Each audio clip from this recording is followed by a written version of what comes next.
Senate will come to order. The chaplain, Dr. Black, will open the Senate with prayer.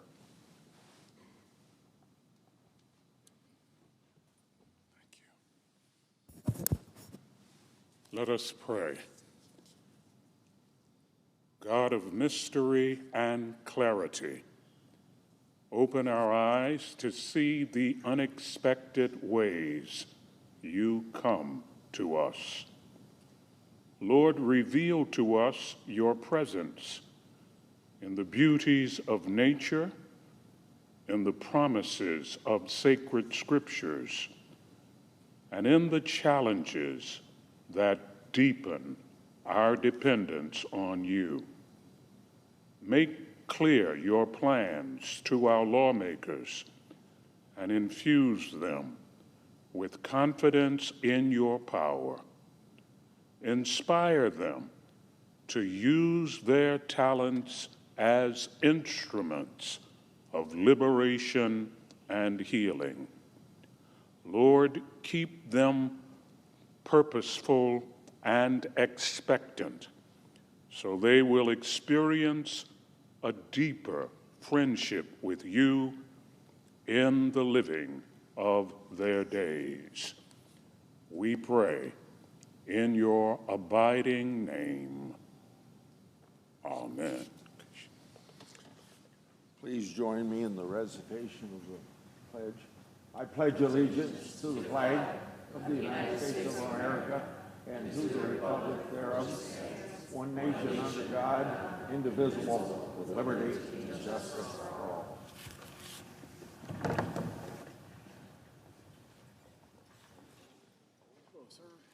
You made it. I made it.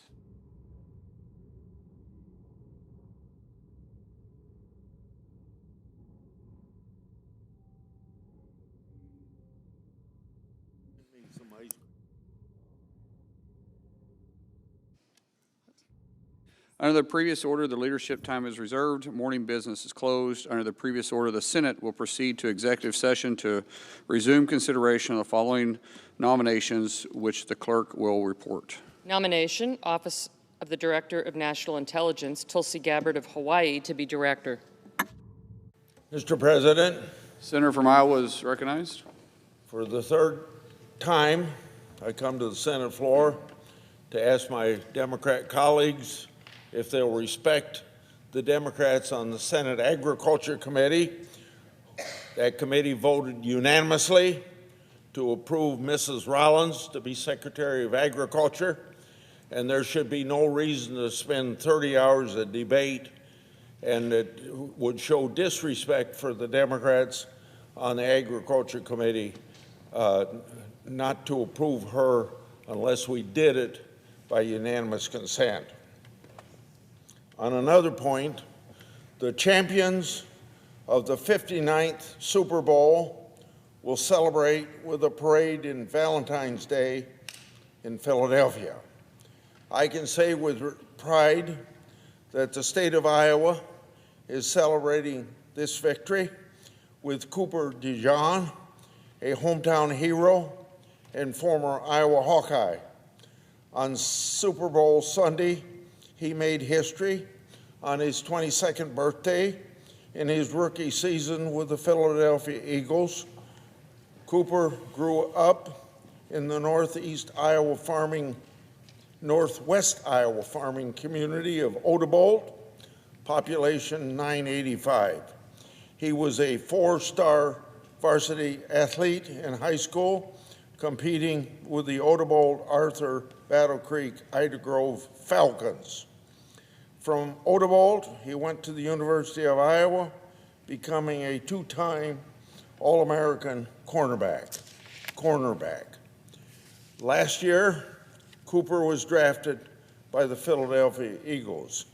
As you would expect, his hometown had a watch party on Sunday. They called it Cooper Bowl, and boy, did Cooper shine.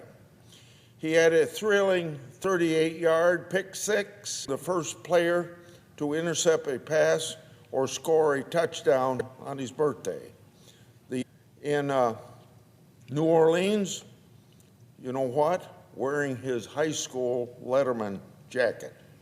He also had a 712 to 215 printed on his cleats and homage to his hometown area code.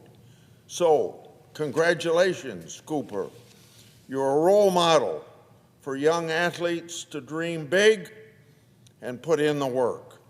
A small-town kid from western Iowa made history and made all Iowans proud.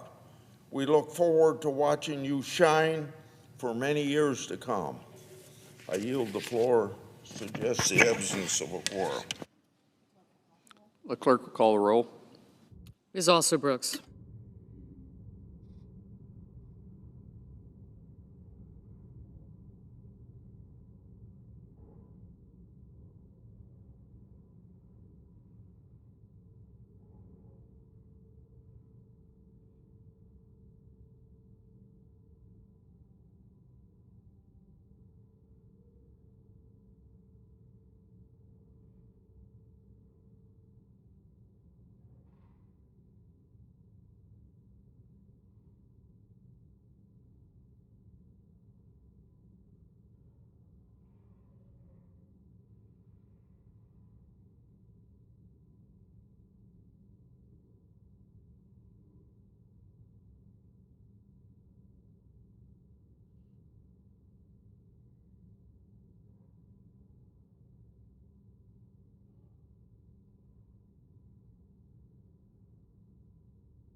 Mr. President, is the Senate in quorum call?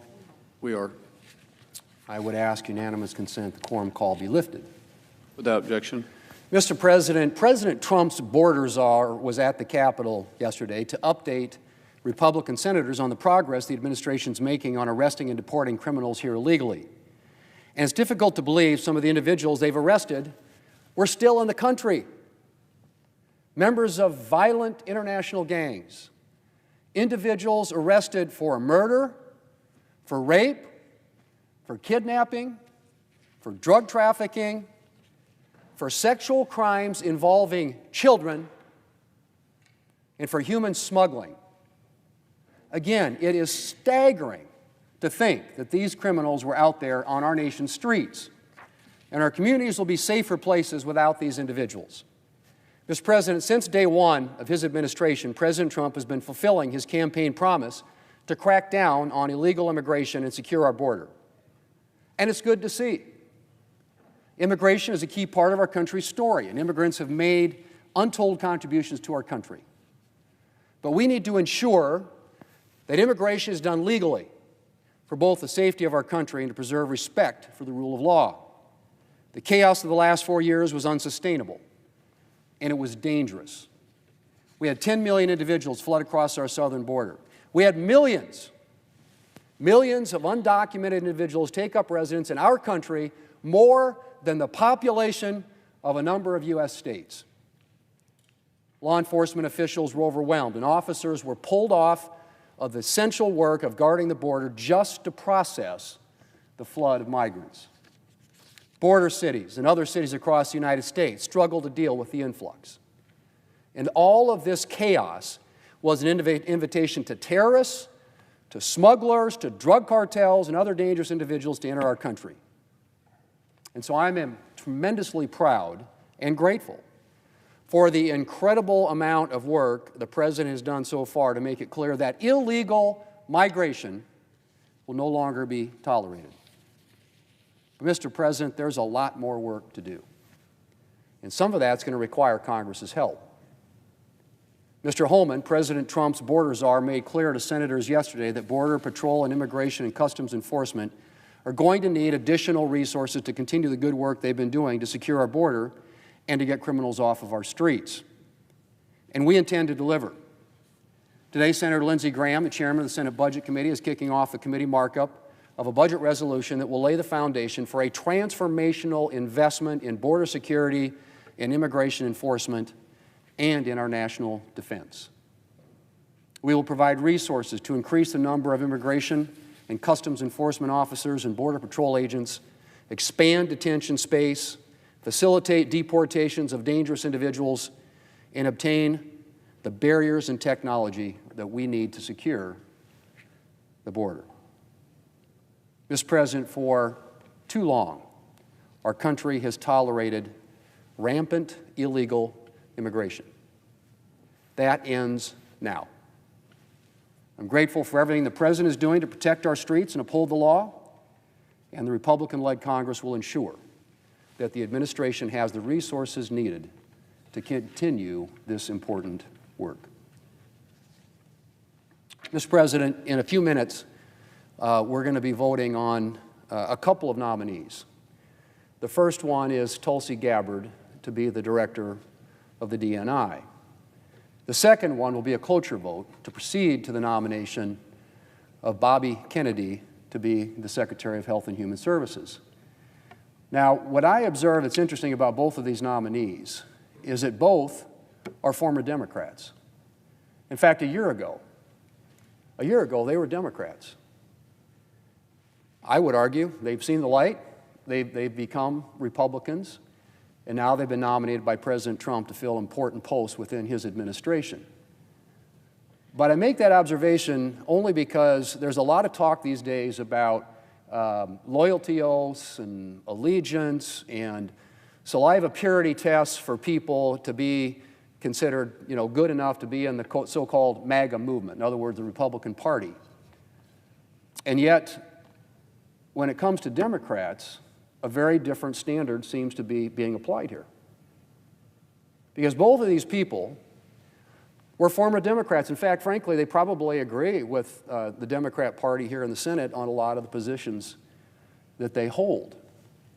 And yet, they had the temerity to come out and support positions that perhaps ran contrary to some of the positions held by particularly the progressive wing of the Democrat Party in this country. In the case of RFK, coming out for some positions that run counter to the orthodoxy of the healthcare so-called establishment, or in the case of Ms. Gabbard, different views perhaps about national security matters than those held by a lot of Democrats, certainly here in this chamber and in the progressive movement in the country. And it harkens back to two other Democrats who pretty much got pushed out of their party here in the United States Senate for holding views that ran contrary to the majority view of the progressive wing of the Democrat Party. Those two Democrats were Joe Manchin and Kyrsten Sinema. In the case of Kyrsten Sinema, she was viewed, I think, by Democrats as perhaps too free market. She was viewed as pro-business, as pro-investment, and as pro-jobs, lighter regulatory touch, lighter tax policy, pro-energy policy. In the case of Joe Manchin, he had I should say he had what I would say are accurate views with respect to energy development in this country. In other words, making America energy dominant, a view shared by many in our party, including our president. And for that, he was viewed as too conservative to be a true Democrat. And so Joe Manchin and Kyrsten Sinema ended up getting pushed out of the Democrat Party here in the United States Senate. Now, their ultimate cardinal sin, however, in the case of Manchin, as I said, he was pro-energy in a party that is dominated by climate, green, all those, however adjectives you want to use to characterize or describe it. His views ran contrary. In fact, he tried to cut a deal with the Democrats in the Inflation Reduction Act, only to find out that they kind of went back on him, and the deal wasn't what he thought he had agreed to. So his views were out of the mainstream of the Democrat Party, as were Kyrsten Sinema's. But their cardinal sin, Mr. President, their cardinal sin was that they voted against getting rid of the legislative filibuster, a view that was held by, up until just a few years ago, a majority of Democrats here in the United States Senate. There was a letter signed, which I shared the other night, had 32 Democrat signatures on it, pleading with the leadership here in the Senate not to abandon the Senate tradition and heritage with respect to the filibuster, to maintain the heritage and the tradition that the Senate has for open debate and for representation of the minority, for the requirement for collaboration and bipartisanship when it comes to moving consequential legislation. Those are the things that the filibuster traditionally was about. And up until a few years ago, most of my colleagues on the other side, a majority on the other side, signed a letter articulating their views that that ought to be the position of the United States Senate. Well, they tried to push it because they weren't getting the outcomes they wanted on a couple of pieces of legislation when they had the majority a couple of years ago, and they forced a vote on changing the rules, breaking the rules, to get rid of the legislative filibuster and be able to enact an agenda that's more consistent with their liking. There were two people that voted against it on their side, Kyrsten Sinema and Joe Manchin. And for that cardinal sin, they were essentially ostracized. And to this day, Mr. President, the Democrat Party continues to hold a position now, very contrary to the one they held just a few years ago, about getting rid of the legislative filibuster. And why do they want to do that? Because they want to enact an agenda, a progressive leftist agenda, which the American people voted against in November. And as recently as last summer at the Democrat convention, the Democrat leader basically laid out the things they want to do. First, he said, we're going to get rid of the filibuster because we have the votes now. Manchin and Sinema are gone. I've talked to the Democrats that we think we're going to elect, and we're going to have 51. And at that time, he was predicting a clean sweep. They were going to win the House, the Senate, and the White House. And they would get rid of the legislative filibuster, and the first thing they would do is they'd federalize our elections in this country. That was the first thing they were going to do. And then they said they were going to enshrine abortion rights in law. That was one of the things they were going to do. There have been many on their side who have talked about packing the Supreme Court, about allowing statehood for Puerto Rico and for Washington, D.C., all elements of the agenda that they want to accomplish through getting rid of the legislative filibuster. That was articulated by the Democrat leader as recently as the Democrat convention last summer. Intentions that they had to get rid of the legislative filibuster so that so that their party is in control, that they could do the things that they wanted to do, that they felt that the American people were asking them to do. Well, it turns out there was an election between last summer and now in which the American people spoke otherwise. And they had a very different view than the Democrats on a whole range of issues. Issues on which I think the left and the Democrat Party is completely out of step with the American people. Not the least of which is allowing boys to play girls' sports. That's a 90% issue with the American people. The House has passed legislation on it. We will vote on it at some point in the future. And I just can't imagine, and I speak as a dad of daughters who were both female athletes, one of whom is in her high school and college Hall of Fame. I don't know how anybody, and this is where I say, I think that there's just a certain intuitive common sense the American people have. And they voted for that and made that abundantly clear in the election this last fall. And so I say that, again, just to remind people when you hear this perspective about how Republicans don't have any room for dissent. They all got to be in lockstep. Believe me, we got a lot of dissent on our side. Try leading the Republican conference. The Democrats, on the other hand, you have a dissenting view, particularly on something like the filibuster. Sorry, you're out of here. And so, Mr. President, today, it's ironic to me that we are going to vote on two nominees, President Trump's nominees, to be Secretary of the Department of Health and Human Services and to be the Director of National Intelligence, who are former Democrats. And I will be surprised. I would like to be surprised. But I don't believe that there's going to be a single Democrat that votes for either of the two people who less than a year ago were members of their party.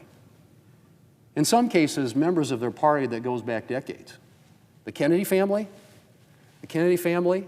Democrat politics in America. So you have two nominees who were Democrats a year ago, but because they articulate views now or demonstrated dissent from the ideology of the Democrat Party, are no longer can get even one Democrat to vote for him here on the floor of the United States Senate. Now again, I'm hoping to be surprised. That vote's going to happen in about 30 minutes on Tulsi Gabbard to be Director of National Intelligence.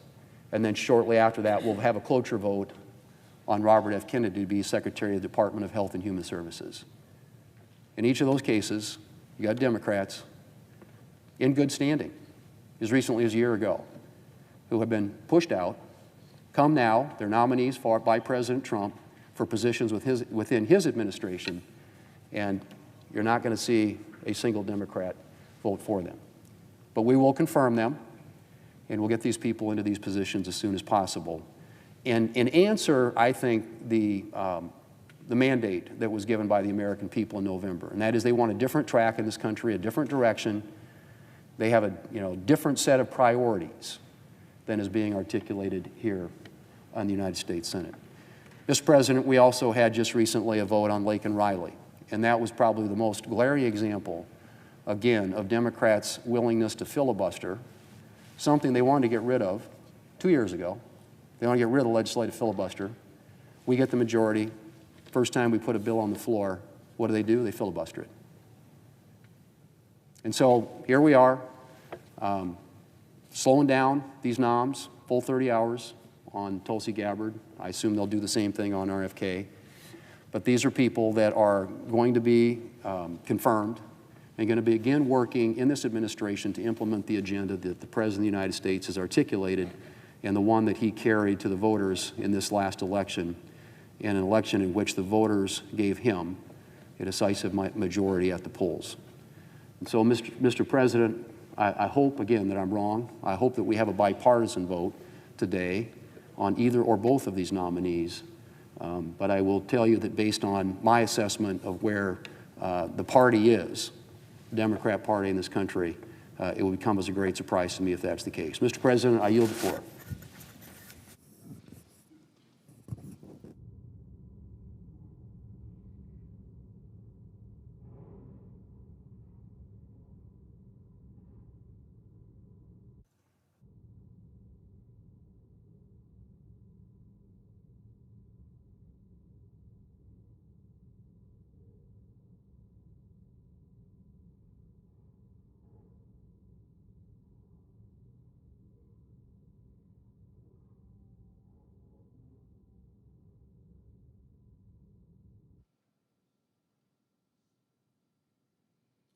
Mr. President.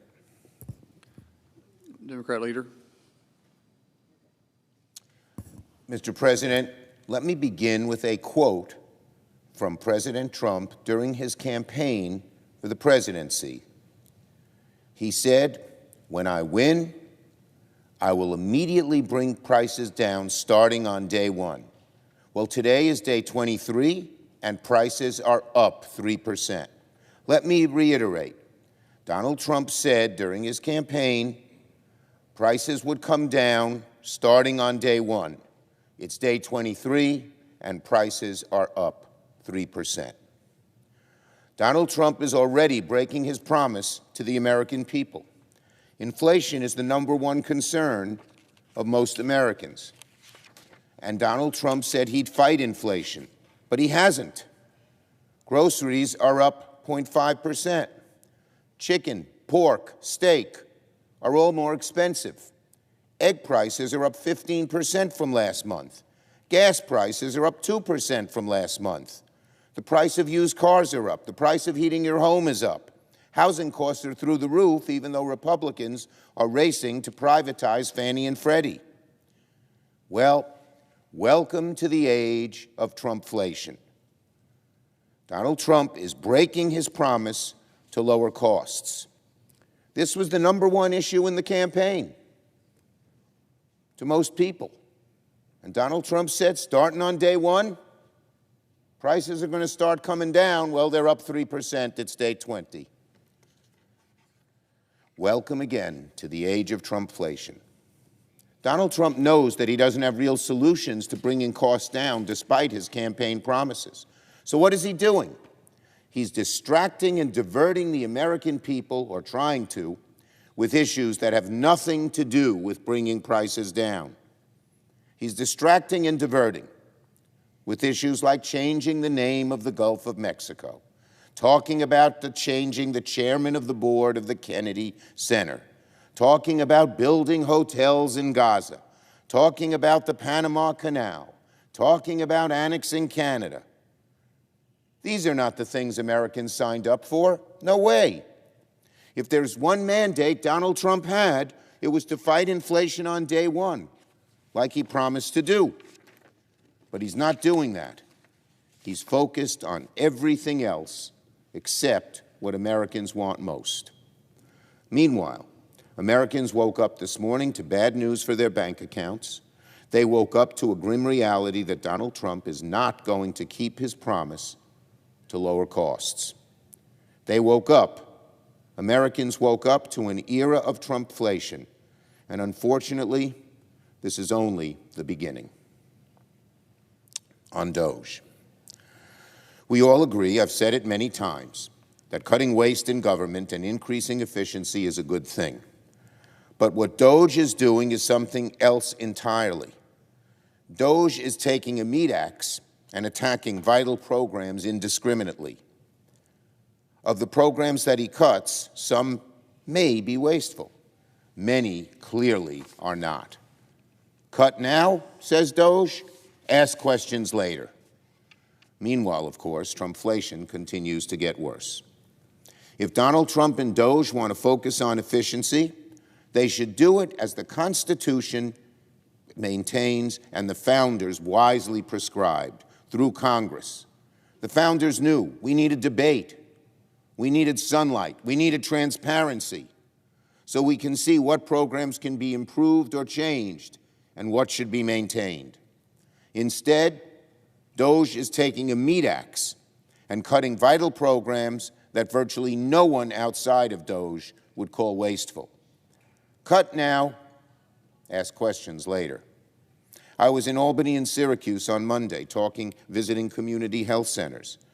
These centers throughout the country, CHCs as they are known, community health centers, are among the most effective and efficient users of government funding.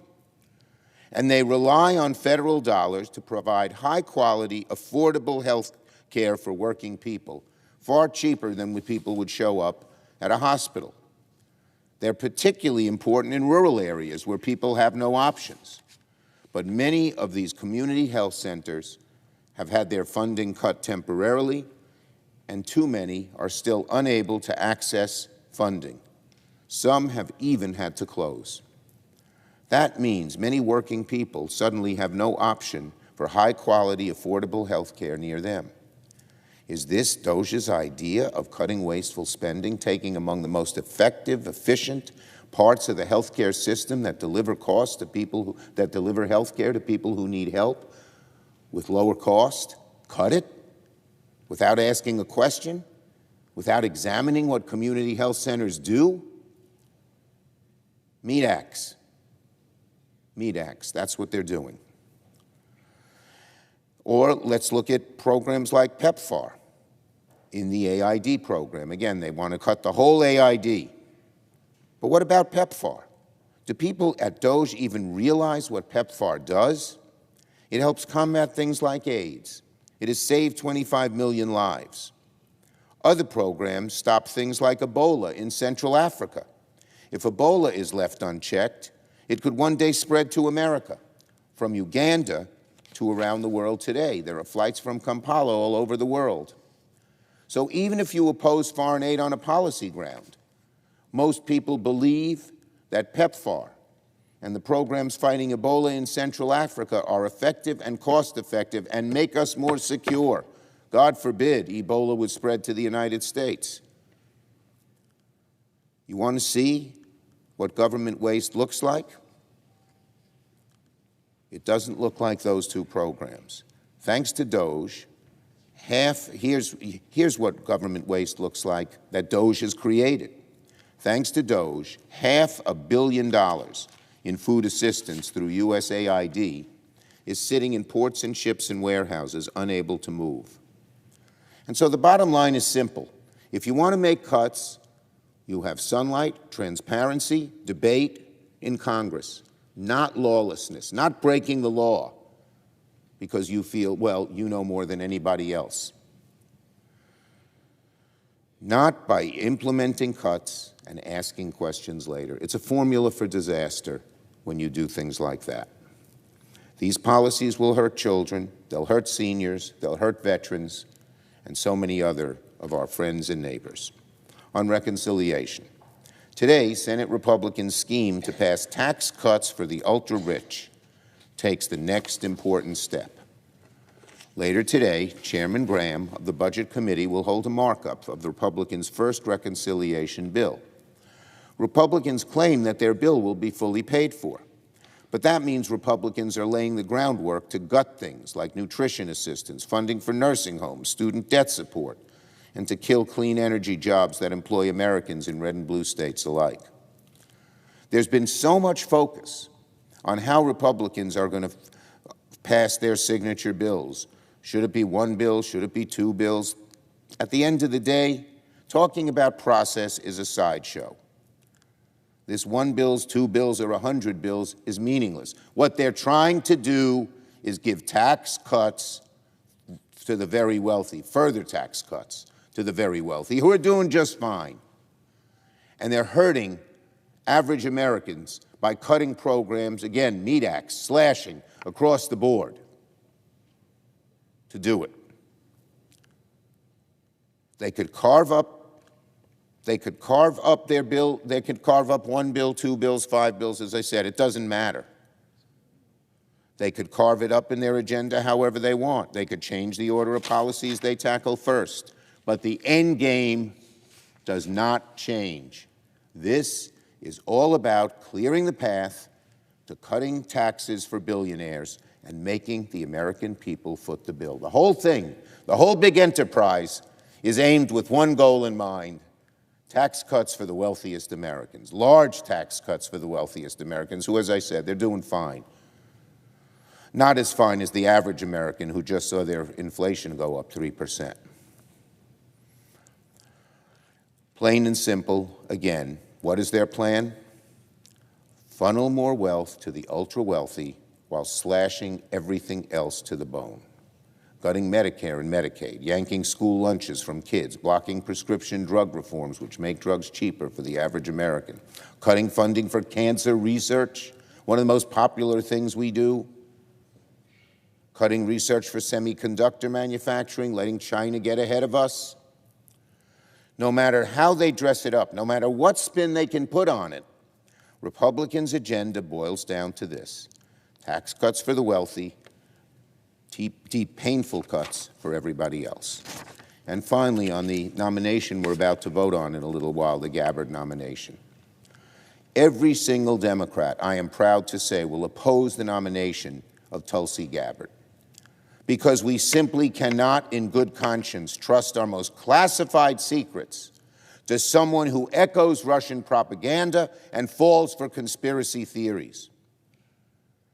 So before my Republican colleagues cast their vote to confirm Ms. Gabbard, I hope they're going to think carefully one last time, because America's safety, America's security is at stake. Is Ms. Gabbard really who Republicans want leading intelligence agencies? I'll bet not. Is she the best person we could find for the important position of Director of National Intelligence? Of all the people who know the intelligence world, I know some will be conservative like Donald Trump would want, but they wouldn't have the huge question marks about them that Ms. Gabbard has. Do Republicans truly believe, I say to my colleagues, that someone who has so carelessly and repeatedly echoed Russian propaganda and sympathized with the likes of Putin and Assad is the right person for this job? I ask my Republican colleagues to think about the safety of the American people and the concern of our allies and the threats posed by Vladimir Putin before casting this vote. Objectively, I think most senators would agree there are better choices to lead national intelligence. You know what my guess is? If we had a secret ballot, Gabbard might get 10 votes and 40 against her from the other side. People know. That's why they raise so many questions. But Donald Trump and Elon Musk evidently threaten them, and they're changing their view. The Director of National Intelligence must be strong against America's adversaries. This is an amazing one. How could we put someone in when you hear about this? After Assad used chemical weapons against his own people in 2017 and 2018, Tulsi Gabbard turned against U.S. intelligence. By the way, at that point, Donald Trump was president, and sided with fringe conspiracy theorists to cast doubt on these two specific incidents. I want to be clear about how strange and troubling this episode was. On one side, you had the entire U.S. intelligence ecosystem, the intelligence system of the French government, the Organization for the Prohibition of Chemical Weapons, all saying the same thing, that Assad used chemical weapons against his own people in 2017 and 2018. The findings were not speculation. They were based on satellite imagery, witness accounts, medical experts. In other words, the kind of intelligence data that Ms. Gabbard would be responsible for evaluating if she, God forbid, gets this job. On the other side of all these experts and all this evidence, fact-based, you had Tulsi Gabbard relying on the judgment of an individual who had appeared on Russian-funded propaganda outlets, questioning those findings, shielding Assad for his inhumane conduct. I have to say, I have never heard of a DNI nominee who was so ready and willing to question the findings of America's own intelligence operations and yet accept Russian disinformation so easily. And of course, I'm troubled by her long record of showing weakness against Russia when it came to Putin's invasion of Ukraine. On the night Russia invaded Ukraine and launched the first full-scale invasion of a sovereign nation in Europe since World War II, what was Ms. Gabbard doing? She was on Twitter at 11:30 p.m. blaming NATO and the United States for starting the war in Ukraine when Putin invaded Ukraine. She said the war could have been avoided had NATO and the U.S. just accommodated Putin. That's who we want as head of national intelligence? By the way, Russian state TV gleefully aired these comments shortly thereafter. And now Republicans want to make this person the top U.S. intelligence chief. Can you believe it? I really don't believe my Republican colleagues believe she's the right choice. I really don't. I know the pressures that have been placed upon them. There's word in the newspapers and other places that people were told their elections would be opposed, etc. Who knows? But we do know that there was tremendous pressure on Republican senators. But sometimes, my Republican colleagues, you have to buck and stand up to the pressure and say, no, this is the wrong choice, definitely the wrong choice for America. And again, I'd repeat, if there were a secret ballot, I would bet that Gabbard would get no more than 10 votes in the Senate. 10. Maybe. So the nomination of Ms. Gabbard is one of those moments. So again, before Republicans cast their vote to confirm Ms. Gabbard today, please, please, please answer one simple question. Do you care more about doing the right thing for our national security or doing whatever is necessary to keep Donald Trump happy? I yield the floor.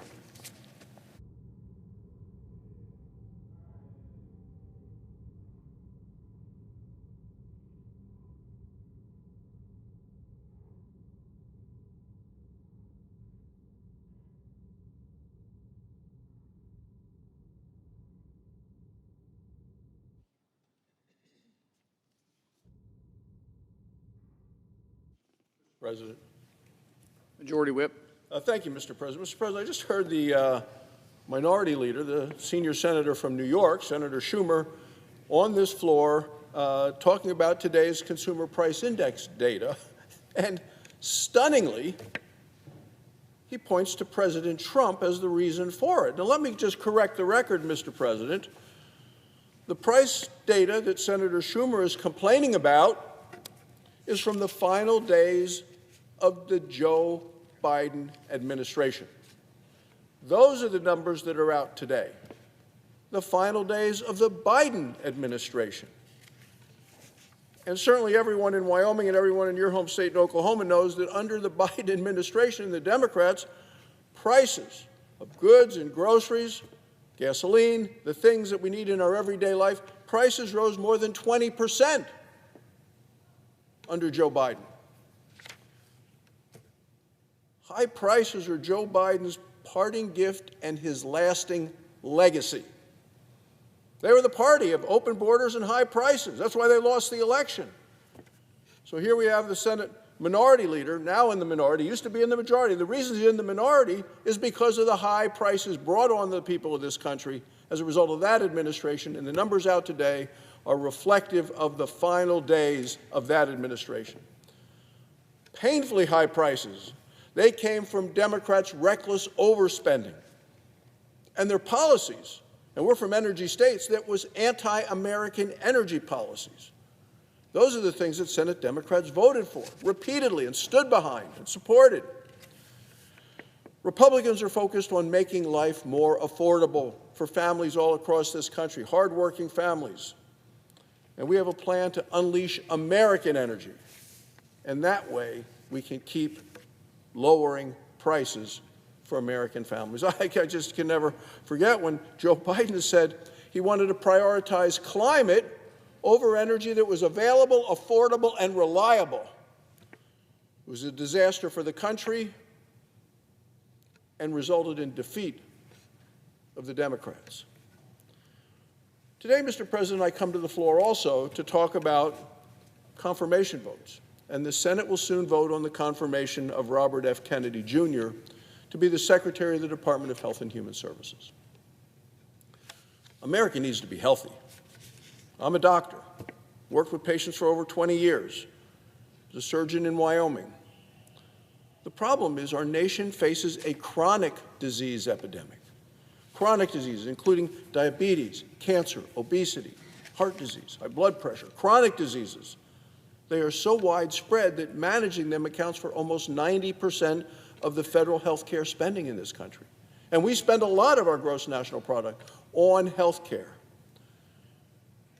Nearly 3 in 5 Americans, adults, and 1 in 4 American children are impacted by this.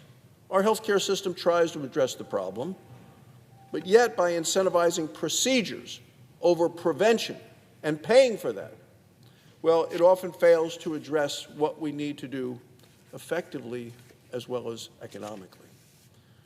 As a result, Americans are actually becoming less healthy. We need to put America on the path to good health. President Trump has selected Robert F. Kennedy, Jr. to do just that, to make America healthy again. Mr. Kennedy will bring a fresh set of ideas and eyes to important debates surrounding our nation's public health. He's going to be a voice for the vast number of Americans who were failed by the previous administration. The previous administration silenced reasoned debate. I believe that Mr. Kennedy is going to deliver accountability and transparency. For Americans, that means more choices and better information. It means healthy foods and healthy competition for patients. It means lower costs and higher quality. It means increased access to care. Access is so critical in my home state of Wyoming, with so many rural and frontier communities, people long distances from health care. It also means honest, unbiased, and trustworthy scientific research that is both innovative as well as accountable to the American people. People want the truth. They want to know what the facts are. They want to make their decisions then for themselves. Look, this is Mr. Kennedy's bold vision to revitalize America's Bill of Health.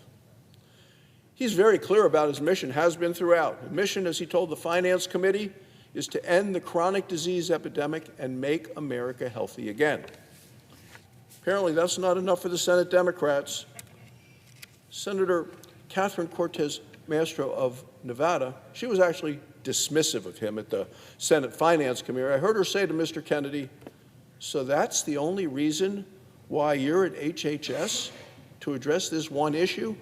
This one issue, chronic disease epidemic that is plaguing our nation, is the key issue to our health care. Respectfully, addressing chronic disease is what we ought to be talking about for health care for the people of our country. You know, Mr. Kennedy had to testify and did testify before 2 separate Senate committees as part of his confirmation. Most people being confirmed and coming to the Senate only testify at one committee.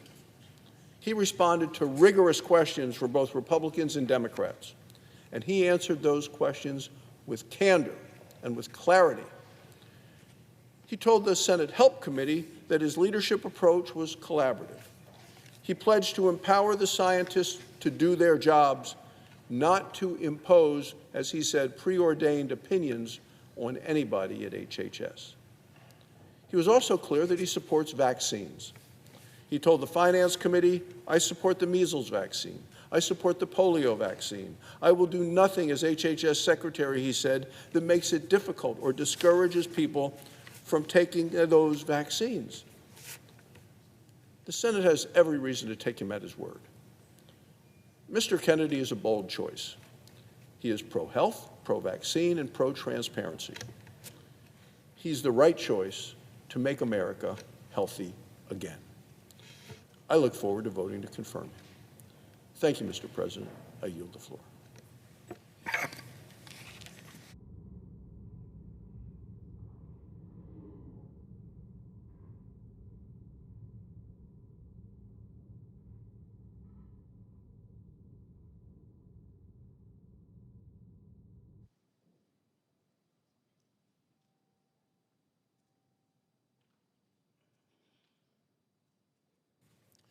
Mr. President, Senator from Virginia. I ask unanimous consent that I be permitted to speak for 6 minutes, followed by Senator Wyden for 5 minutes, Senator Crapo for 5 minutes, and Senator Schumer for 2 minutes prior to the scheduled vote.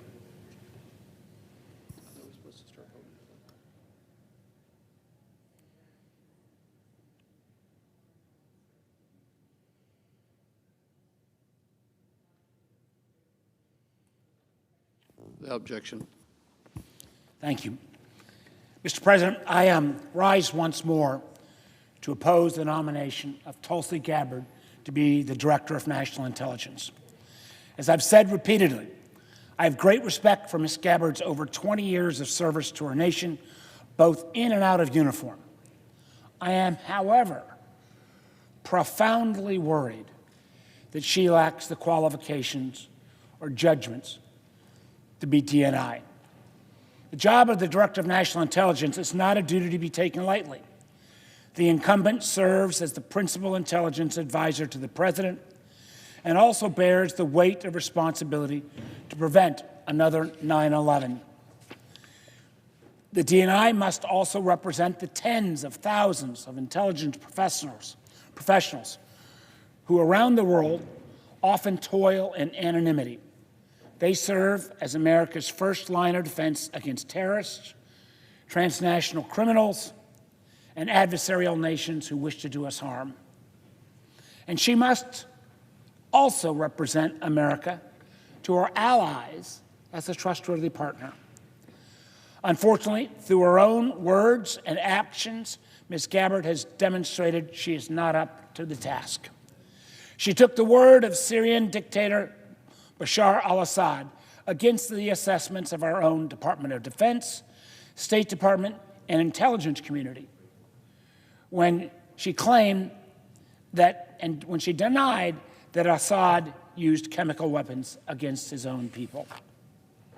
She knowingly met with a Syrian cleric who was vocally threatened to conduct serial bomb attacks against the United States. She sought to blame the United States and NATO,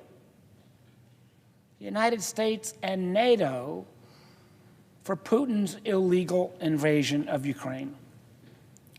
She publicly praised and defended Edward Snowden when he compromised our nation's most sensitive collection sources and methods, then ran off to hide in China and Russia. Those compromises put at risk not only our intelligence, but our men and women in uniform in places like Iraq and Afghanistan. And just last week, even with repeated inquiries from her Republican colleagues, she refused to call Snowden a traitor. Now, speaking of China, when asked about TikTok at her confirmation hearing, she refused to acknowledge the threat posed by China owning a social media company that reaches 170 million Americans. And all the way up until she was nominated to be DNI, she publicly advocated for the wholesale elimination of FISA 702. 702 is a tool that we use actively in the intelligence domain, a tool that contributes literally 60% of the information that makes up the President's daily brief. That daily brief, which will also fall under her responsibility, should be confirmed. The environment facing a new DNI today is complicated and fraught with challenges. Not only had the traditional threats persisted, China, Russia, Iran, North Korea, but we've seen an increased threats from terrorism, cyber actions, and transnational criminal organizations. All the while, the intelligence community itself is under attack. Some of our most senior and experienced law enforcement and intelligence professionals are being asked to take political litmus tests.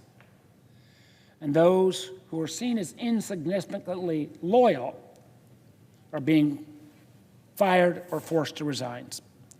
Whole agencies are being eliminated and funding impounded in flagrant defiance of the Constitution, which only gives the Congress, us here in this body, the power of the purse. and unvetted, unqualified individuals illegally burrowing into classified and sensitive information. This very action jeopardizing our national security and violating Americans' privacy.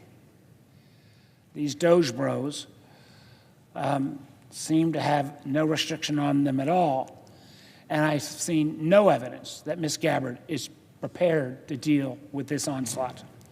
Therefore, I must oppose her nomination and urge my colleagues to do the same.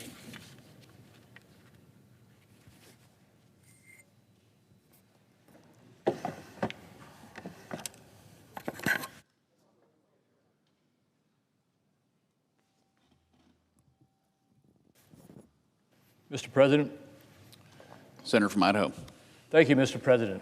In a moment, the Senate will proceed to a cloture vote on the nomination of Robert F. Kennedy, Jr. to be Secretary of the U.S. Department of Health and Human Services. I rise to encourage my colleagues to support this motion. As Secretary of HHS, Mr. Kennedy would oversee our nation's expansive health care system, from sources of coverage to advancement of public health. Mr. Kennedy's decades of experience and deep drive to advocate on behalf of consumers will set a patient-centered tone at the department. As he has demonstrated in both public and private settings, Mr. Kennedy is committed to reorienting our healthcare approach and restoring faith in our institutions. His passion for addressing America's chronic disease epidemic will save lives, reduce costs, and establish a foundation for a healthier, stronger country. His dedication to transparency will empower patients to make more informed decisions about their health care and form a responsive rapport with Congress. As Mr. Kennedy stated during his hearing, if Congress asks me for information, you will get it immediately. Over the course of his vetting process, Mr. Kennedy met with dozens of members on both sides of the aisle, spoke with bipartisan Senate Finance Committee staff, appeared before 2 committee hearings, and answered over 900 questions for the record, not to mention presenting thousands of pages of documents. Mr. Kennedy has gone through the same Office of Government Ethics process as all nominees who come before the Finance Committee and has received support for his efforts. Similar to all other nominees, we have a letter from the Director of the Office of Government Ethics stating, based thereon, we believe that this nominee is in compliance with applicable laws and regulations governing conflicts of interest. He even amended his ethics agreement, going beyond what was required by the Office of Government Ethics in response to the request from one of our Finance Committee members. I urge my colleagues to join me in advancing this nomination so we can begin to make our country healthier. Thank you, Mr. Chairman.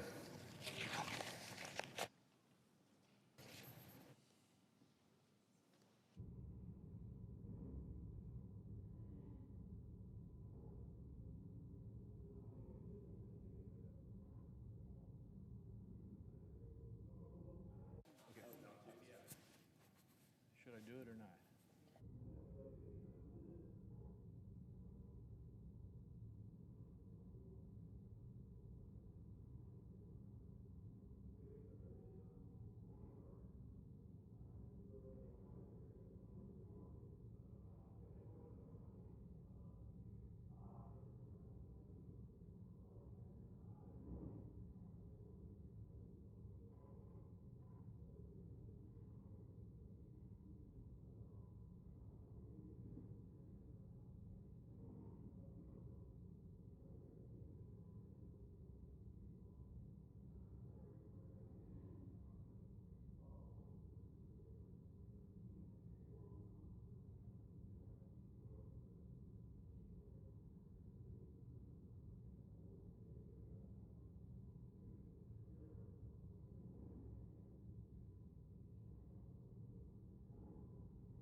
President, Democratic Leader. I know I spoke a little while ago on Tulsi Gabbard, but I feel so strongly I just wanted to make one last plea to my Republican colleagues. In a moment, the Senate will vote to confirm Tulsi Gabbard as the next Director of National Intelligence. Every single Democrat, I am really proud to say, will oppose this awful nomination because we simply cannot, in good conscience, trust our most classified secrets to someone who echoes Russian propaganda and falls for conspiracy theories. It's hard to believe, of all the talented and capable people, that this is the person nominated. It's a person who has said things like the Ukraine invasion was caused by the United States, not by Putin. It's somebody who has denied Assad's use of chemical weapons despite all of the intelligence. It's someone who echoes Russian propaganda and falls for crazy conspiracy theories. I'd say to my Republican colleagues, please think once again about this nomination. This endangers our security. And my guess is, if a secret ballot were cast on Tulsi Gabbard, maybe she'd get 10 votes. You all know how bad she is. And so I know that people feel they want to please the president in his nomination. But there are certain times you have to buck and stand up and say, no, this is just a very bad choice for America. And the nomination of Ms. Gabbard is simply one of those. I plead with my colleagues, I know it's the last minute, to think twice, to vote no, as we all will vote, because this is such an awful nomination who will endanger our national security and our intelligence operations throughout the country and the world. I yield the floor. Absence of a quorum. Clerk will call the roll. Ms. Also Brooks.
Mr. President, Senator from Oregon. I rise to oppose the nomination of Robert F. Kennedy, Jr. to be the Senate quorum call. Vacate the quorum call.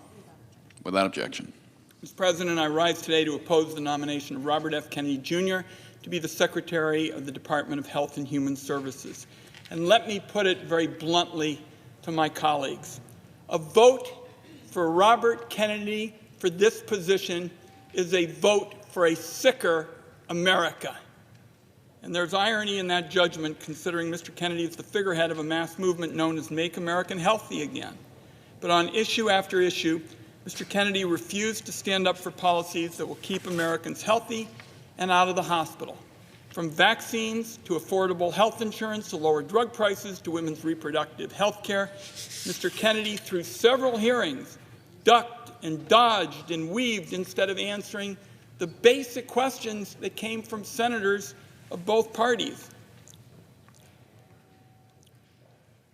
When he did answer, he demonstrated a shocking lack of knowledge about the federal health programs he'll be charged with running and a willful desire to mislead senators about his views on science matters by the outlandish views he's expressed over his two-decade career as an anti-vaccine crusader, and he's fully prepared to implement the Republican health care agenda. That agenda boils down to putting big pharma and insurance companies back in charge while leaving millions of American families to fend for themselves without affordable care.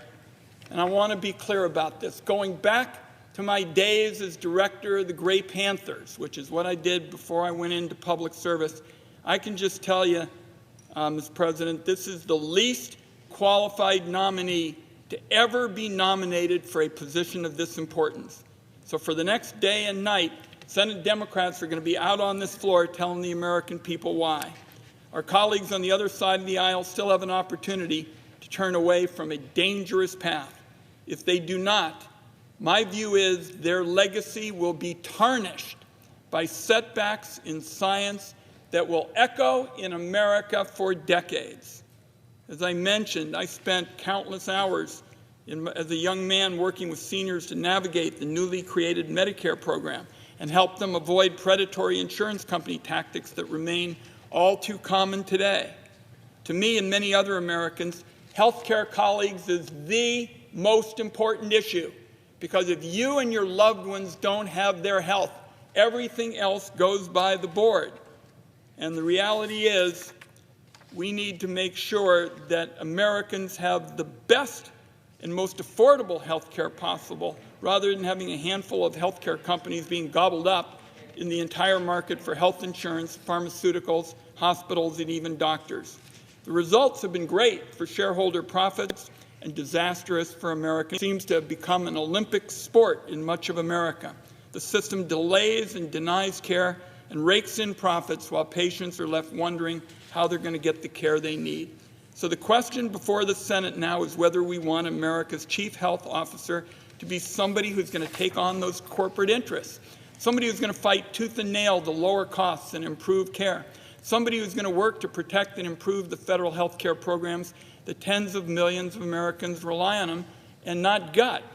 Everything I've seen and heard from Mr. Kennedy over these last few weeks has led me, colleagues, to conclude he is not the person that America needs. Americans have little reason to take Mr. Kennedy at his word. They do, however, have every reason to believe Mr. Kennedy will continue to embrace and amplify anti-vaccine programs. Every reason to believe is he will back up Donald Trump's abortion bans, and every reason exists to examine the prospect that he'll be a rubber stamp for the Republican health agenda that would rip away the health care of so many Americans. Over the next 24 hours, Democrats are going to show the American people why these concerns are so serious. I yield the floor, and I urge my colleagues to oppose this nomination. Right now. All time has expired. The question occurs on the Gabbard nomination.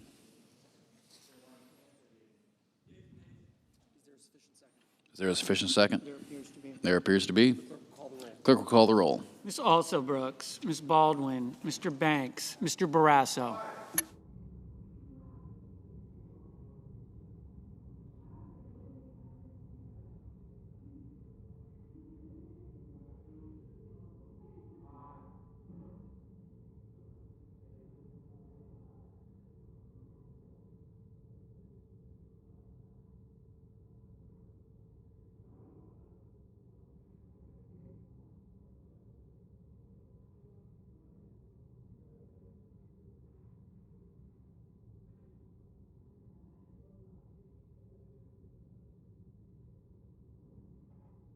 Mr. Bennett.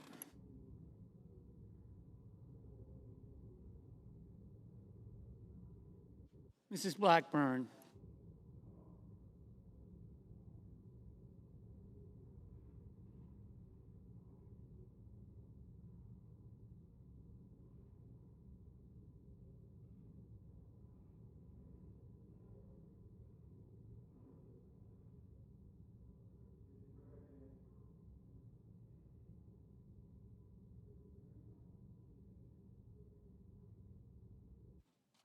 Mr. Blumenthal.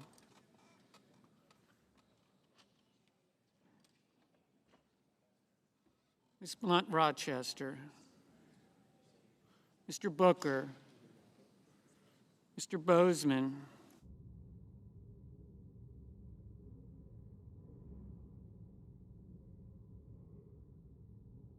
Mrs. Brett, Mr. Budd, Ms. Cantwell, Mrs. Capito,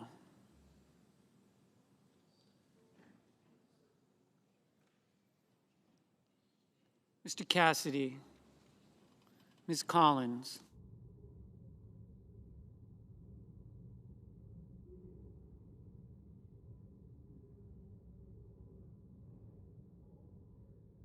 Mr. Coons,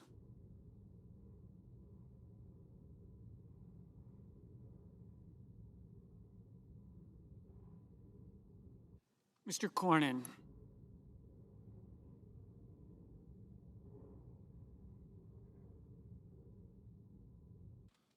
Ms. Cortez Masto, Mr. Cotton, Mr. Kramer, Mr. Crapo, Mr. Cruz,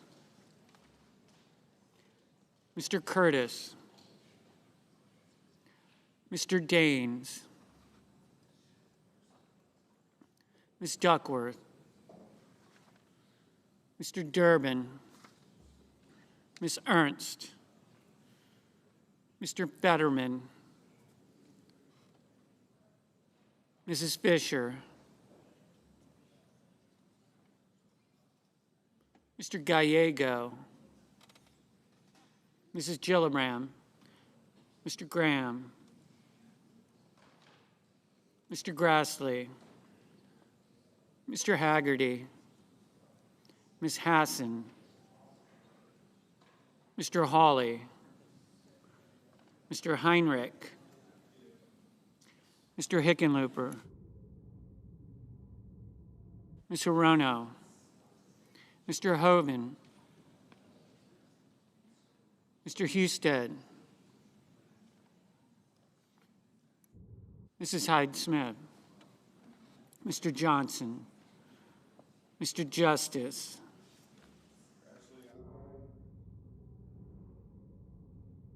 Mr. Kane, Mr. Kelly, Mr. Kennedy,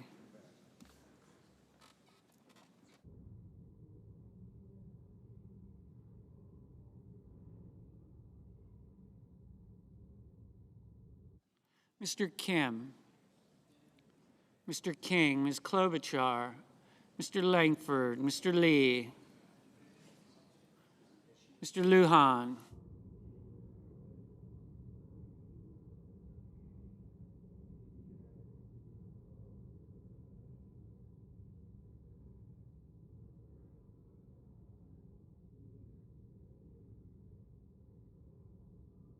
Ms. Lummis,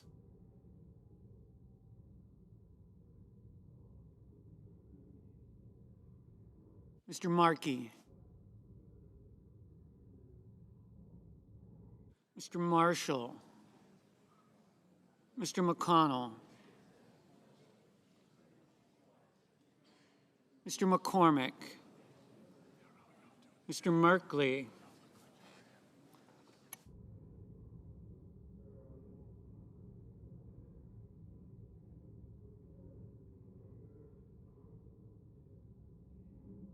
Mrs. Moody,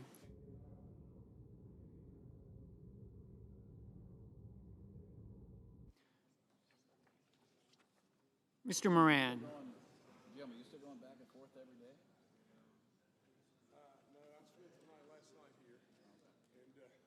Mr. Moreno, Mr. Mullen,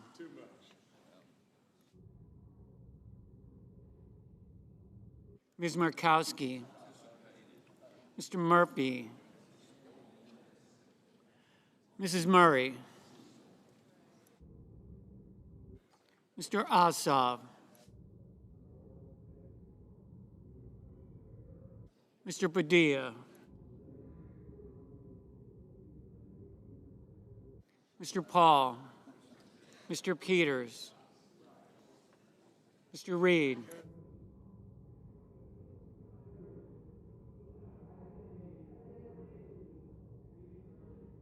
Mr. Ricketts.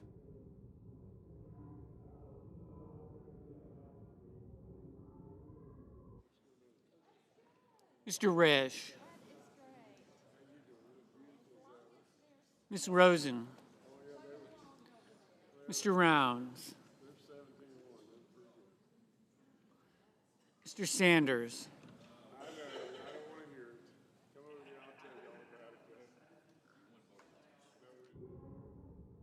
Mr. Schatz.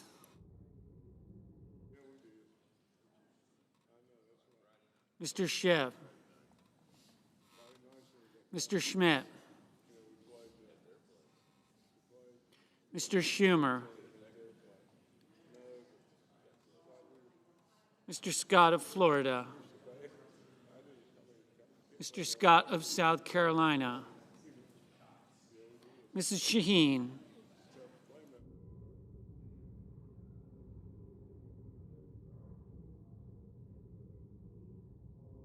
Mr. Sheehy.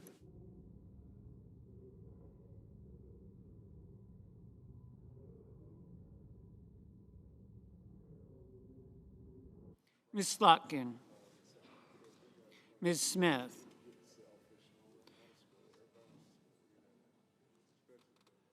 Mr. Sullivan. Mr. Thune. Mr. Tillis. Mr. Tuberville. Mr. Van Hollen. Mr. Warner. Mr. Warnock.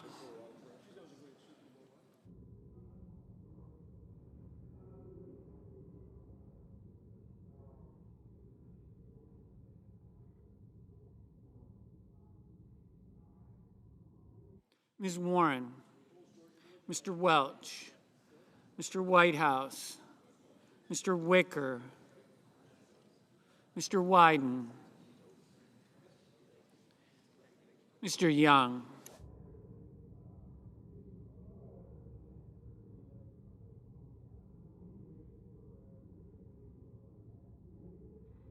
Senators voting in the affirmative: Banks, Barrasso, Blackburn, Britt, Budd, Cassidy, Cotton, Crapo, Curtis, Daines, Grassley, Johnson, Justice, Lankford, Moran, Mullen, Risch, Rounds, Schmidt, Scott of South Carolina, Sheehy, Tillis, Tuberville. Mr. Hoeven, aye.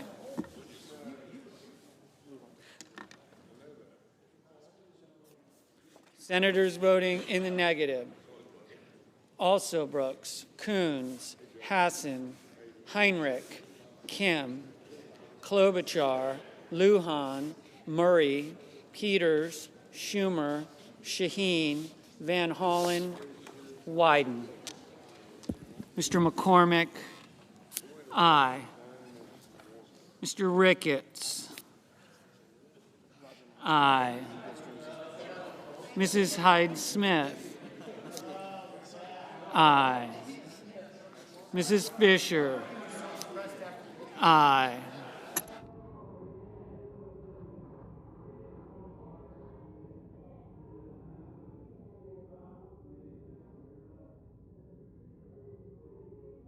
Mr. Schiff, no. Mr. Bozeman, aye. Mr. Schatz, no. Mr. Marshall, aye. Mr. Gallego, no.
Mr. Thune. Mr. Thune, aye.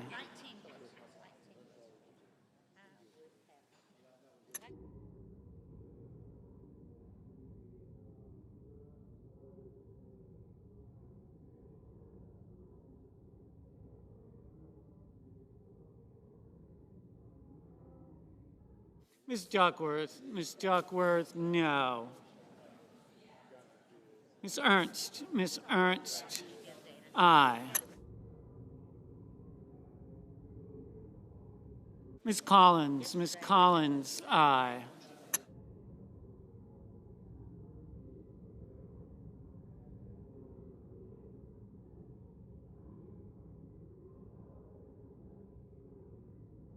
Ms. Hirono, no.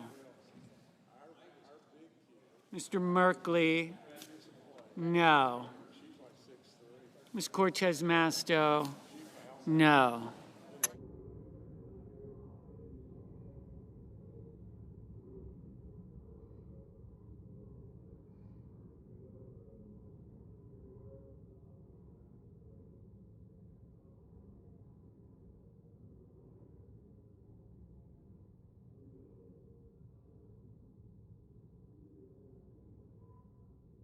Mr. Ossoff. Mr. Ossoff, no.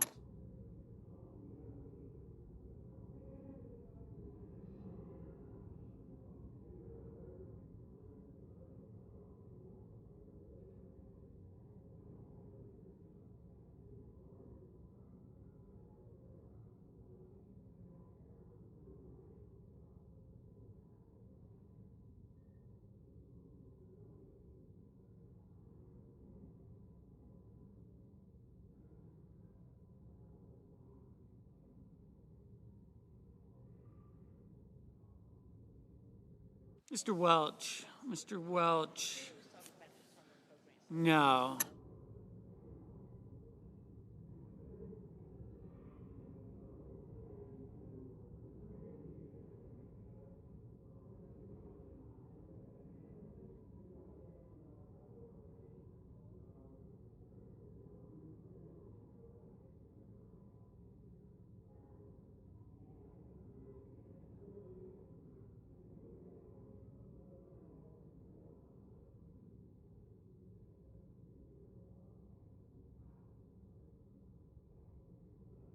Ms. Baldwin. Ms. Baldwin, no.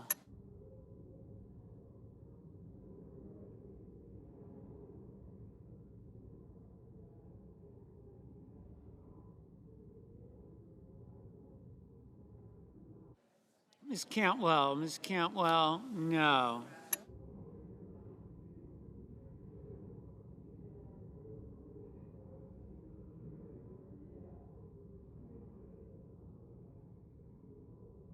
Mr. Kelly. Mr. Kelly,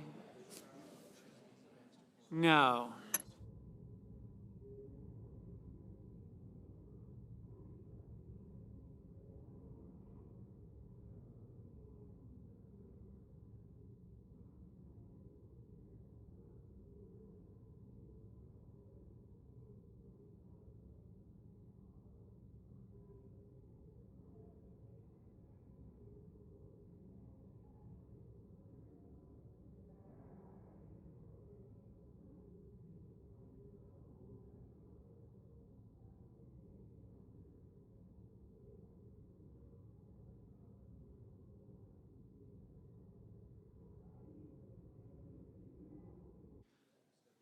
Mr. Graham. Mr. Graham, aye. Mrs. Moody. Mrs. Moody, aye. Mr. Warner. Mr. Warner, no. Ms. Lummis. Ms. Lummis, aye.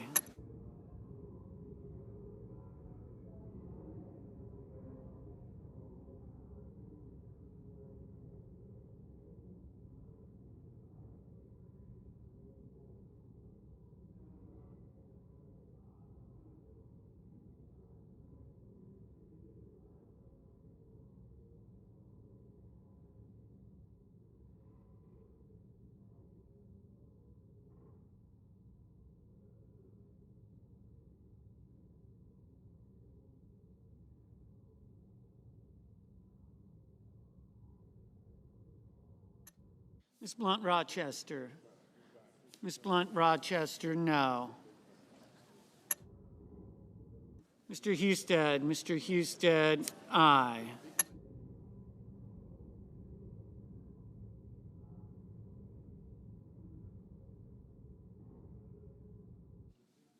Ms. Slotkin. Ms. Slotkin, no.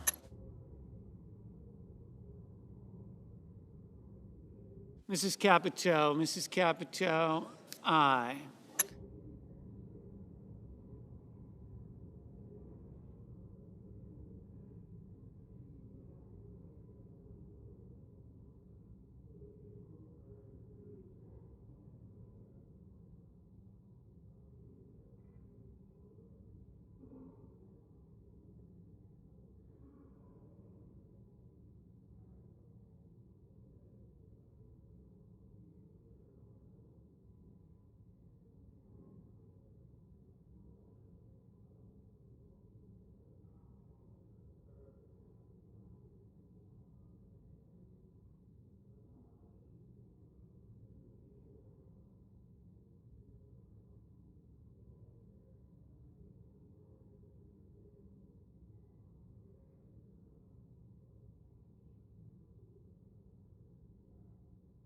Mr. Murphy. Mr. Murphy, no.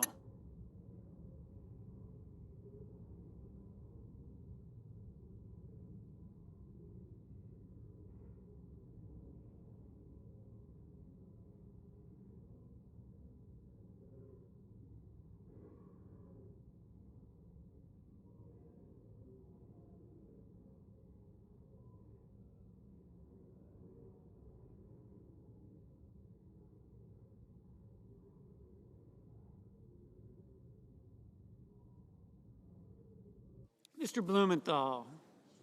Mr. Blumenthal, no.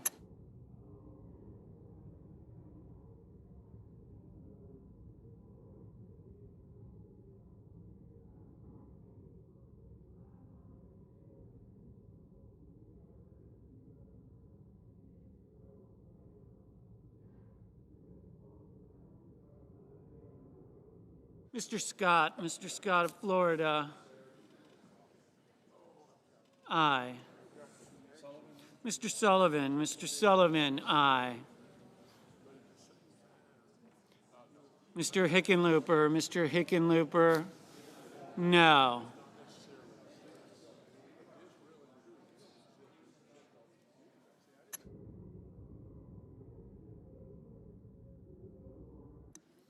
Mr. Sanders, no. Mr. Cornyn, aye.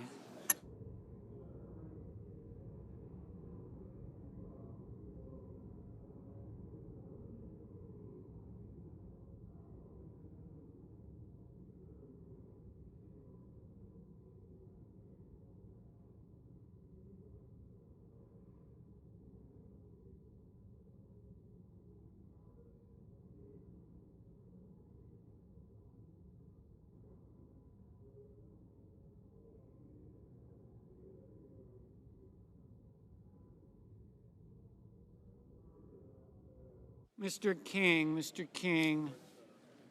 no. Mr. Reed, no. Mr. Markey, no. Ms. Warren, no. Mr. Kramer, aye. Mr. Paul, aye.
Mr. Fetterman, Mr. Fetterman, no.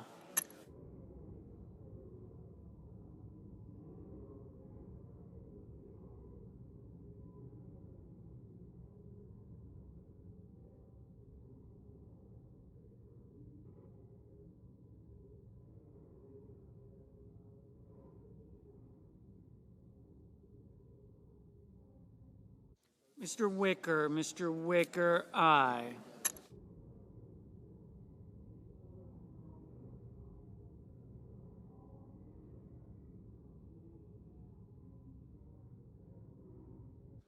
Mr. McConnell, no.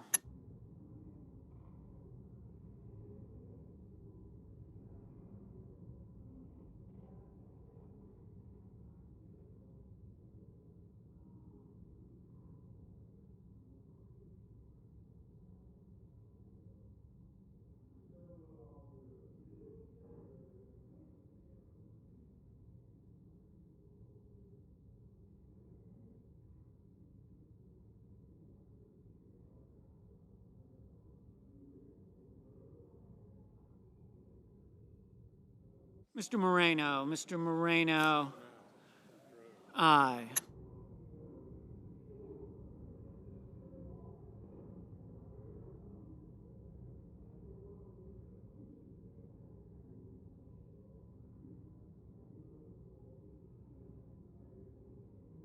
Mrs.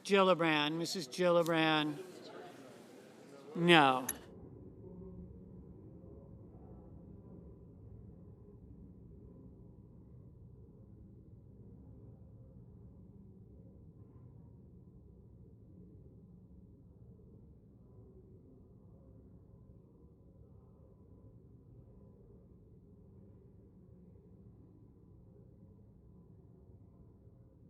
Mr. Whitehouse, no.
Mr. Booker, no.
Mr. Kane, Mr. Kane, no. Ms. Rosen, Ms. Rosen, no.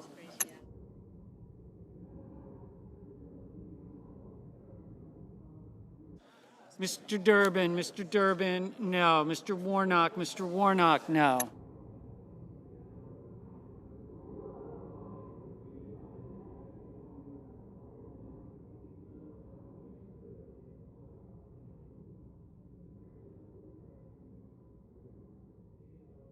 Ms. Smith, no.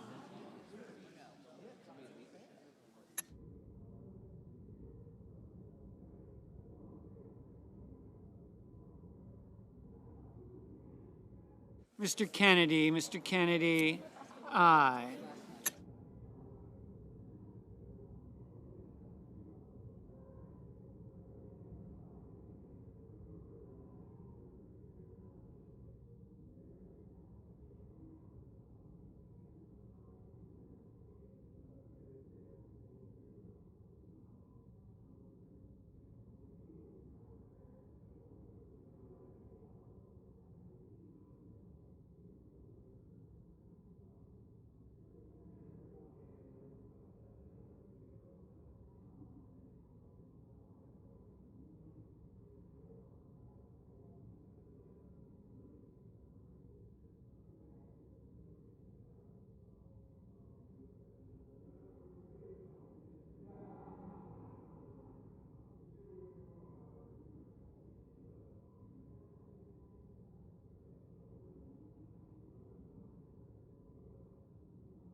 Mr. Haggerty, aye.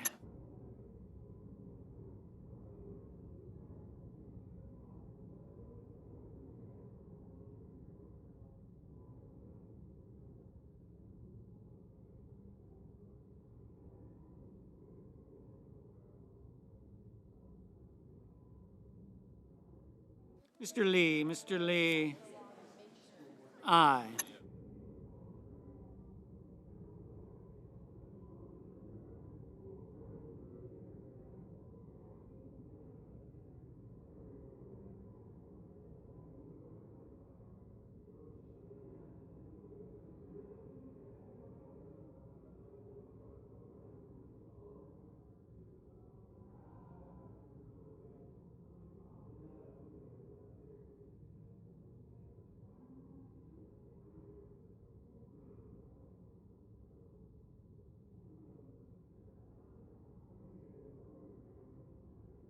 Mr. Cruz, aye.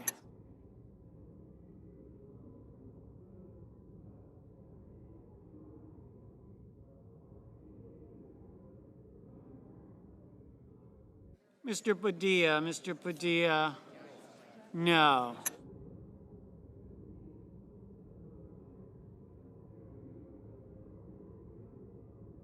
Mr. Young, aye.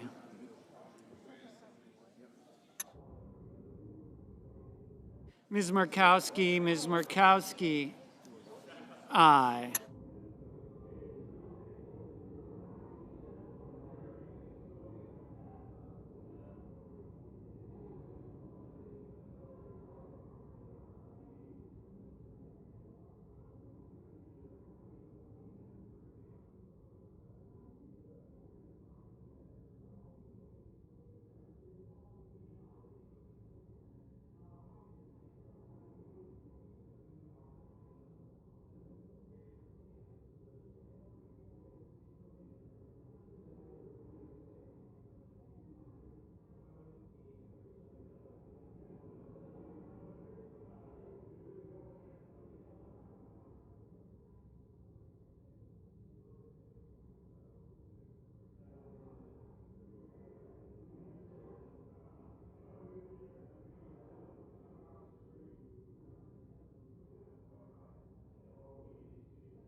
Mr. Bennett, Mr. Bennett. No.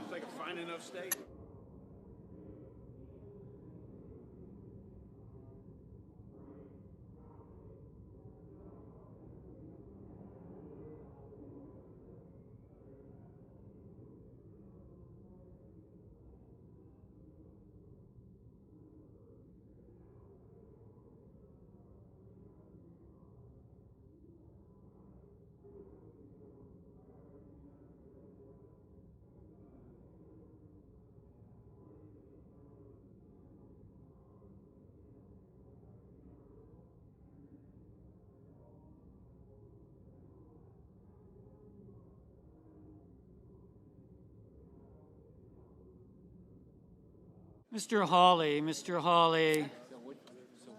Aye.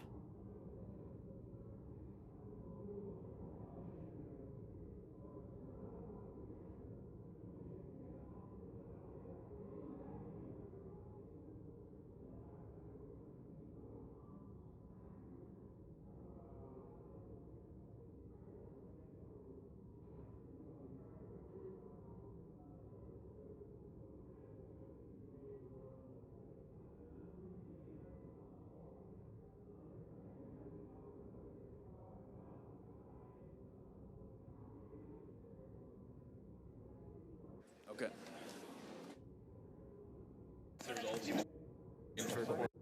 Yeas are 52, nays are 48. Nomination is confirmed. Under the previous order, the motion to reconsider is considered, made, and laid upon the table, and the President will immediately notify of the Senate's actions. Mr. President, I move Majority Leader. I move to waive the mandatory quorum with respect to the Kennedy nomination. Is there objection? Without objection. The clerk will report the motion to invoke cloture. Cloture motion. We, the undersigned senators, in accordance with the provisions of Rule 22 of the Standing Rules of the Senate, do hereby move to bring to a close debate on the nomination of Robert F. Kennedy, Jr. of California to be Secretary of Health and Human Services, signed by 17 senators. By unanimous consent, the mandatory quorum call has been waived. A quorum is present. The question is it the sense of the Senate that debate on the nomination of Robert F. Kennedy, Jr. of California to be Secretary of Health and Human Services shall be brought to a close? The yeas and nays are mandatory under the rule. The clerk will call the roll. Ms. Alsobrooks, Ms. Baldwin, Mr. Banks, Mr. Barrasso. Aye.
Mr. Bennett.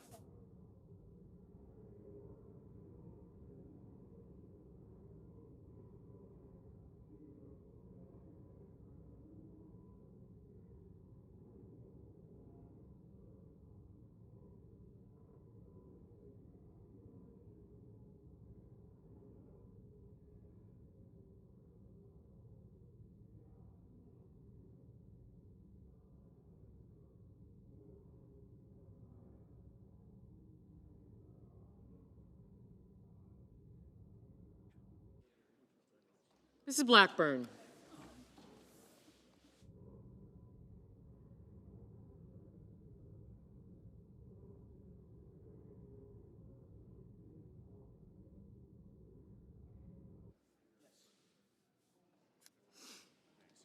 Thank you.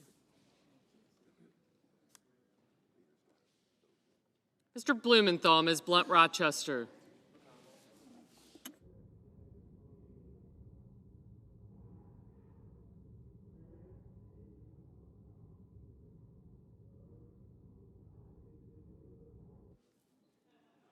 Mr. Booker. Mr. Bozeman. Mrs. Britt.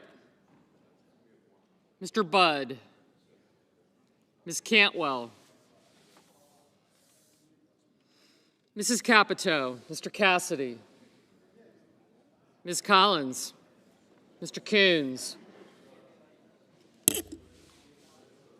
Mr. Cornyn. Thank you. Ms. Cortez Masto. Mr. Cotton. Mr. Kramer. Mr. Crapo. Mr. Cruz. Mr. Curtis. Mr. Daines. Ms. Duckworth. Mr. Durbin. Ms. Ernst. Mr. Fetterman. Mrs. Fisher. Mr. Gallego. Mrs. Gillibrand. Mr. Graham. Mr. Grassley. Mr. Haggerty. Ms. Hassan. Mr. Hawley.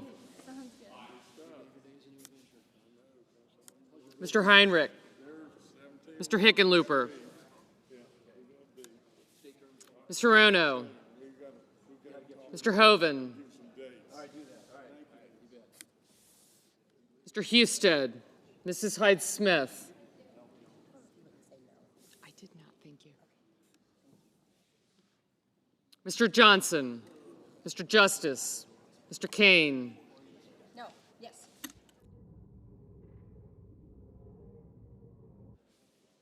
Mr. Kelly. Mr. Kennedy, Mr. Kim, Mr. King, Ms. Klobuchar, Mr. Langford. Thanks.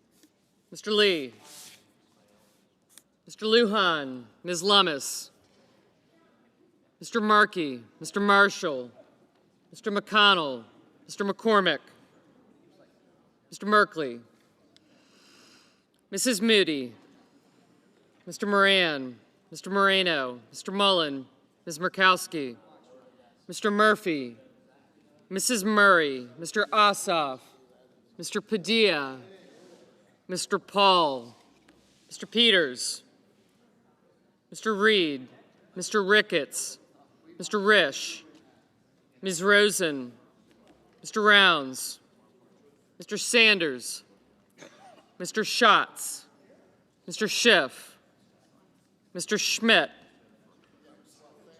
Mr. Schumer, Mr. Scott of Florida, Mr. Scott of South Carolina, Mrs. Shaheen, Mr. Sheehy, Ms. Slotkin, Ms. Smith, Mr. Sullivan, Mr. Thune, Mr. Tillis, Mr. Tuberville, Mr. Van Hollen, Mr. Warner, Mr. Warnock, Ms. Warren, Mr. Welch, Mr. Whitehouse, Mr. Wicker, Mr. Wyden, Mr. Young,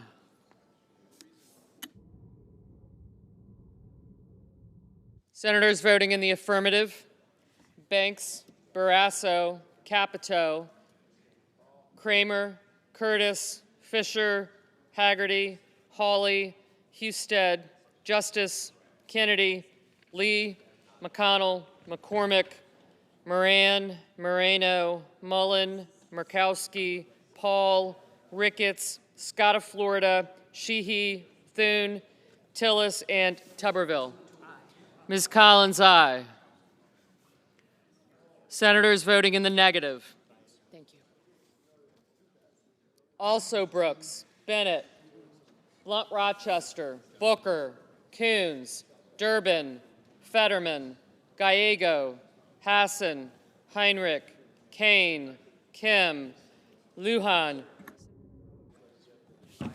Reed, Rosen, Schatz, Shaheen, Slotkin, and Smith. Mr. Cornyn, aye. Mr. Cruz, aye.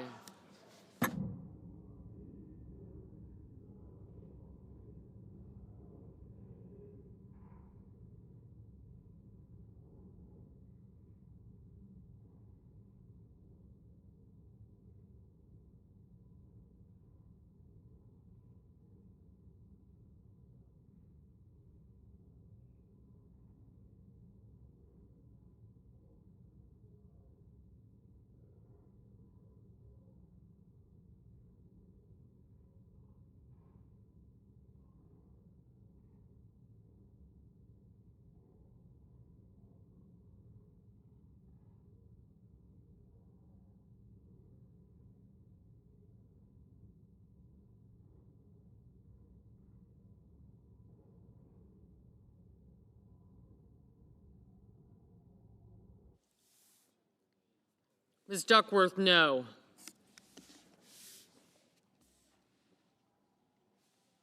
Ms. Cantwell, no.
Mr. Bozeman, aye.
Ms. Cortez Masto, no.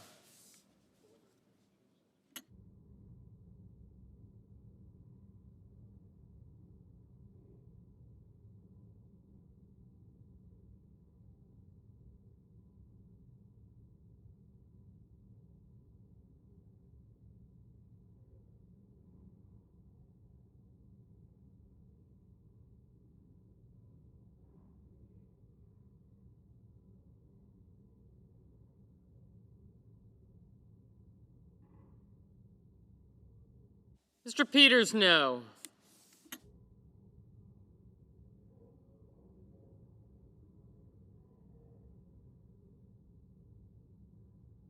Ms. Ernst, aye.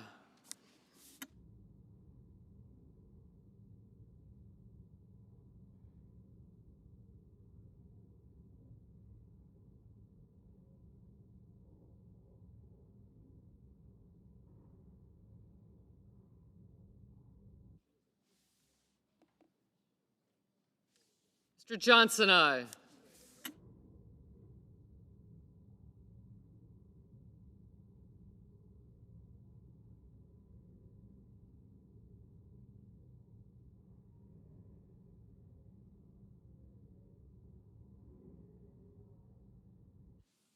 Mr. Murphy, no. Mr. Wyden, no. Mr. Cotton, aye.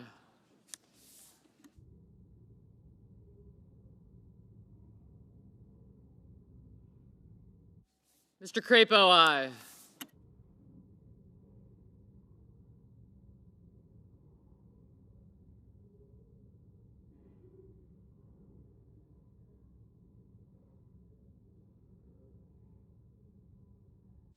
Mr. Daines, aye.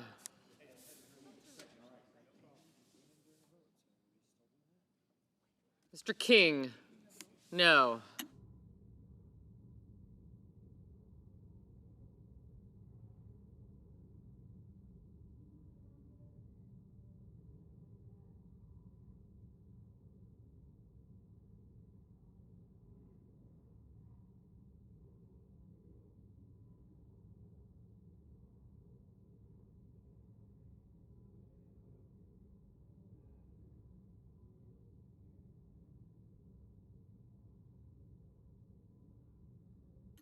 Mr. Hoven, aye. Mrs. Hyde-Smith, aye.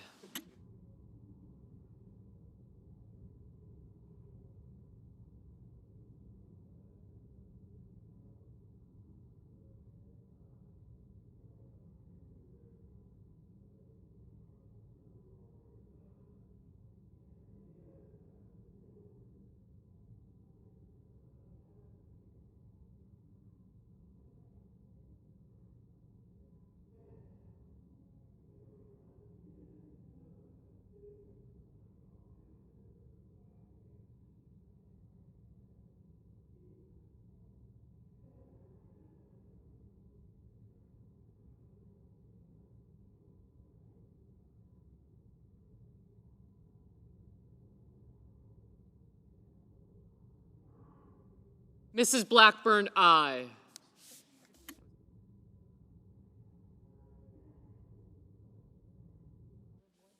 Ms. Warren, no.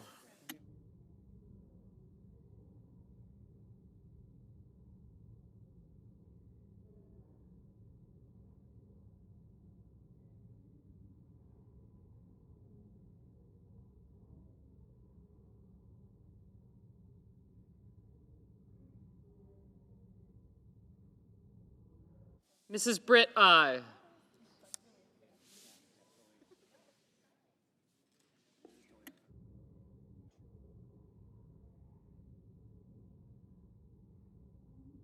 Mr. Welch, no.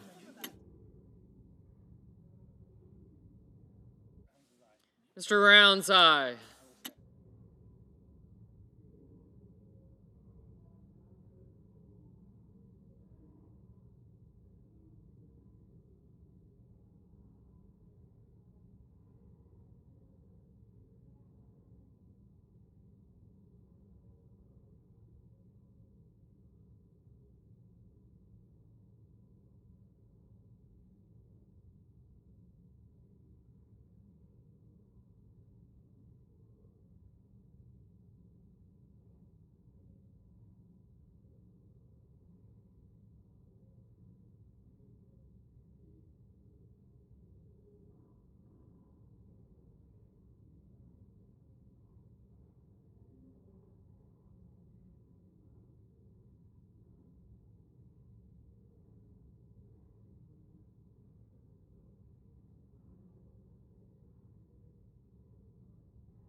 Mr. Hickenlooper, no.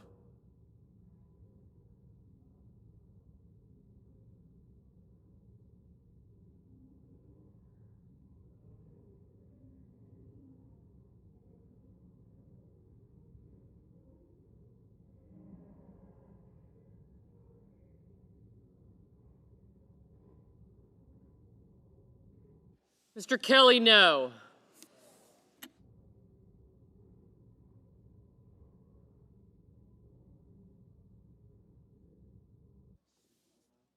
Mrs. Moody, aye.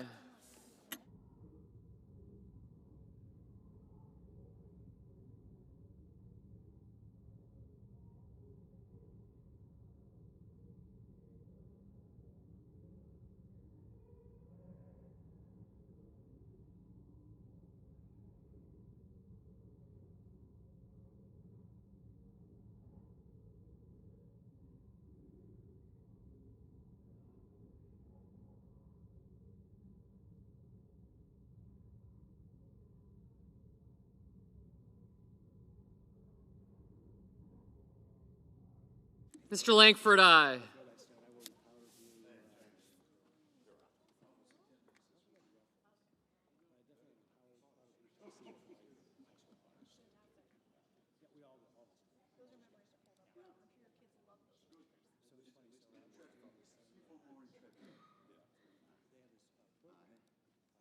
Mr. Wicker, aye. Mr. Cassidy, aye.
Mr. Warner, no.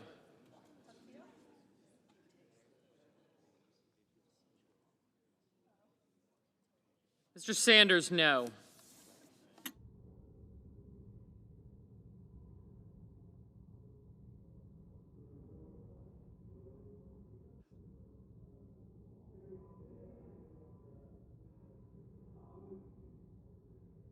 Mr. Schiff, no. Mr. Whitehouse, no. Mr. Marshall, aye. Ms. Baldwin, no.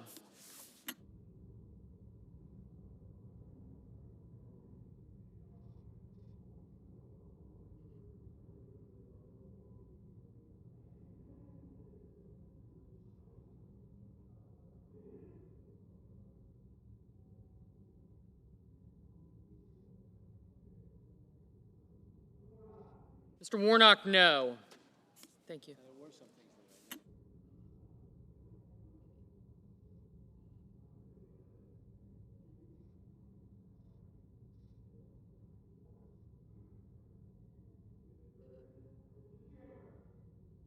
Mr. Schumer, no.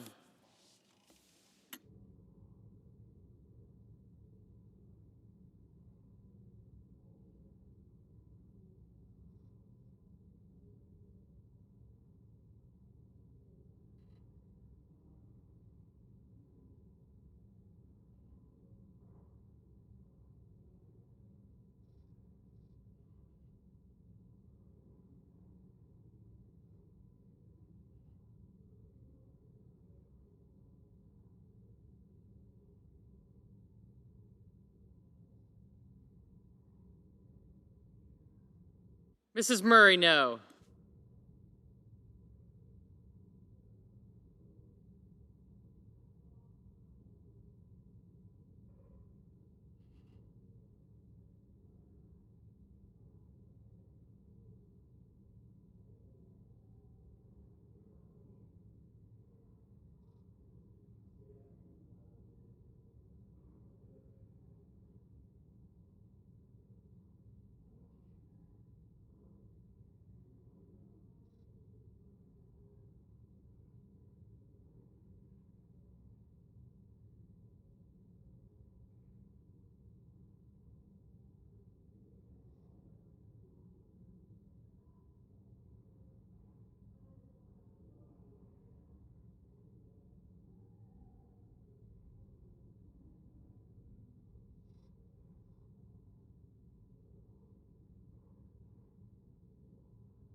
Mr. Merkley, no.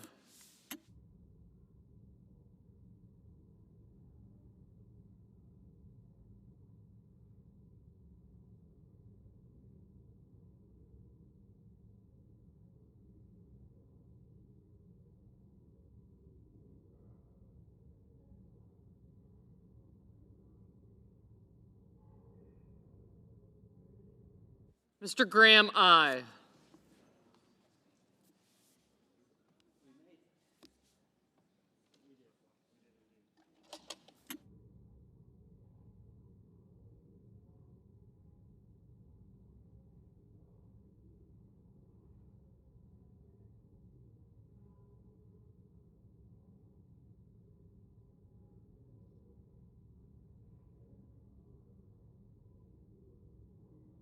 Mr. Markey, no.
Mr. Blumenthal, no.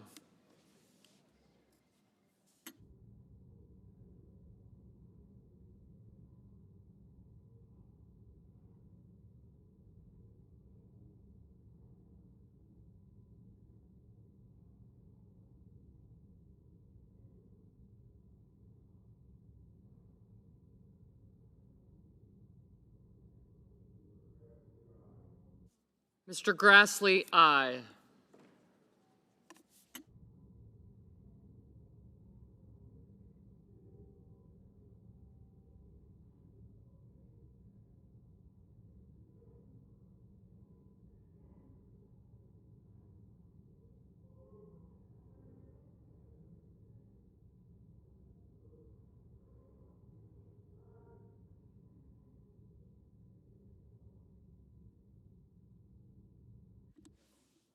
Mr. Scott of South Carolina, aye.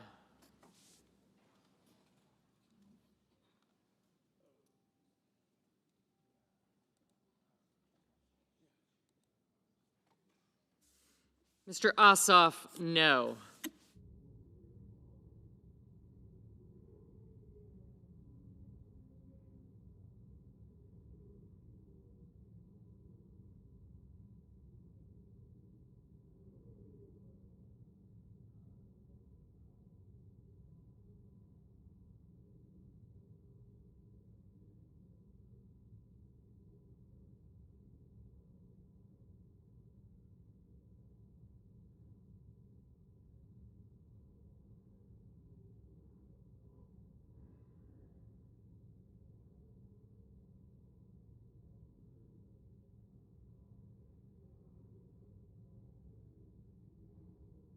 Mr. Padilla, no.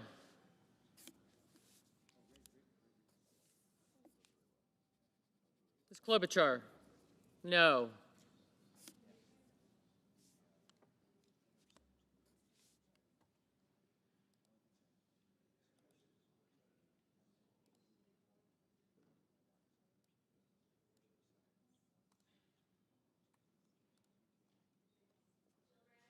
Mrs. Gillibrand, no.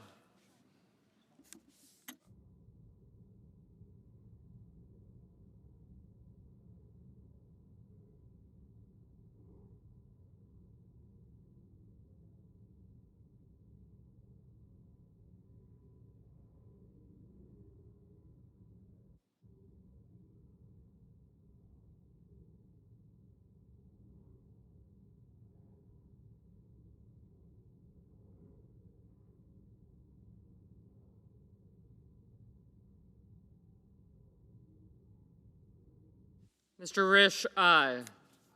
Mr. Schmidt, aye.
Mr. Van Hollen, no.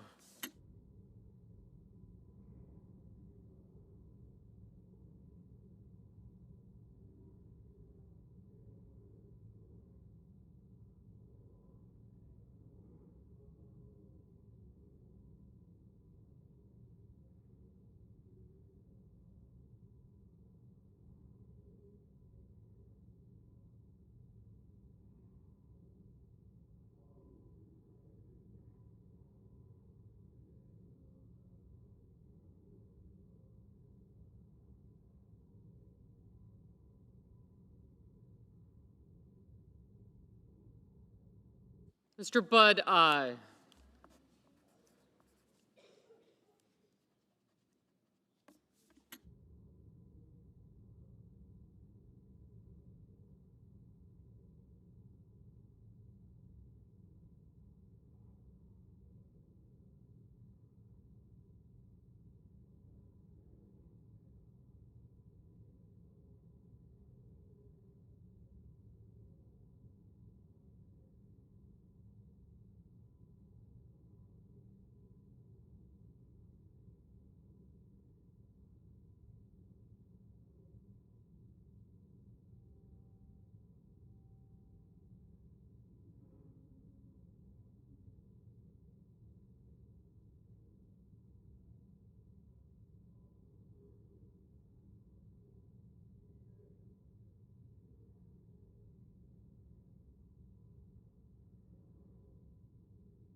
Mr. Sullivan, aye.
Ms. Lummis, aye.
Mr. Young, aye.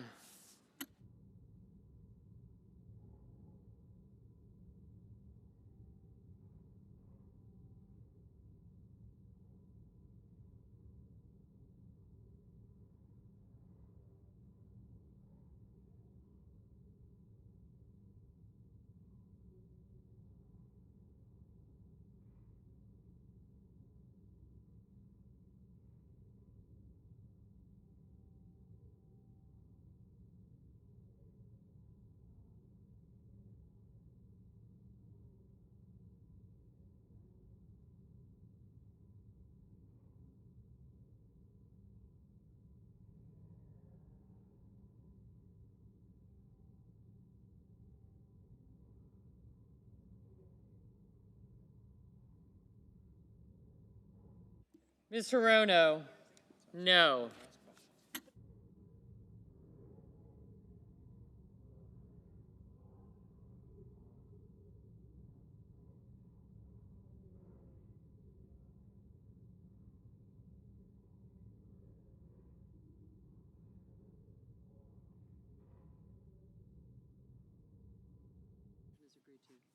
On this vote, the yeas are 53, the nays are 47. The motion is agreed to. The clerk will report the nomination. Department of Health and Human Services, Robert F. Kennedy, Jr. of California to be Secretary. Mr. President. Senator from Oregon, sorry. Mr. President, as we begin this discussion that is so important to America, I thought I would just mention the conversation I had recently with a couple of young medical students who came up to me and said, you know, we know you're interested in health care and have been involved in this, and I'm so appreciative of Senator Murray, who's going to pick up on the health care issue, an area where she has very substantial experience and expertise. And I thought these medical students summed up this debate because they said, the way we see this Kennedy nomination, it's not just a vote for next week or even next year. This is a vote with enormous impact for decades because Mr. Kennedy, according to these young students, these young medical students, has a long record of essentially being anti-science. And what we're going to do in our discussion of his nomination is go into that and other issues. And suffice it to say, during his confirmation hearings, and they've been in multiple committees now, he was given ample opportunity from members on both sides of the dais to clarify his views on science and vaccines and our nation's biggest federal health programs. And we're going to, in the hours ahead, touch on each of these and why Mr. Kennedy's failure to demonstrate a basic understanding of these important issues that impact America's health make him a uniquely unqualified nominee to become our nation's chief health care officer. And in beginning my remarks, Mr. President, I wanted to say that ever since my days with the Gray Panthers, I've always felt that health care is the most important issue. If you and your loved ones don't have your health, everything just goes by the board.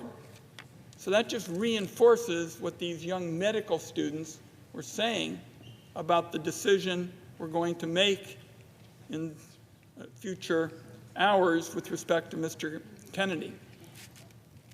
And I'm going to start with perhaps the most dangerous aspect of his long history, and that's his embrace and amplification of vaccine conspiracy theories. He's made a lucrative career out of sowing doubt in the minds of parents when it comes to vaccinating their kids. His, quote, nonprofit, the Children's Health Defense, is solely dedicated to peddling these conspiracies. You can even get merch. There are baby onesies, apparently, that read unvaxxed, unafraid, no vax, no problem. He's been the attorney of record on at least 5 cases against drug companies for their vaccines, which he didn't disclose to ethics officials and refused to answer questions about. He also refused to give up his 10% stake in any settlement agreements, instead passing them off to his son.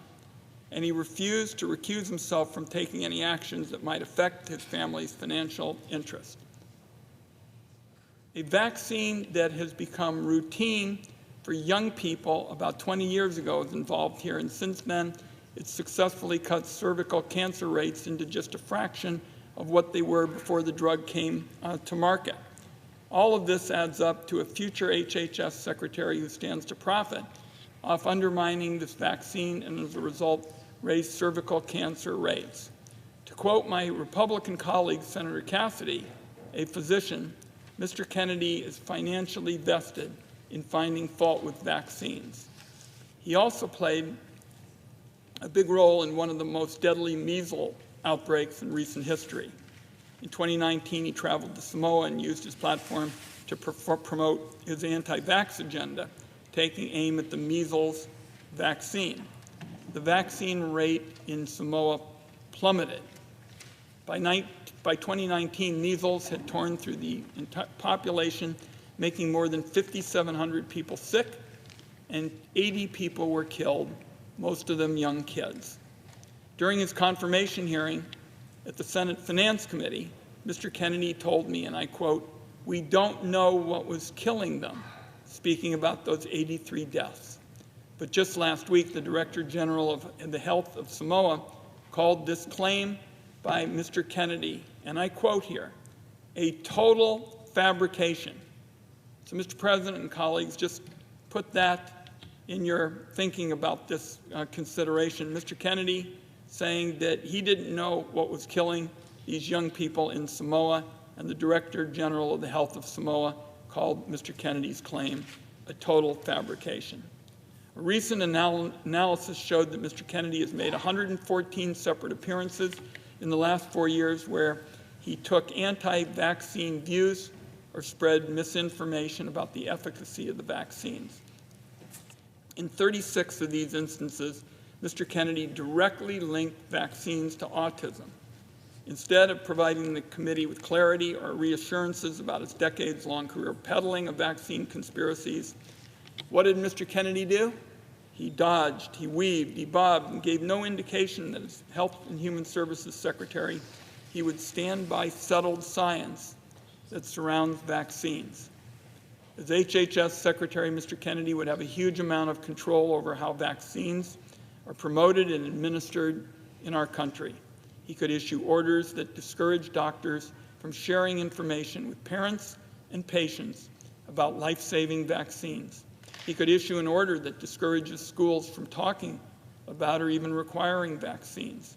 He could rubber stamp an executive order from Donald Trump that defunds the Centers for Disease Control, which is essentially the agency in charge of getting Americans up-to-date information about vaccines and when to get them. Just imagine you're a parent scrolling on Instagram or listening to a podcast. You hear this gentleman speaking passionately about the danger of vaccines. Maybe you do a bit of research, and lo and behold, you find this is the Secretary of Health and Human Services, America's chief healthcare guy. You think to yourself, This guy must know what he's talking about. Maybe he's right when he's questioning if vaccines are safe and effective. So the seed of doubt on vaccines gets planted. And then at your kid's next wellness exam, you decide not to get them their next round of vaccinations.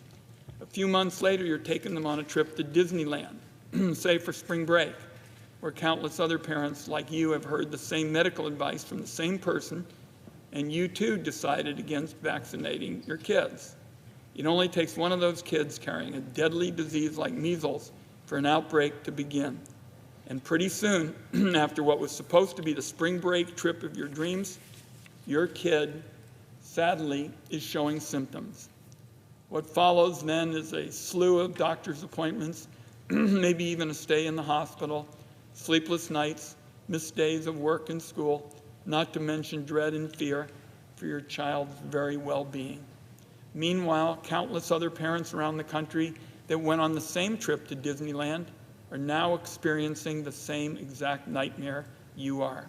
Sowing the seed of doubt in the minds of just a few people can have massive consequences for communities across the country. And it is not hypothetical. Right now, there's a measles outbreak in Texas that's sickened more than a dozen kids. The number of facts are connected, and Mr. Kennedy and his allies can take the credit for it. Now, Mr. Kennedy is fond of saying he's not making recommendations about whether parents should vaccinate their kids. He's just asking questions and giving people choices.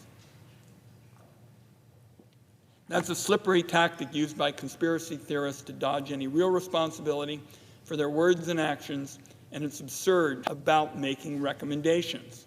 Mr. Kennedy is also fond of saying that if somebody shows him the science to prove he's wrong, well, then he'll apologize and retract his statements. But when somebody does show him the science proves him wrong, he just brushes it aside and basically will not accept it as fact.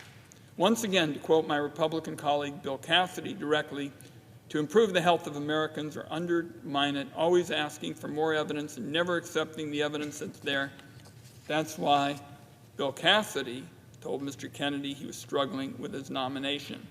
So even Republicans like Senator Cassidy, someone I work with frequently on the Finance Committee and respect his opinion, he knows how dangerous this guy is.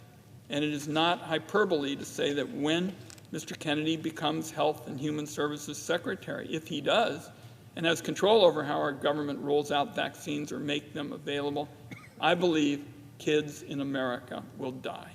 And when disease rates for illnesses that have effective vaccines start to rise in states across the country, and hospitalizations and death tolls mount, my Republican colleagues are going to regret voting, if they do, for Mr. Kennedy today or early this morning. And when disease rates for illnesses that have effective vaccines start to rise in states across the country and death tolls, mount, again, we will see Republicans say, this is something that could have been prevented. What else should we have done? Republicans will be responsible for every child that dies as a result of not being vaccinated because it seems they care more about staying in the good graces of Donald Trump than they do about protecting the lives of kids. Again, this is something they will regret for years to come. Now, before we turn to Senator Murray's remarks, I'd just like to touch on Mr. Kennedy's stance on reproductive choice, an area where Senator Murray has been our leader for years and years in the Senate. In the lead up to and during his failed presidential campaign, Mr. Kennedy repeatedly claimed he supported a woman's right to make her own health care decisions. Less than a year ago, in an Instagram post on June 14th last year, he stated that he supports the emerging consensus in this country that abortion should be legal up to a certain number of weeks. Fast forward to his confirmation again. Instead of clarifying, Mr. Kennedy defaulted to a clearly rehearsed talking point that he repeated over and over again. Quote, I agree with President Trump. Every abortion is a tragedy. While that answer doesn't give us much clarity, it's certainly telling. Mr. Kennedy has a long history of changing his stance on health care issue after health care issue to whatever position benefits him at the moment. As long as it earns him power or it earns him a paycheck, As far as I can tell, Mr. Kennedy will believe, or at least pretend to believe, whatever you want him to. He's willing to give up his principles and all of his beliefs that women and mothers are better equipped to make their own health care decisions than politicians. And it's all about, as we've talked about on this floor, staying in Donald Trump's orbit of power. While Mr. Kennedy recites rehearsed talking points on the subject, this is an issue that has had real, deadly consequences for women, as Senator Murray has said again and again. Donald Trump spent his first term packing the Supreme Court with right-wing extremists willing to rip away the reproductive freedoms guaranteed to us under Roe versus Wade. In the wake of the Supreme Court's gutting Roe, millions of women living in red states have had their reproductive freedoms ripped away from them, all due to Donald Trump. In the years since the overturn, we have kids in the future because they buy every American that we don't actually know where Mr. Kennedy stands. The man who could become our nation's chief health care officer, we don't know where he stands on reproductive health, short of perhaps just saying he's a yes man for anything Donald Trump tells him to do. So I think at this point, Mr. President, I want to yield the floor to my friend and colleague from Washington State, because she knows so much about the challenge of ensuring that women's reproductive health services are being protected. And as Secretary of Health and Human Services, Mr. Kennedy could do so much damage to the well-being and health of women, and I'm very pleased to be able to yield the floor to her to discuss that and other pressing issues. Mr. President. Senator from Washington. Thank you, Mr. President, and thank you to my colleague from Oregon who has very clearly stated why this nominee is not someone who should be holding the title of Secretary of Health and Human Services, and I appreciate all of his work on this and his wise words. I hope everyone heeds them. Mr. President, the American people are watching now with alarm because the vast majority of people know vaccines are safe, they're effective, they are life-saving. But we are now on the verge of confirming as our nation's highest health official, a man who has spent considerable time, money, and effort undermining that basic fact. A man who has abused his platform by refusing to acknowledge the well-established science that shows that vaccines are not linked to autism. Fear about that point, fueled by RFK Jr. and others peddling misinformation, is a leading reason that parents do not get their kids vaccinated against preventable, dangerous diseases. That is why elevating a man like RFK Jr. to lead HHS would be so dangerous. Just giving him any platform to spread vaccine doubt is dangerous, but to give him one of the biggest megaphones in the world, it is truly shameful that we even are debating this. My colleagues should know better. They actually do know better. They are looking the other way. They are choosing to pretend like it is in any way believable that RFK Jr. won't use his new power to do exactly the thing he has been trying to do for decades, undermine vaccines. Never mind the fact that CDC has already modified web pages with information about vaccines and other vital public health information, which a federal judge has now ordered the Trump administration to restore it. Never mind that the Trump administration is also reportedly planning widespread and significant layoffs at CDC and across HHS. This is how RFK Jr. substitutes his own beliefs for science. So when the vaccine conspiracy starts swirling and RFK Jr. turns HHS into ground zero for misinformation, I had no idea it is not going to be an excuse for confirming him, because at the Health Committee hearing, the chair pressed him repeatedly about the debunked claim that vaccines cause autism. And when RFK Jr. said he needed to see the evidence, he was shown the evidence. But to no one's surprise, he did not keep his word, admit he'd been wrong, and spread the good news that vaccines do not cause autism. He's had 2 weeks since that hearing to look at the same settled science as everyone else. Crickets. But he won't hesitate to quote the latest anti-vax conspiracy. He's totally up to speed on that front. Are my colleagues really buying this guy will take an impartial look at the science? If you think RFK Jr. will change who he is, you are lying to yourself. He has given no evidence to suggest that and all the evidence in the world to the contrary. Given his long and growing track record, we cannot just pretend if RFK Jr. finally gets power to undermine vaccines, a cause he has dedicated a considerable amount of time and effort to, that he'll just give up. That is not believable. And I know I've been talking a lot about vaccines because it is so obviously alarming. But the responsibility he would have goes far beyond that. So let's break some of this down. Both the ways he could undermine vaccines as HHS Secretary and the other responsibilities that would be at stake. To start with, the CDC is under HHS. That means that the Secretary directly appoints people to CDC's Vaccine Advisory Board. That board is responsible for making recommendations about vaccines, and it is those recommendations that determine whether or not certain vaccines have to be covered by insurance. So simply put, changing those recommendations will change what vaccines millions of Americans, including kids, will be able to get from their healthcare provider. If he is confirmed, there would be nothing stopping RFK Jr. from firing the entire board and replacing them all with vaccine skeptics.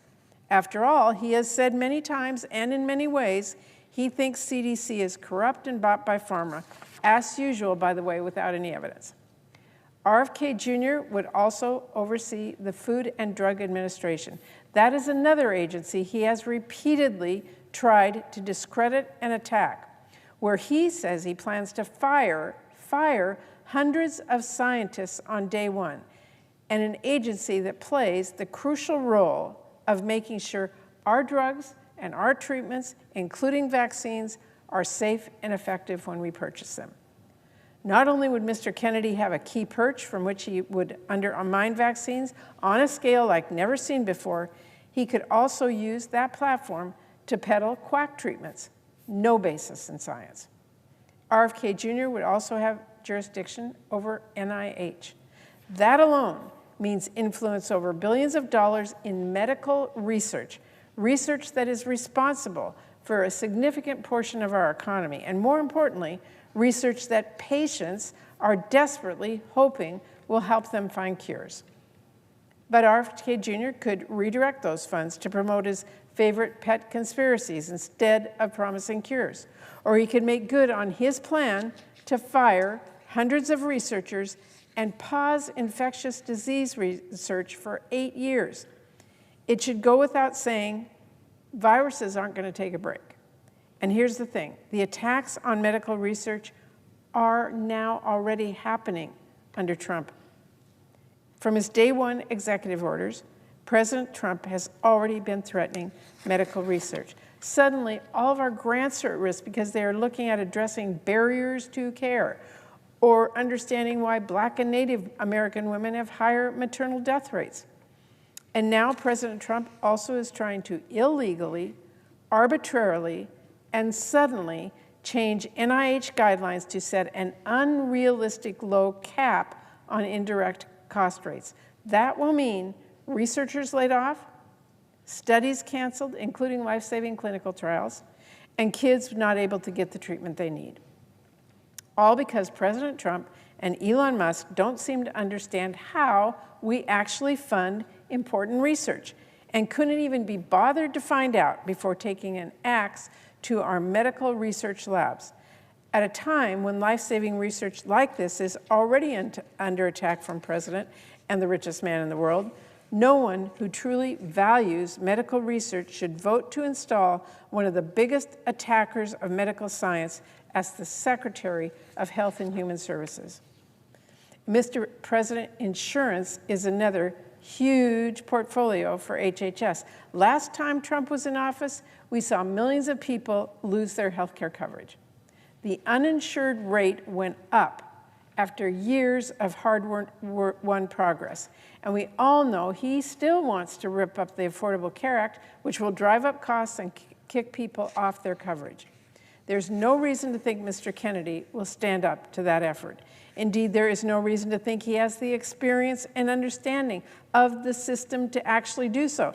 During his committee hearings, RFK Jr. confused Medicare and Medicaid. This is basic stuff.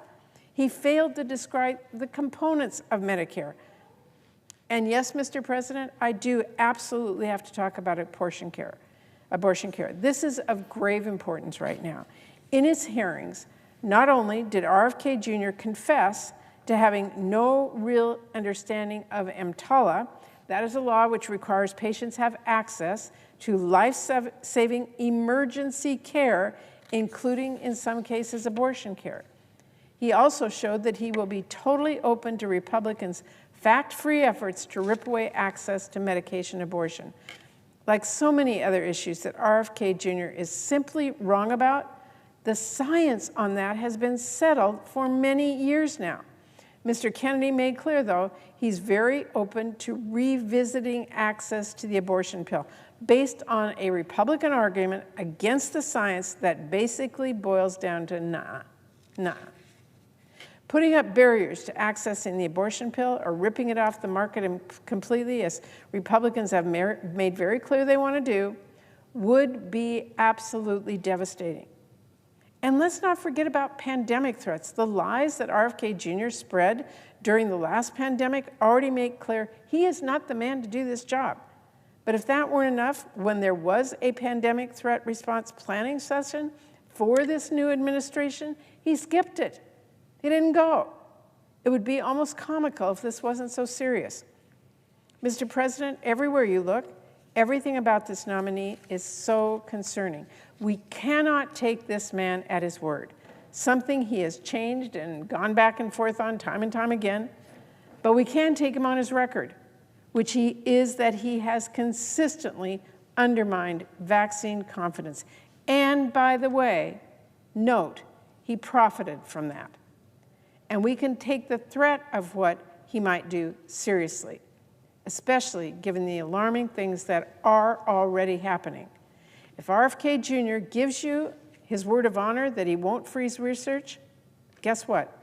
We're already seeing the Trump administration totally upend medical research. Thanks to the Trump funding freeze, NIH hasn't issued any grants award in weeks. If RFK Jr. swears that he's not going to take down information about vaccines, he's not going to silence experts, well, don't look now. But the Trump administration has already taken down or changed CDC pages about vaccines. They have already silenced public health experts. If RFK Jr. pinky promises you that he won't undermine medical science or studies or and he won't ignore global health threats, well, you might want to sit down for this, but President Trump has completely demolished our global health aid work. He has already completely demolished it. The fallout is utterly heart-wrenching. Already we know of a woman who died because the USAID-supported hospital she went to for oxygen was forced to discharge her because they got a stop work order from the Trump administration. It's not clear if she was the first death caused by Trump's complete freeze, but there is no question she will not be the last. And Mr. President, let me make a really important point here. It is not just people across the world who will be affected by this. There was a study being done on a new HIV treatment with thousands of volunteers. Study being done, already having 1,000 volunteers doing the treatment. But now, without their regular injections, which are cut off by Trump's move, there's going to be too little of the drug in their system to protect those people from HIV, but enough of the drug that if they contract HIV, it could mutate to become drug resistant. So for all the absolutely unhinged conspiracies we've heard about medical research from RFK Jr. and the like, where is the concern of this actual risk in this actual study happening right now, all because President Trump cut off foreign assistance? RFK Jr. has been silent about that risk, silent about how wrong that is. And so even as he is making these empty promises on one hand to some of our colleagues, he's already standing by as President Trump breaks them on the other hand. Oh, and here's one more. If RFK Jr. says he's going to consult you on healthcare personnel, please do not be fooled. Look, I don't know why my colleagues need me to tell them this. I like to think we have some pretty smart people around here. But this vote, RFK Jr.'s own nomination, this is your consultation on healthcare personnel, not some made-up promise for later. This is the point you have the most power. Whatever he might say, you don't get to choose who RFK Jr. will appoint to this or that. Heck, he doesn't get to choose who President Trump appoints. The decision you get to make, all of us on this floor get to make, is the decision before us right now. You get to choose who you vote to confirm, and you will have to live with that decision. And if you ignore the warning signs and confirm RFK Jr., then when the wheels fall off the wagon, you may try to tell yourself you were lied to, but you knew who you were dealing with. You knew who you were dealing with. You knew what he said before and what he has refused to say. You had all the knowledge you needed to do the right thing. I cannot tell my colleagues enough, this is not a game. This is not a political role without consequence. The health secretary has real power over whether Americans can get basic information and care that impacts whether they live or die. As I have tried to drive home throughout this process, vaccines save lives. That is not a question. It is not a slogan. It is a fact. If when parents look to you, worried about their newborn, wanting to do what is best for their baby, and trusting your advice as a public health leader, if you cannot tell them the same truth that centuries of science and experience tells us, which is that vaccines are safe and effective and life-saving, then you have absolutely no business leading the Department of Health and Human Services, none. And so just as I did at the hearing, I want to warn all of my colleagues, by merely voting to confirm Mr. Kennedy, we would be telling our constituents he's worth listening to on vaccines. That alone will get people killed before he even lifts a finger, because he does not even need the levers of power to get people killed. All he needs is that megaphone. To affirm his views by voting to confirm him as our highest health official, let's not mince words about what that will mean. When babies die from whooping cough because parents weren't sure if the vaccine was safe, will you be able to look them in the eye? When the flu sweeps our nursing homes, when measles sweep through our communities, will it be worth it? Mr. President, I will end on this. I'm sure there are plenty of members who know perfectly well just how dangerous it would be to confirm RFK Jr. They don't need to hear it from me. In fact, some of them even know the danger better than I do. But here's what I do know. Conscience is a muscle. Courage is a muscle. The less you use them, the more they fade away. So if my colleagues are feeling the pressure from President Trump, or if they're feeling the weight of the richest man in the world on their backs on this vote, I would warn them. This will certainly not be the last test we face here in the Senate. Giving into this pressure now won't make it go away. It won't soften the pressure you face later, and it will not strengthen your resolve when the stakes are higher. It will just show pressure works. If you do not draw a line somewhere, you will cross every line you could ever imagine. You will be pushed further and further into accepting things you thought you never would, things you thought you never could. I think most of my colleagues know what really is at stake here. I think most of my colleagues know what sort of man RFK Jr. is and what sort of damage he could do if he's confirmed. There are political realities, we all get that, but there is also right and wrong. There's fact and fiction. There's people staying healthy and people dying pointlessly, kids dying pointlessly from diseases that we can prevent because they thought Congress took its job vetting our health care secretary seriously. So, Mr. President, I urge my colleagues to show some courage. I urge them to show some conscience.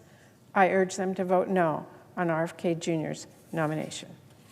Mr. President, I yield 30 minutes of post-cloture debate time to the Democratic leader, and I yield the floor.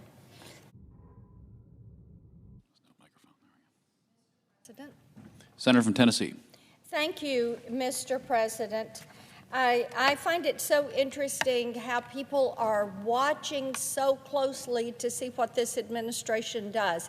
And I've been so pleased to see that the polling shows by an overwhelming amount, 70% of the American people agree with how President Donald Trump is carrying out his job, getting things done for the American people, things that they voted to see done. And he is keeping those promises. Now, when we look at the issue of illegal immigration, we see that in his first weeks back in office, what he has done at the top of his to-do list has been to take action to secure this border. The numbers that we are seeing, how they have dropped with the number of encounters, with the number of gotaways. This is encouraging. The message is out there. The U.S. is going to protect and defend its sovereignty. We are going to protect and defend our people.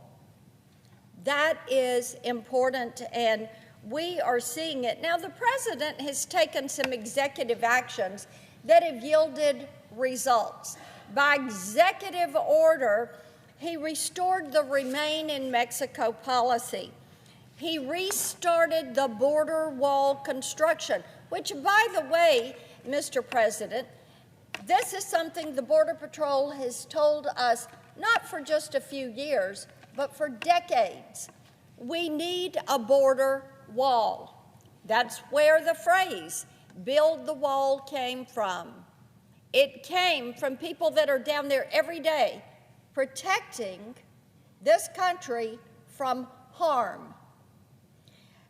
The president has also ended catch and release. Now, that's that practice where somebody comes across and then they get their paper that they're claiming asylum, and they're told that they can go on into the country and go wherever, and there are nonprofits down there on the border, and they give them a plane ticket and food and a phone, and off they go to their desired destination at taxpayer expense. So that has ended. The president has also sent troops to the southern border, and thank goodness we are seeing these deportations of criminal illegal aliens taking place. Yesterday in Nashville, we had 8 that were apprehended in a human trafficking ring. 8. 2 of them were linked to Tren de Agua. They were Tren de Agua gang members. Now, these are all things that the president is doing to make this country safe. And we have security moms all across this country, and certainly across Tennessee, that are reaching out to us and saying, keep it going. Deport those that are criminally in this country. Let's carry this out. We're seeing such good results. In operations across the country, ICE, which is Immigration and Customs Enforcement, has arrested 11,000 criminal illegal aliens, including many violent offenders and gang members. Since Inauguration Day, migrant encounters at the southern border have reportedly dropped 87%. As I said, Mr. President, we are seeing results. We know that for years, former President Biden allowed more than 10 million illegal aliens to enter the country, including tens of thousands of convicted criminals and more than 1.7 million known gotaways. And for 4 years, Tennesseans and Americans across the country have suffered the tragic consequences, including rampant migrant crime. Recently, our Tennessee District Attorneys General Conference released a report documenting the widespread migrant crime in our state during the final months of the Biden administration. Now, the report confirms what we already know, that during the Biden years, every town was a border town, every state was a border state. So our Tennessee District Attorneys General took the last 3 months of 2024, and they said, let's look at what is happening in these last 3 months and see how this has escalated. Now, of course, we know that under Joe Biden, violent crime rose 43% his first year that he was in office. And what we saw from the District Attorney General's report, that there were in 3 months, now this is a 3-month number, there were 2,719 reports of illegal aliens being charged or convicted of 3,854 offenses in the state of Tennessee. Among them, the most common offense was driving under the influence. There were 654 arrests of those illegally in the country driving under the influence. These offenses accounted for more than 13% of all DUI arrests across the entire state.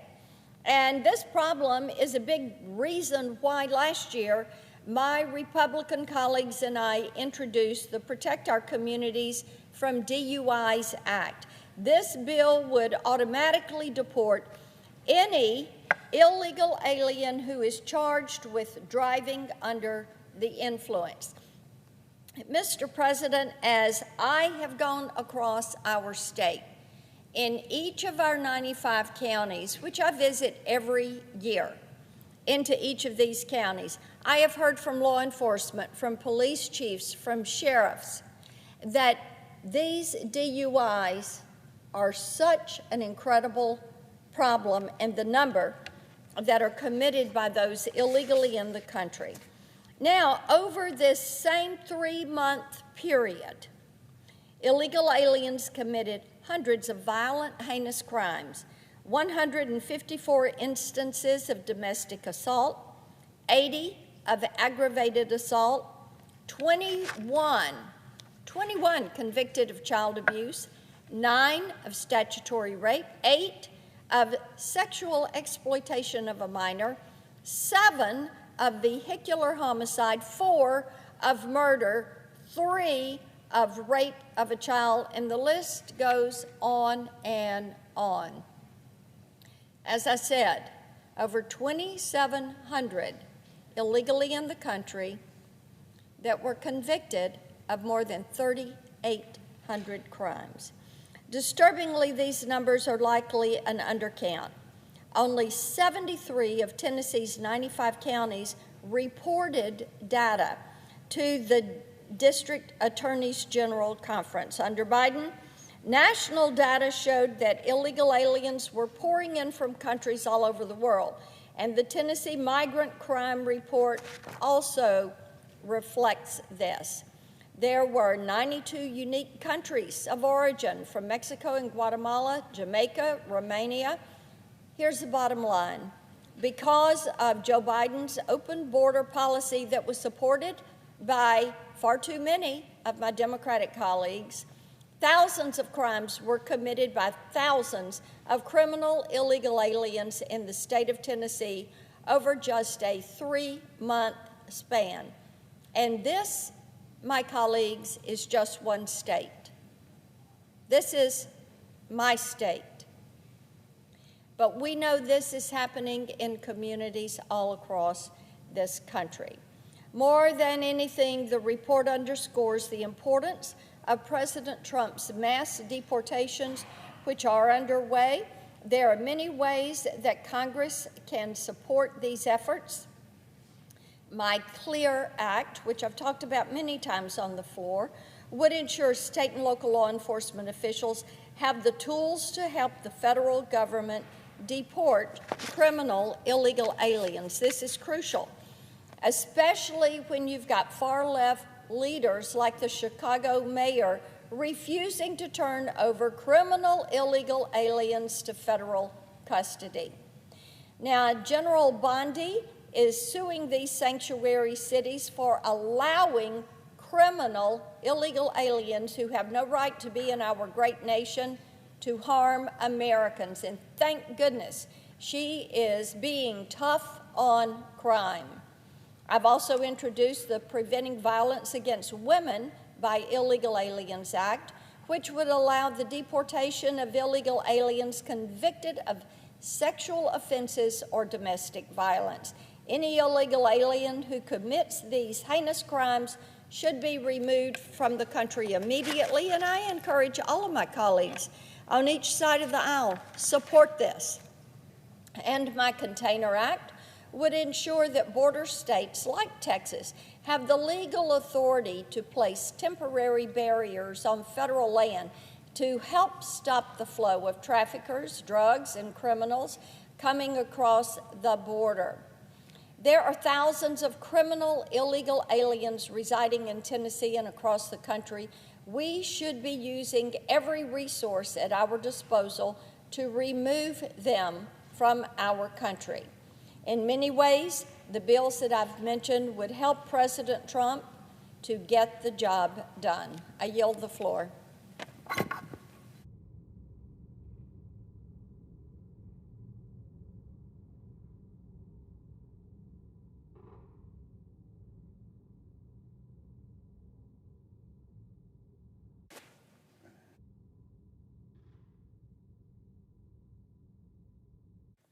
Mr. President, Senator from Hawaii.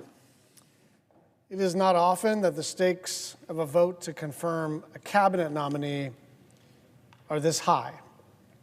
But tomorrow, when we vote on the nomination of RFK Jr. to be the Secretary of the Department of Health and Human Services, the stakes will be life and death. Mr. Kennedy, in his words, but more importantly in his actions, has proven over and over again that he is a unique danger to society. But he's on the edge of becoming the country's top health leader with the power to unleash bygone diseases and undermine trust in science for generations to come. For the first time ever, we will have a health secretary who has actively helped to cause outbreaks instead of to contain them. We'll have someone in charge of medical research who's taken every opportunity to undermine science instead of promoting it. We'll have someone who's never come across a crazy idea that he didn't like, whether it's that antidepressants are the cause of mass shootings or chemicals in the water are turning children gay. This is the Secretary of the Health and Human Services Department. Those two things right there should be immediately disqualifying. This should be 100-0. This guy used to be a Democrat.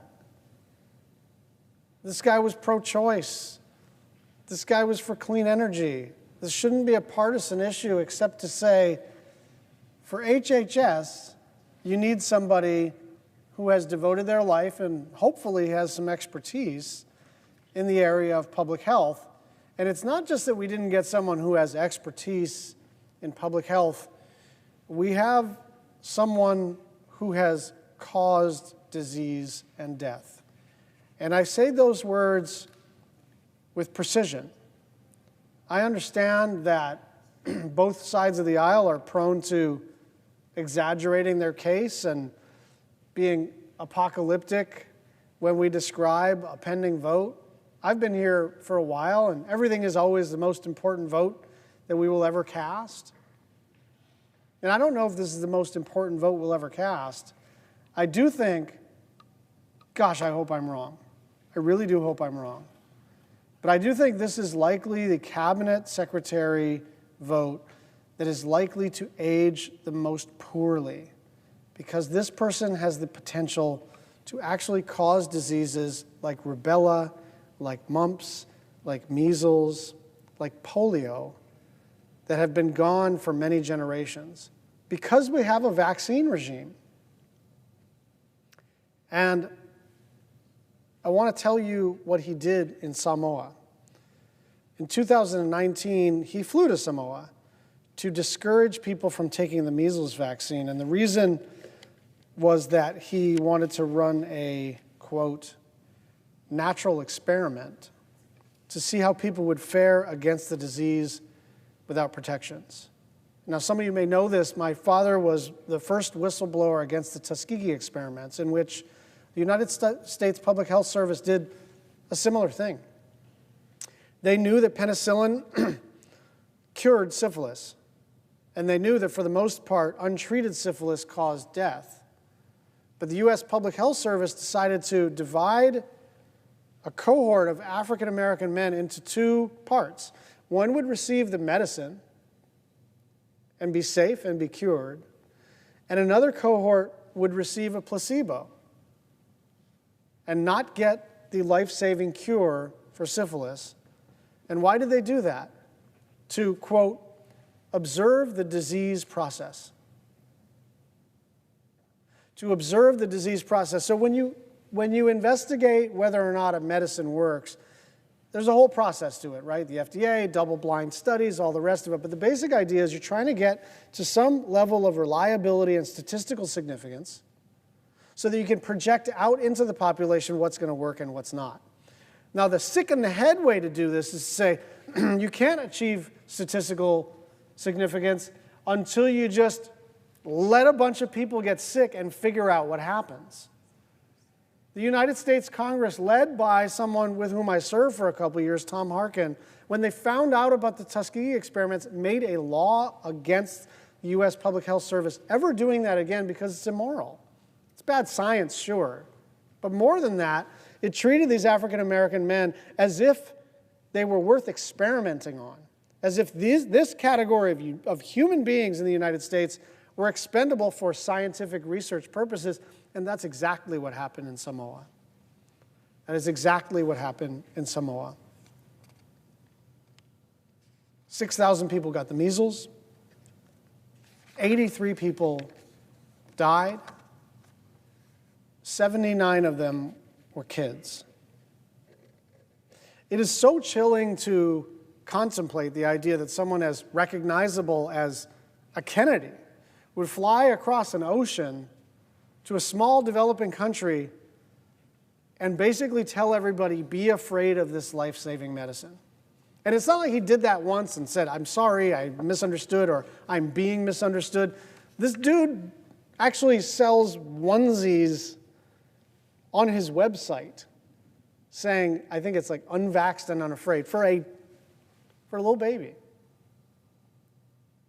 This guy has views that are out of the mainstream of, I would guess, 99 out of 100 United States senators. And I do understand the pressure that some of my colleagues are facing. They're being told, if you vote against one Trump nominee, you will be primaried. So that's not a small amount of pressure. But this one, I just promise you, it's not going to age well.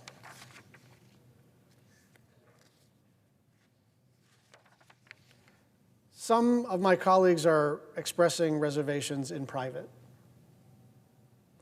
And I think that's better than not expressing any reservations at all. And some of them are getting private assurances from Mr. Kennedy that he does not, in fact, hate all vaccines. He just wants to answer questions and all the rest of it. I am not reassured. I think this person has demonstrated over a pretty long career that he says whatever is convenient in the moment, right? This is like an unreconstructed, he's Kennedy. He was running for president in the Democratic primary, and now he's a Trump guy like 10 months later. What does that mean? It means he's got no core values, right? Like there's just no way to go from over here to over here politically in such a short period of time, except that he was offered something, and he was offered this job. And why does he want this job? Because he's got a very specific view about public health. And I just want to make one other point. The problem of our food system, right? The problem of the extent to which we subsidize ultra-processed foods that are coming from commodities that are subsidized in the Farm Bill and causing people to get increasingly diabetic and all the related health problems that happen related to that. Like, that's a really legitimate place to do some good bipartisan work. And I would love to do that. It's also not what the HHS secretary does. It's what the United States Department of Agriculture does for the most part. And it's what the Congress does. The problem is the Farm Bill. The problem is you get what you subsidize. And we are subsidizing all the corn products and all the soy products and all the sugar products that go into the lab-tested, extra delicious, extra bad for you, extra addictive stuff that is making us all, even though we're the wealthiest country in human history, a very unhealthy country. And so if that's all this guy we're working on, you could count me in. But if your idea of public health has to do with healthy food, has to do with prevention, has to do with understanding that our food system and our agricultural system and our USDA and our Farm Bill process is essentially broken, you don't actually have to purchase this kind of crazy, evil stuff. You just don't. You don't have to do it. There's lots of good people on the food system side you can work with, work for, cheer on, organize with. But this man is going around, he's not talking about the COVID vaccine.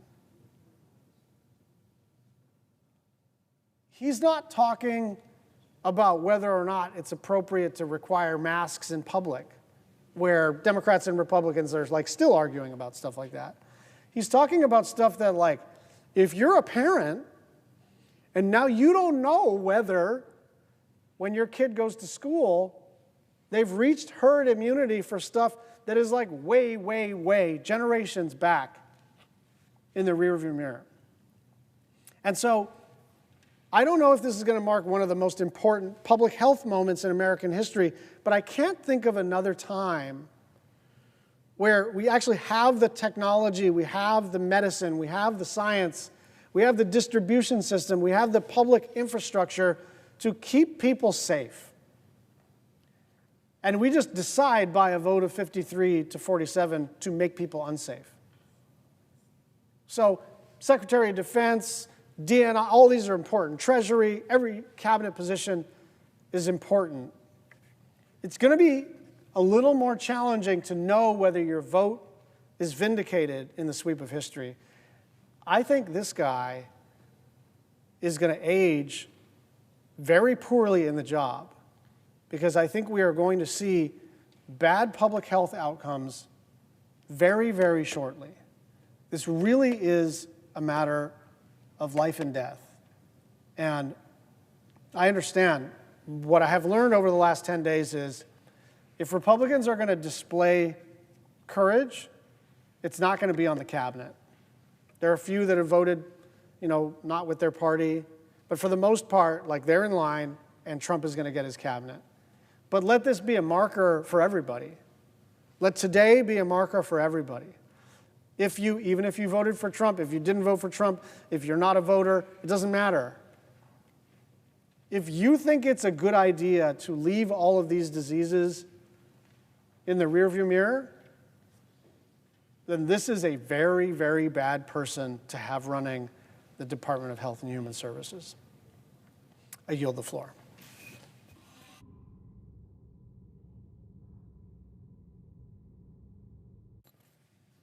Thank you, Mr. President.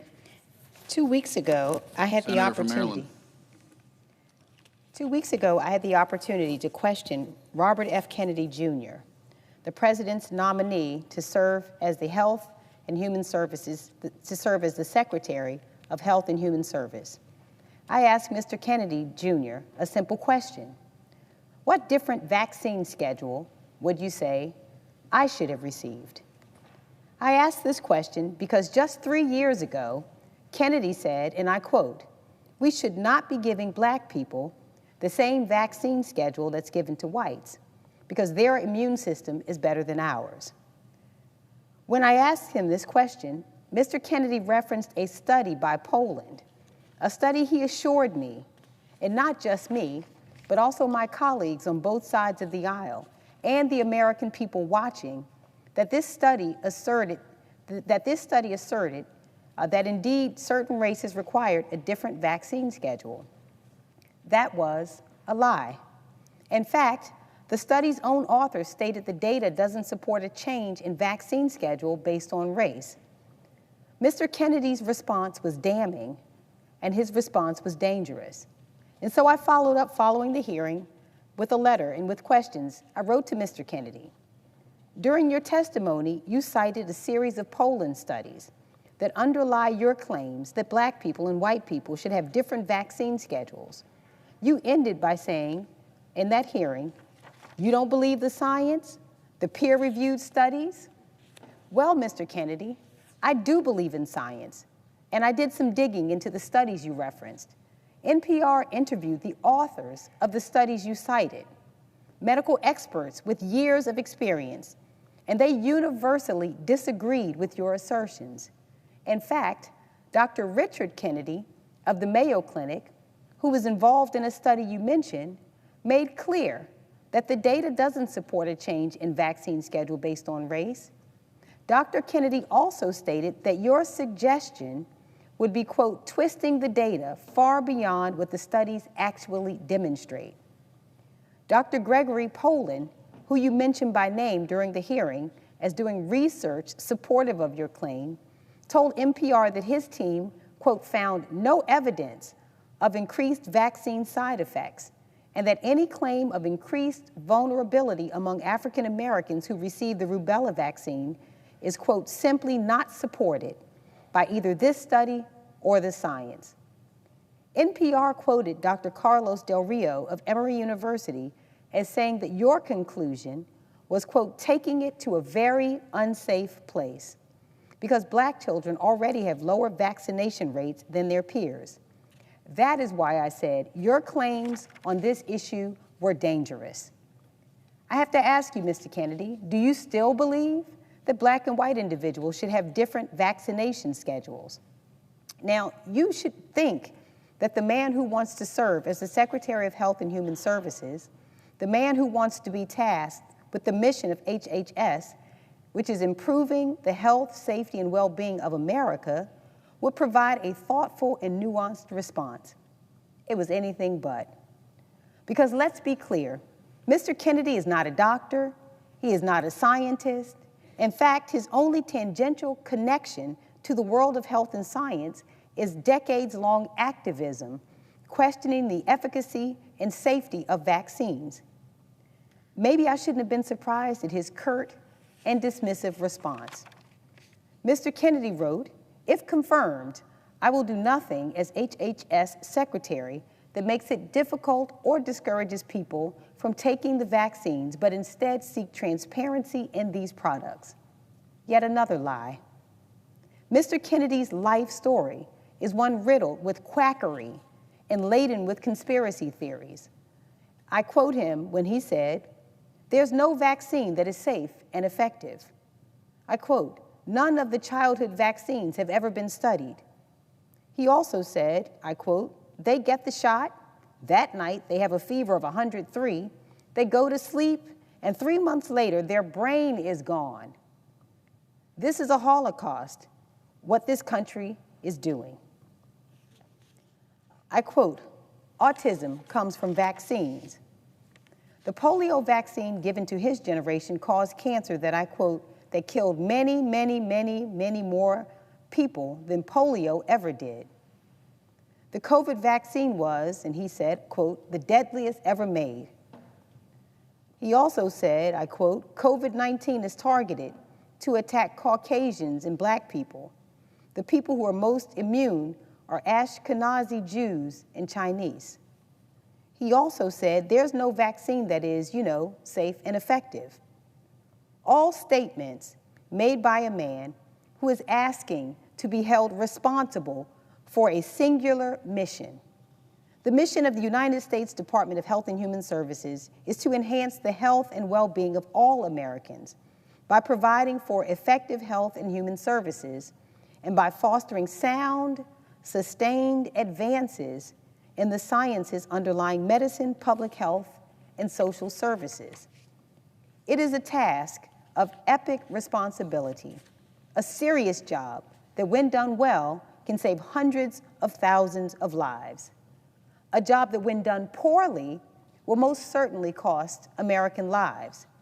And let us not speak of Mr. Kennedy in a vacuum.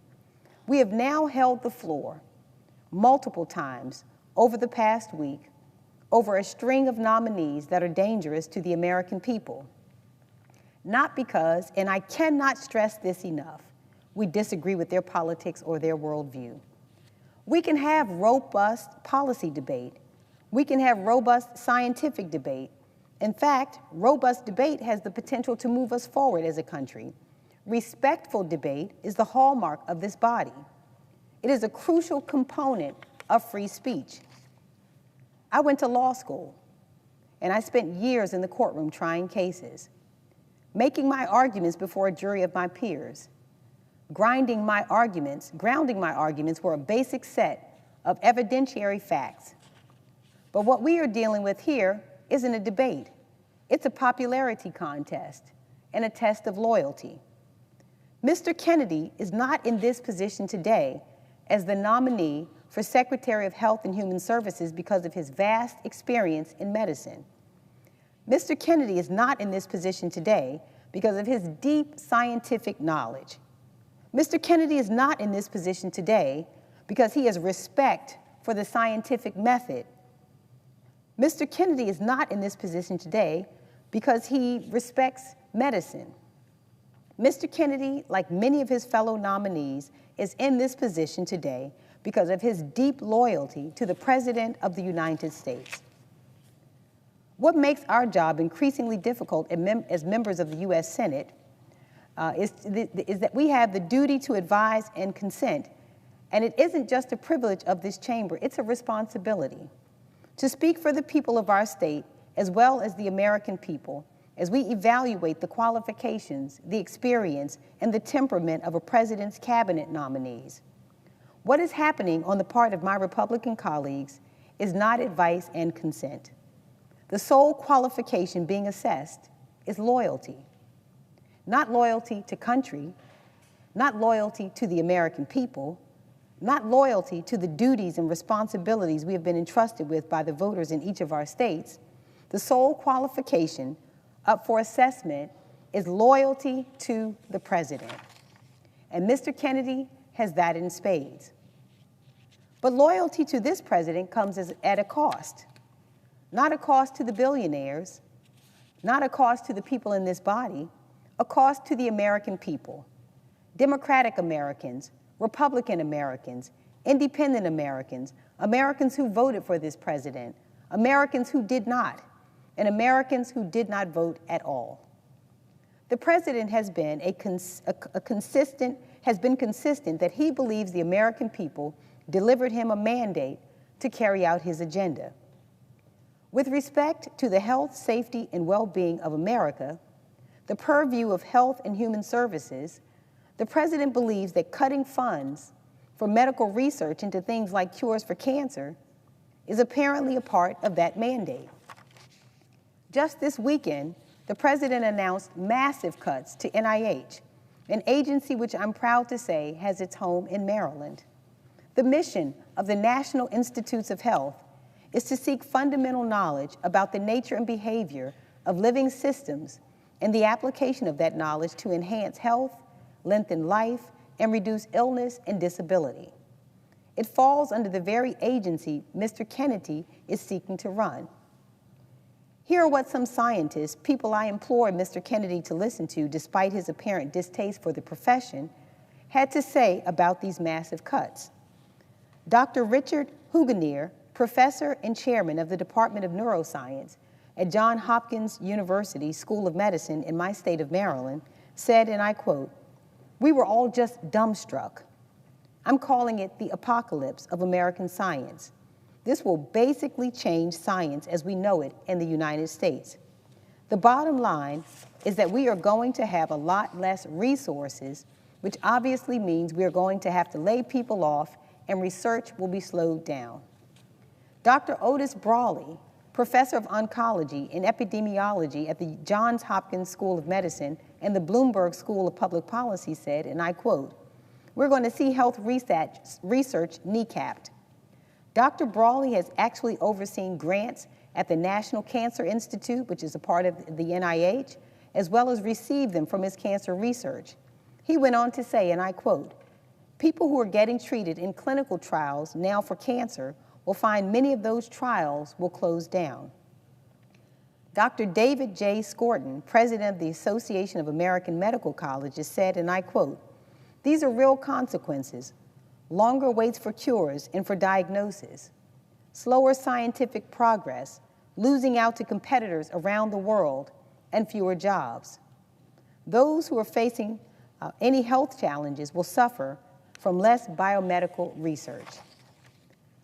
Dr. Robert Lefkowitz, a Duke University professor, my alma mater, go Blue Devils, professor of medicine who won the Nobel Peace Prize in Chemistry in 2012, said, and I quote, "I think the American people need to understand how devastating it would be if this goes through. A lot of research would just have to stop. I cannot imagine that the shortfall could be met from other sources." NIH funding supports over 600 current and ongoing clinical trials at Johns Hopkins in Maryland. The NIH supports hundreds more critical research projects and clinical trials at the University of Maryland. Clinical trials in cancer, pediatrics and children's health, heart and vascular studies, and the aging brain. Research on traumatic brain injury to members of the military, suicide prevention, addiction, and patient safety. Clinical trials supporting over 23,000 jobs and $5.7 billion in economic activity in Maryland. These massive cuts will lead to over $200 million in losses to Hopkins and over $50 million in losses to the University of Maryland. Now, I may not be a Republican voter, but I can assure you Republicans across our country aren't seeking to stymie progress on a cure for cancer. By putting the NIH in its crosshairs, the president is targeting some of the most vulnerable Americans: the young child suffering from sickle cell disease, the working mom who's also struggling to care for a parent with Alzheimer's, the family member suffering from an opioid addiction, the father dying of lung cancer, all diseases being actively researched by the NIH. Disease and suffering does not respect the boundary of partisan politics. It impacts each and every American family. And it falls in part to the Secretary of Health and Human Services to do everything in his power to get us closer to cures. Instead, I fear we have a nominee before us who is more interested in getting us closer to conspiracies.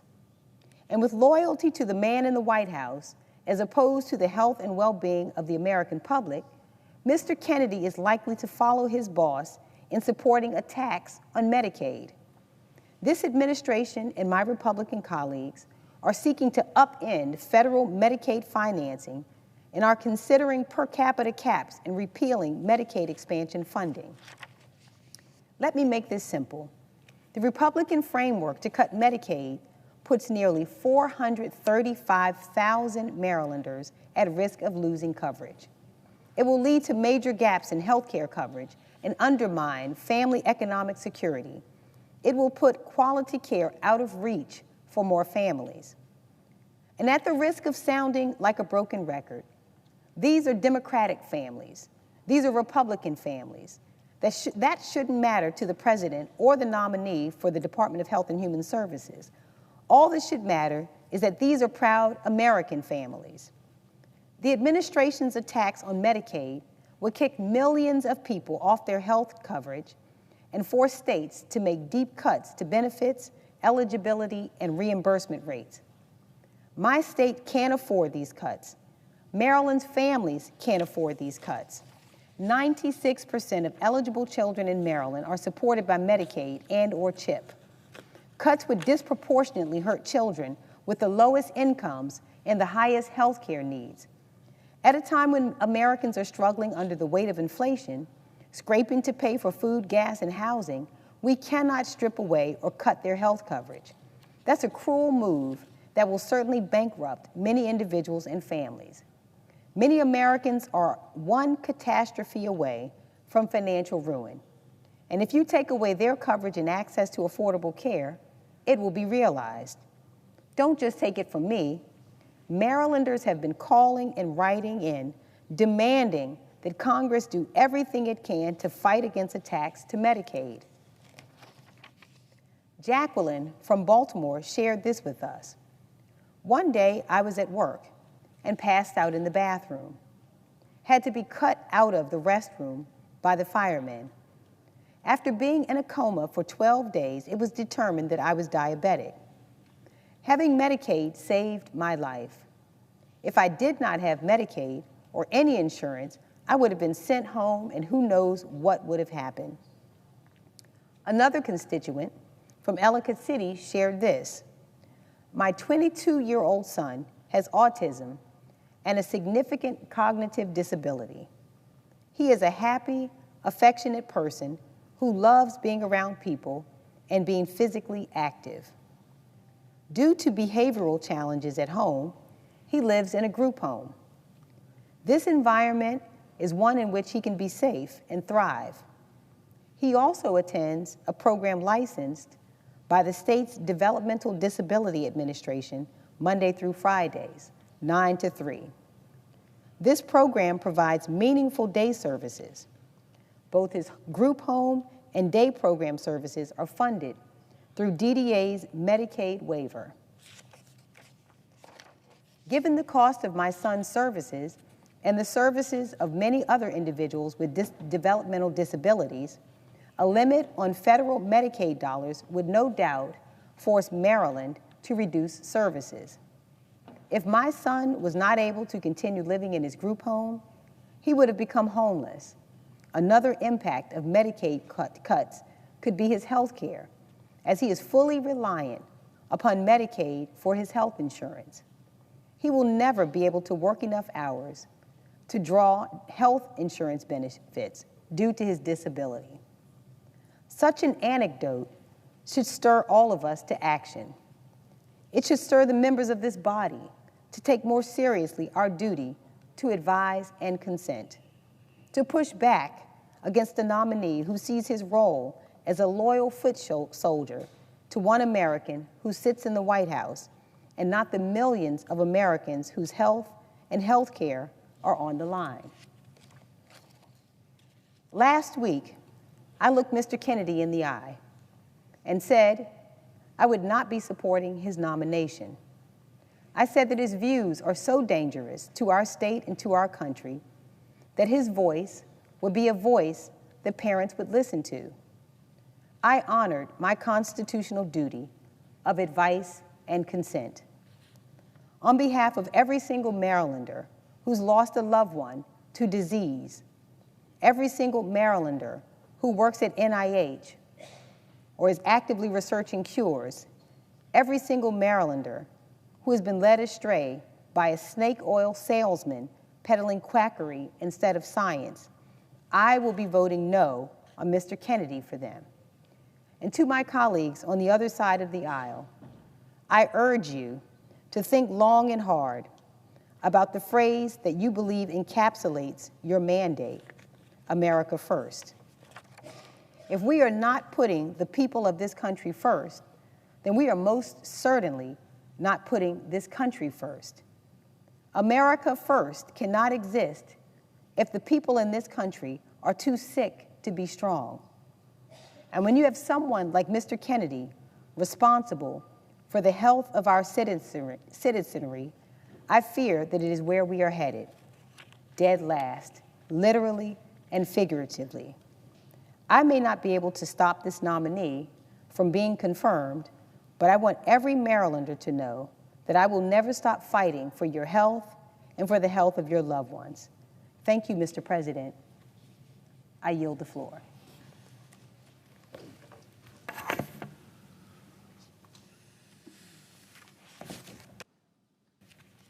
Mr. President.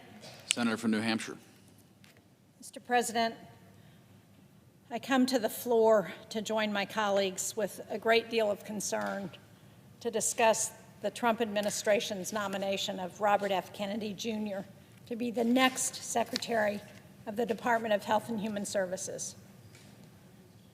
To put it very simply at the outset, Robert F. Kennedy, RFK, Jr., is unfit to lead the highest health office in our nation.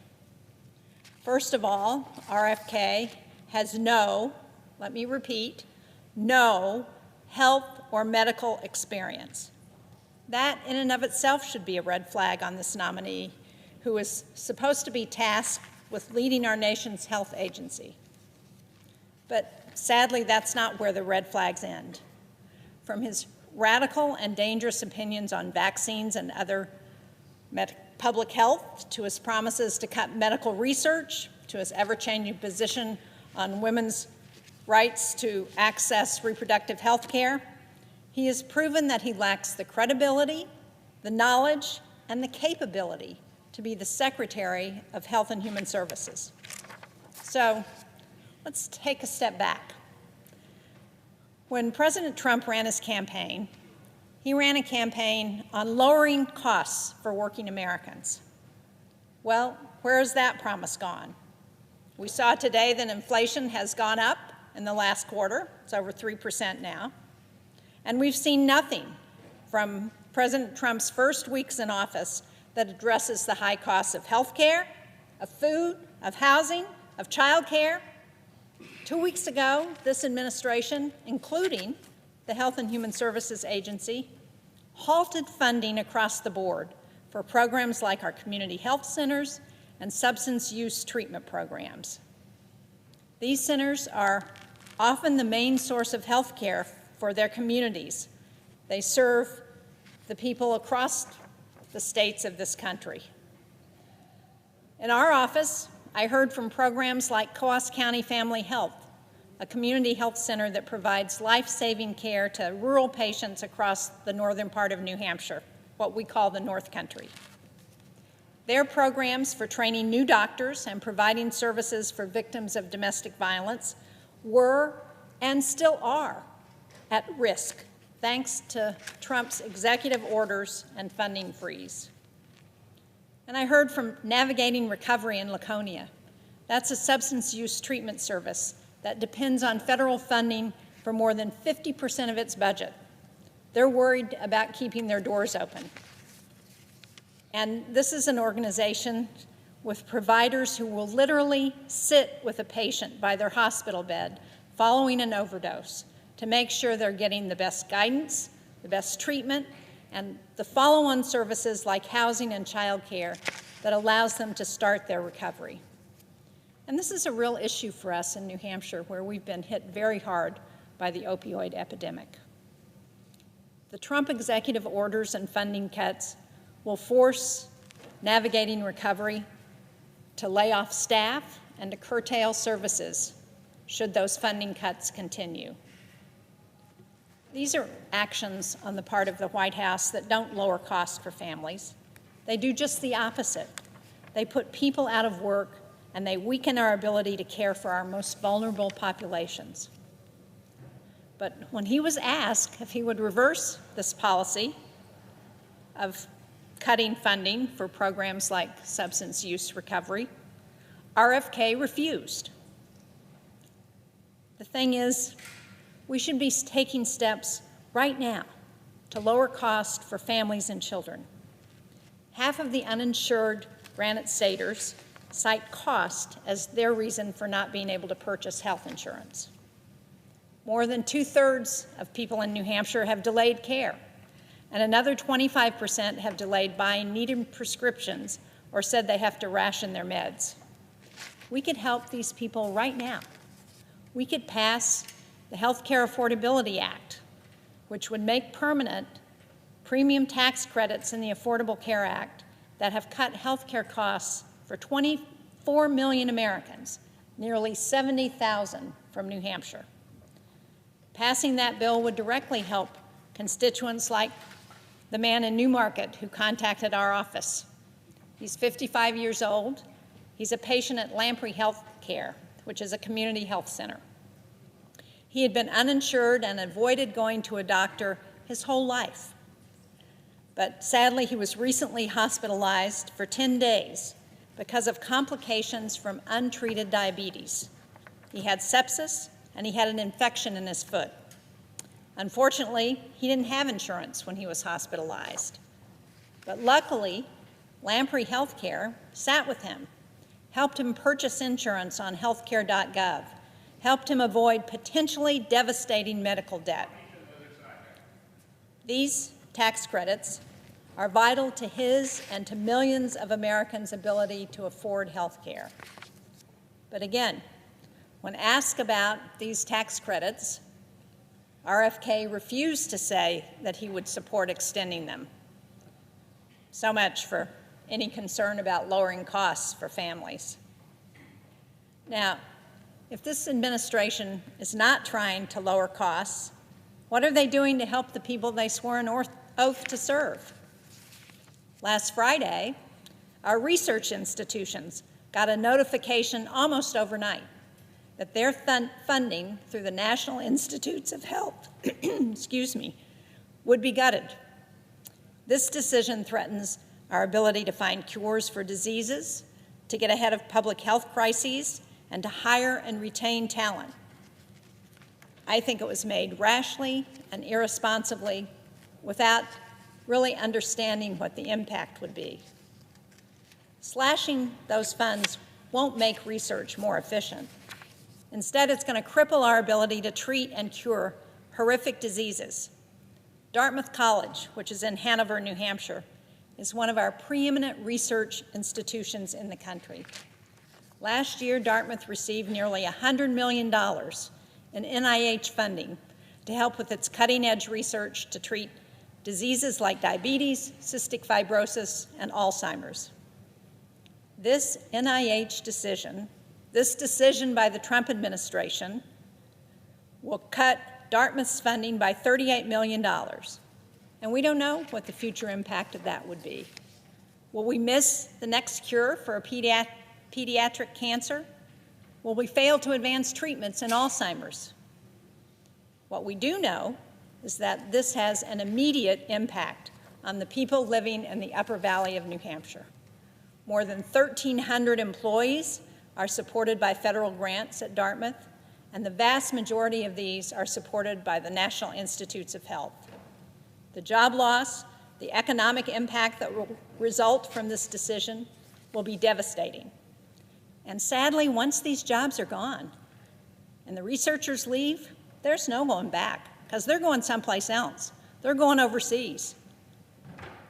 But we unfortunately know that RFK supports this decision because he has publicly supported gutting NIH staff and research.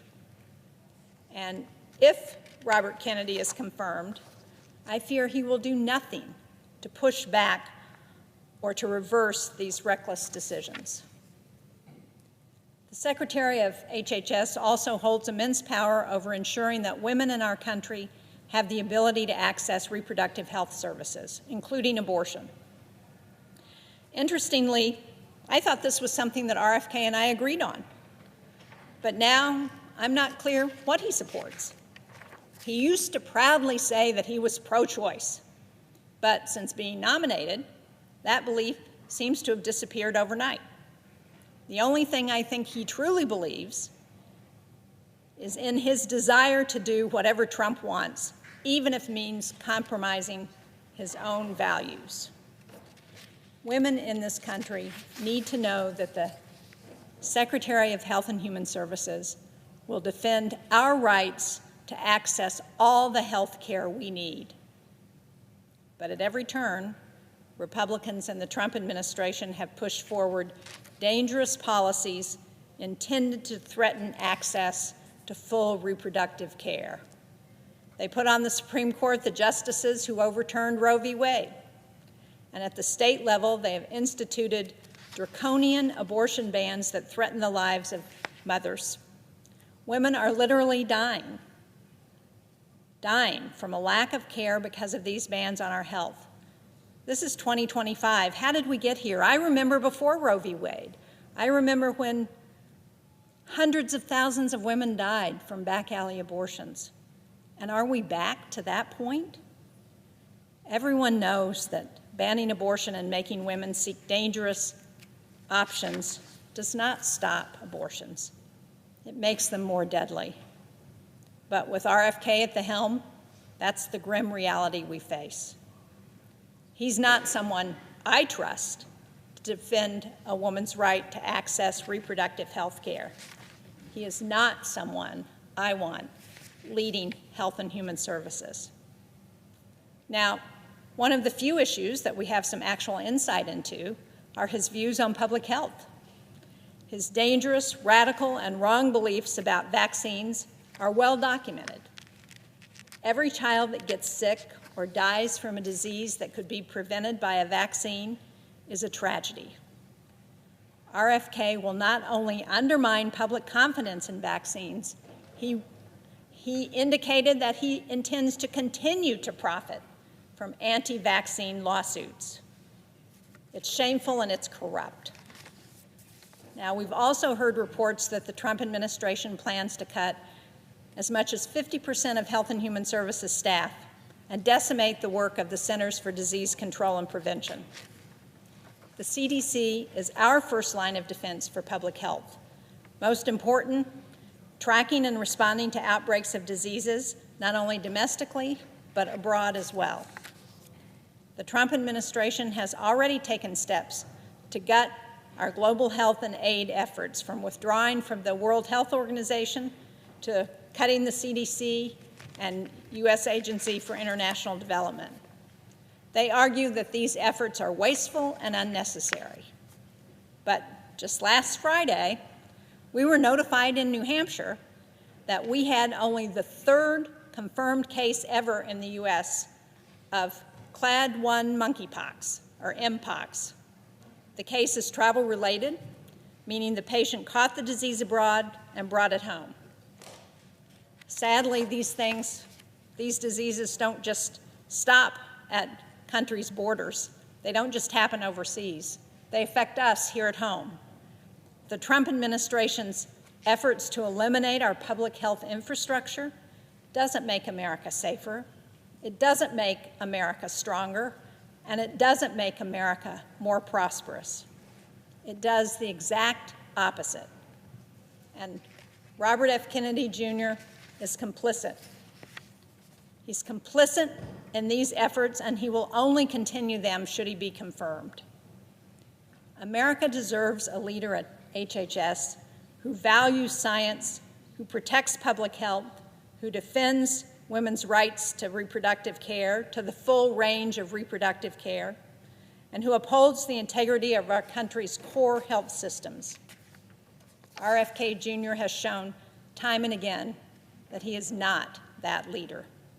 His dangerous rhetoric on vaccines, his reckless plans to gut critical agencies, and lack of understanding of basic health care make him uniquely unqualified to advance the well-being of all Americans. I urge my colleagues to reject his nomination for Secretary of Health and Human Services. I yield back. Thank you, Mr. President.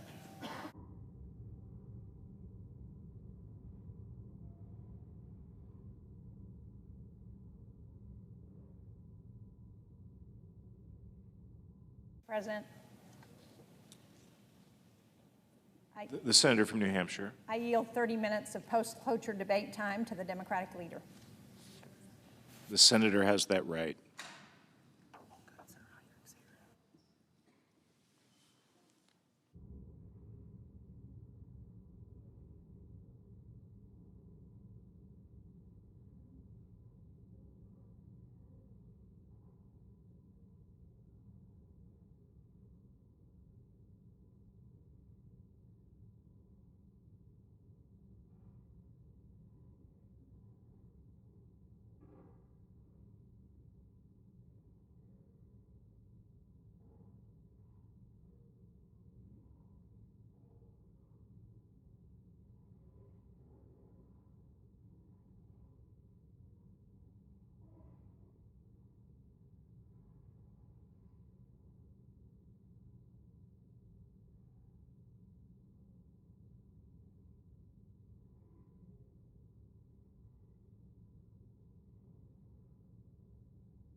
The senator from Michigan.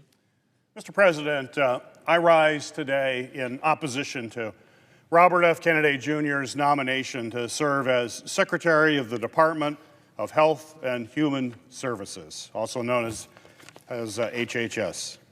Throughout his entire nomination process, it has become clear that Mr. Kennedy is wholly unprepared to lead this department, which is charged with promoting as well as protecting the health of all Americans.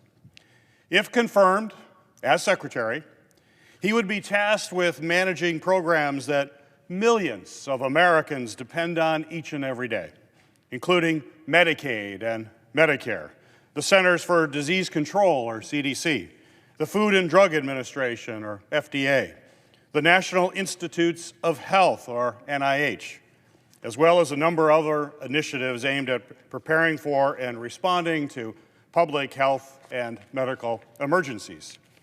In total, HHS has nearly $2 trillion budget and manages more than 90,000 employees. HHS is an extremely complex organization that requires a leader with expertise on how these critically important programs are actually administered. Yet, during his hearings before the Senate Finance and Health Committees, Mr. Kennedy showed his severe lack of knowledge and understanding about the most basic of federal health programs.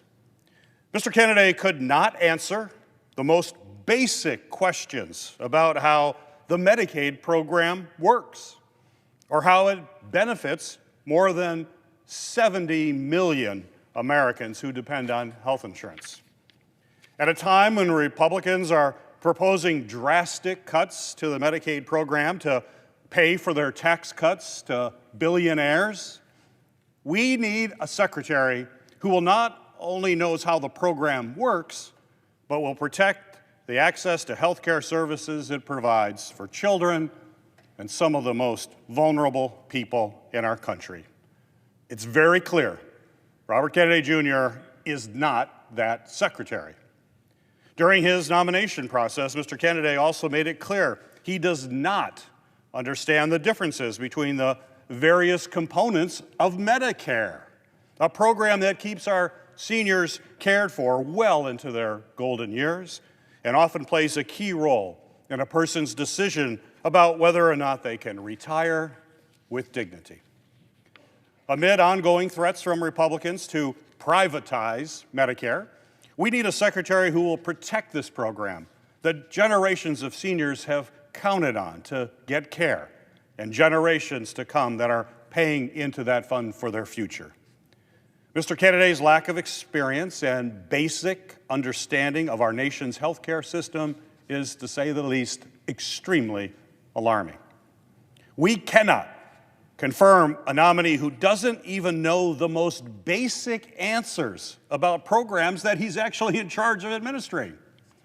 Since Mr. Kennedy was nominated to lead HHS, I've heard from thousands of my constituents from every corner of Michigan, from densely populated cities to some of the most rural areas in our state, who are deeply concerned about his plans for the department would impact families.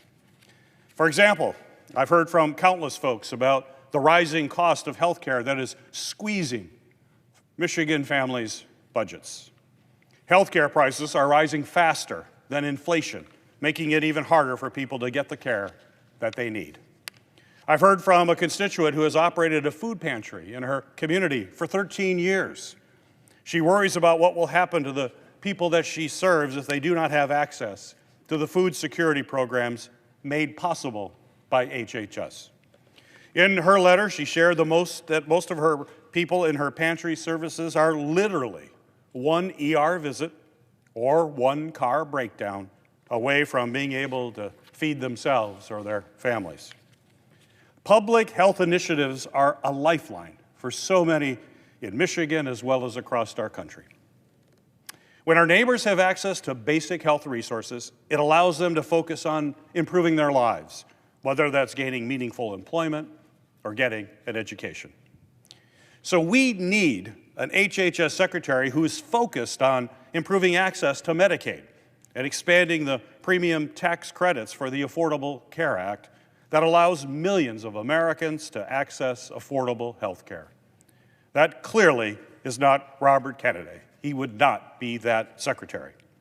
Instead, he believes that Americans would rather be privatized for-profit care. HHS is also in charge of providing mental health services and support to communities all across our country. Unfortunately, we have a mental health crisis impacting Americans today, with record high levels of mental illness and suicides, especially among our youth. I received a letter from a social worker in Michigan who helps students who were traumatized by the horrific shootings at Oxford High School in Michigan and at Michigan State University. She is worried that without proper mental health resources, Americans who have been impacted by senseless gun violence, whether at school, at their places of worship, at nightclubs, or at shopping malls, they will grieve and struggle alone.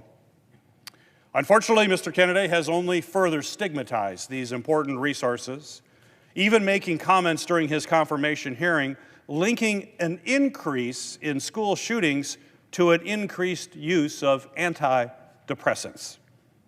Mr. Kennedy's ideas would only worsen the mental health crisis that we're seeing today. Instead, we need a secretary who will invest in SAMHSA, the Substance Abuse and Mental Health Services Administration. We need a secretary who will ensure that everyone has access to the programs and health professionals needed to address this mental health crisis. Robert Kennedy Jr. is not that secretary. HHS oversees our nation's major medical research, helping to advance breakthroughs in science and development of new treatments for deadly diseases from childhood cancers to Alzheimer's. Research institutions across my home state of Michigan are conducting critically important research to improve health outcomes for Americans who suffer from these diseases. A Michigan scientist who specializes in CDC research contacted my office. They fear that if Mr. Kennedy is confirmed, it could impact their ability and the ability of thousands of researchers all across our country to conduct medical research that is literally saving lives. In a matter of weeks, we have already seen the Trump administration freeze funding and halt critical work at the National Institute of Health and its research partners across the country. We need a secretary who will fight to do this important research moving forward. Research to cure cancer, to treat deadly viruses, and to address cardiovascular disease. Mr. Kennedy is not that secretary. Advancing medical research is especially important today as we face increased cases of vaccine-preventable infectious diseases like measles. And despite this, Mr. Kennedy has time and time again sown doubt and promoted dangerous lies about the safety of vaccines. And my constituents are alarmed at what that will mean for their families. A concerned mother wrote me in my office that when she was 38 weeks pregnant and told me that Mr. Kennedy's long history of spreading dangerous medical disinformation and undermining public health initiatives is directly at odds with how she plans to keep her future child from infectious disease. I also heard from a constituent who was born before the polio vaccine was approved. She said that to this day, she can still remember the relief on her mother's face when the polio vaccine became available. This moment has stuck with her throughout her 30-year career as a registered nurse, where she has made it her life's work to study and safely administer vaccines in her community. And let's be clear, let's be absolutely clear. Vaccines are scientifically proven to protect against diseases like chickenpox, polio, influenza, and yes, COVID-19. We have eradicated deadly diseases and protected our children due to incredible scientific advances in vaccine research. But now, vaccine skeptics like Mr. Kennedy have risen to prominence, discouraging people from getting safe, proven vaccines and putting every American's health at risk when it comes to infectious diseases. We need a secretary who understands the effectiveness of vaccines and will do more to prevent these diseases through routine childhood immunizations. Mr. Kennedy is not that secretary. And if confirmed, Mr. Kennedy has made it perfectly clear that he will stand in direct opposition to this evidence-based medicine. Mr. Kennedy's falsehood about basic public health practices have impacts that stretch far beyond our physical health. Another constituent, a clinical therapist, said she is seeing firsthand the devastating impacts that misinformation can have on mental health, adherence to treatment, and overall patient well-being. Specifically, she mentioned that the spread of falsehoods about vaccines, psychiatric care, and medical service fuels distrust in life-saving interventions, exacerbates existing mental health crises, and hinders efforts to connect patients with effective, evidence-based treatments. I've even heard from parents who are concerned about Mr. Kennedy's narrative suggesting vaccines cause autism. Because he has given credibility to these lies and questioned facts from scientists and doctors, these parents worry that their children will not receive the most basic routine care that they deserve. And in the midst of so many healthcare challenges, from prescription drugs to mental health to various public health threats, we cannot afford to have someone as unprepared as Robert F. Kennedy Jr. in charge of all these public health agencies. Even well-respected organizations know that Mr. Kennedy would be an absolute disaster for our public health. Take the American Public Health Association, for example. And in a letter, they said, quote, "To effectively lead our nation's top health agency, a candidate should ideally be trained in health administration, clinical care, or a related field, and must believe in and follow the scientific evidence that serves as the basics of our nation's system to protect and to promote the public health from all the threats that we face." End of quote. We simply cannot afford to have someone as unqualified as Robert Kennedy Jr. to be in charge of our top public health agency. He has failed to exhibit even the most basic knowledge of how HHS programs are administered to the millions of Americans who depend on them each and every day. He has misrepresented scientific evidence that is at the foundation of what HHS sets out to accomplish, which is keeping Americans healthy and protected from disease. He has demonized doctors, scientists, researchers, and medical professionals who, unlike him, have actually done the important work to keep our communities safe. I urge my colleagues to judge Mr. Kennedy on his lack of qualifications. It is clear he simply does not have the expertise, the training, or even the leadership skills necessary to lead a department as important as HHS. We need a secretary who will protect the health of Americans. Robert Kennedy is not that secretary. And if he is confirmed to lead the Department of Health and Human Services, the American people will ultimately pay the price with their health. I urge my colleagues to join me in voting no.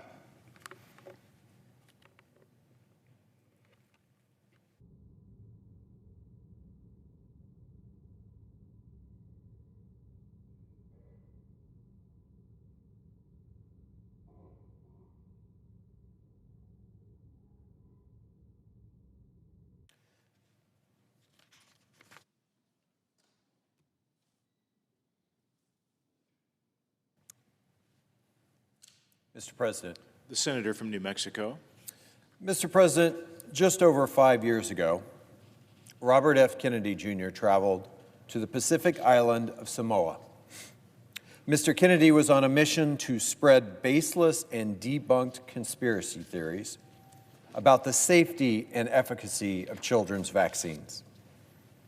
Trading in his esteemed family name and peddling himself as some sort of expert, Mr. Kennedy discouraged parents in Samoa from vaccinating their children. The impact of Mr. Kennedy's visit was undeniable.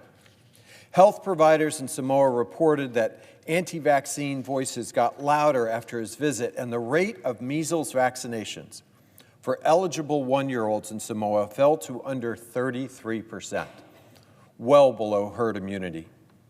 5 months after Mr. Kennedy's visit, Samoa had a massive measles outbreak, with 5,000 of its citizens contracting the disease and 83 Samoans dying, the vast majority of which were children under the age of 5. During his recent Senate confirmation hearings, Mr. Kennedy doubled down on his denialism, claiming that, quote, "we don't know what was killing those children in Samoa." Mr. Kennedy also claimed in written responses to Senate questions that my words had nothing to do with vaccine uptake in Samoa or with the 2019 epidemic. But the current top health official in Samoa has denounced Mr. Kennedy's characterization of the measles outbreak in his country and Mr. Kennedy's role in it as an outright lie and a total fabrication. As someone with a background in science, but more importantly, just as a father of 2 young men, I am horrified by this story. The measles vaccine has been one of the most successful public health and science stories of the last century. One vaccine, administered in 2 doses, now provides protection against 4 devastating diseases: measles, mumps, rubella, chickenpox. In the late 1950s and early 60s, nearly twice as many young people died from measles as from polio. And thanks to incredible scientific research and medical advances, we now have a vaccine that is proven to be safe and effective at protecting our kids from these deadly diseases.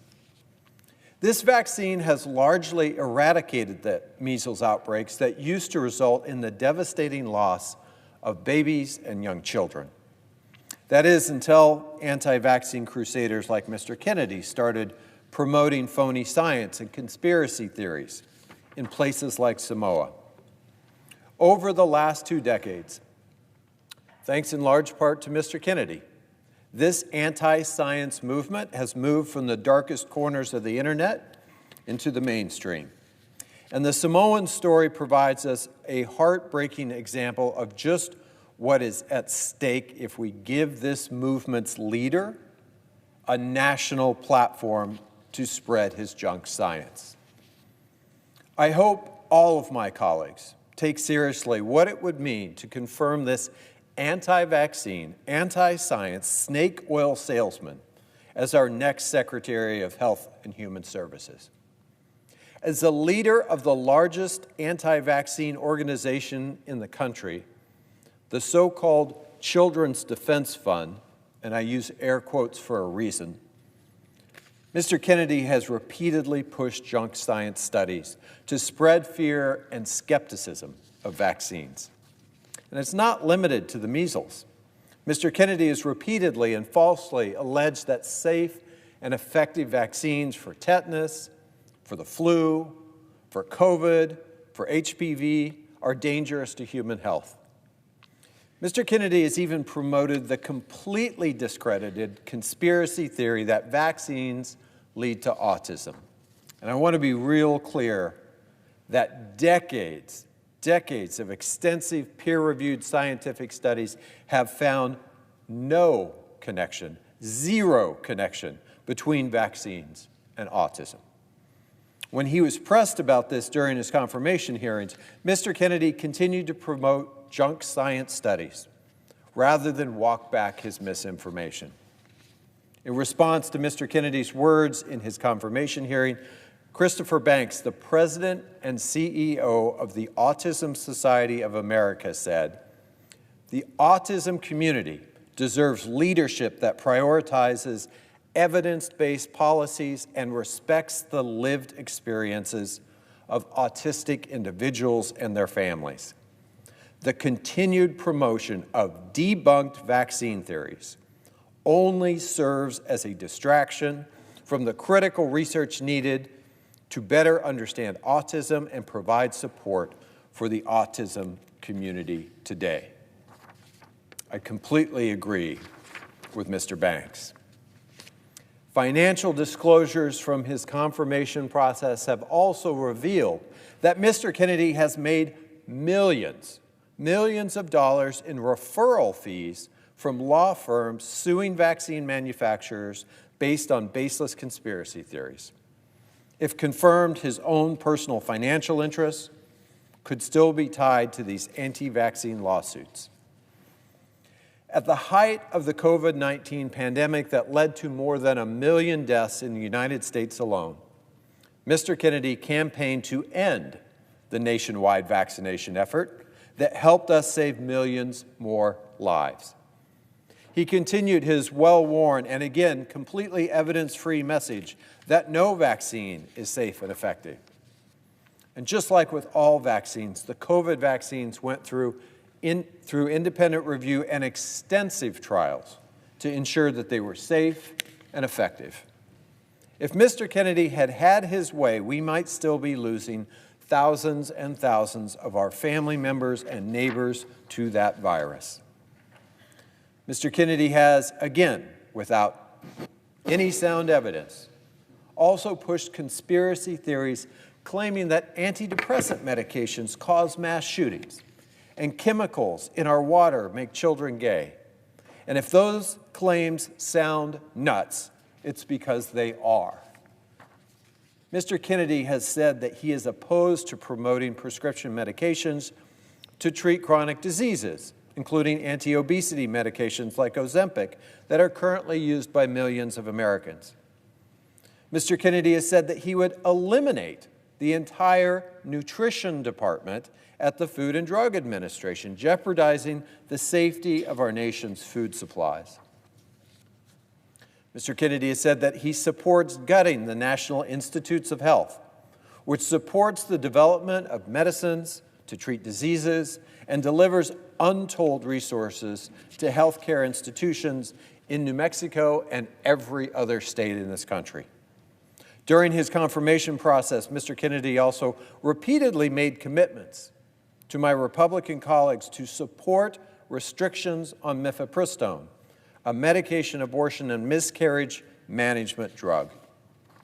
Mifepristone has been approved by the FDA for 25 years. It's true that Mr. Kennedy has made a number of conflicting statements in the past about his personal views on women's reproductive health care. But during his confirmation process, Mr. Kennedy has signaled to Republican senators that he will go along with whatever President Trump wants to further roll back women's reproductive rights. Mr. Kennedy is not who any of us should want to put in charge of our nation's health and food safety. The Department of Health and Human Services oversees health coverage programs that serve half of all Americans. HHS plays a critical role in overseeing Medicare, overseeing Medicaid, and the Affordable Care Act.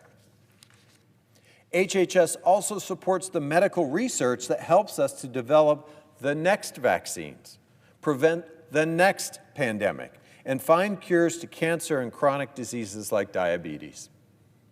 We have already seen President Trump, Elon Musk, and his Doge minions target scientific and medical research at agencies like the National Institutes of Health.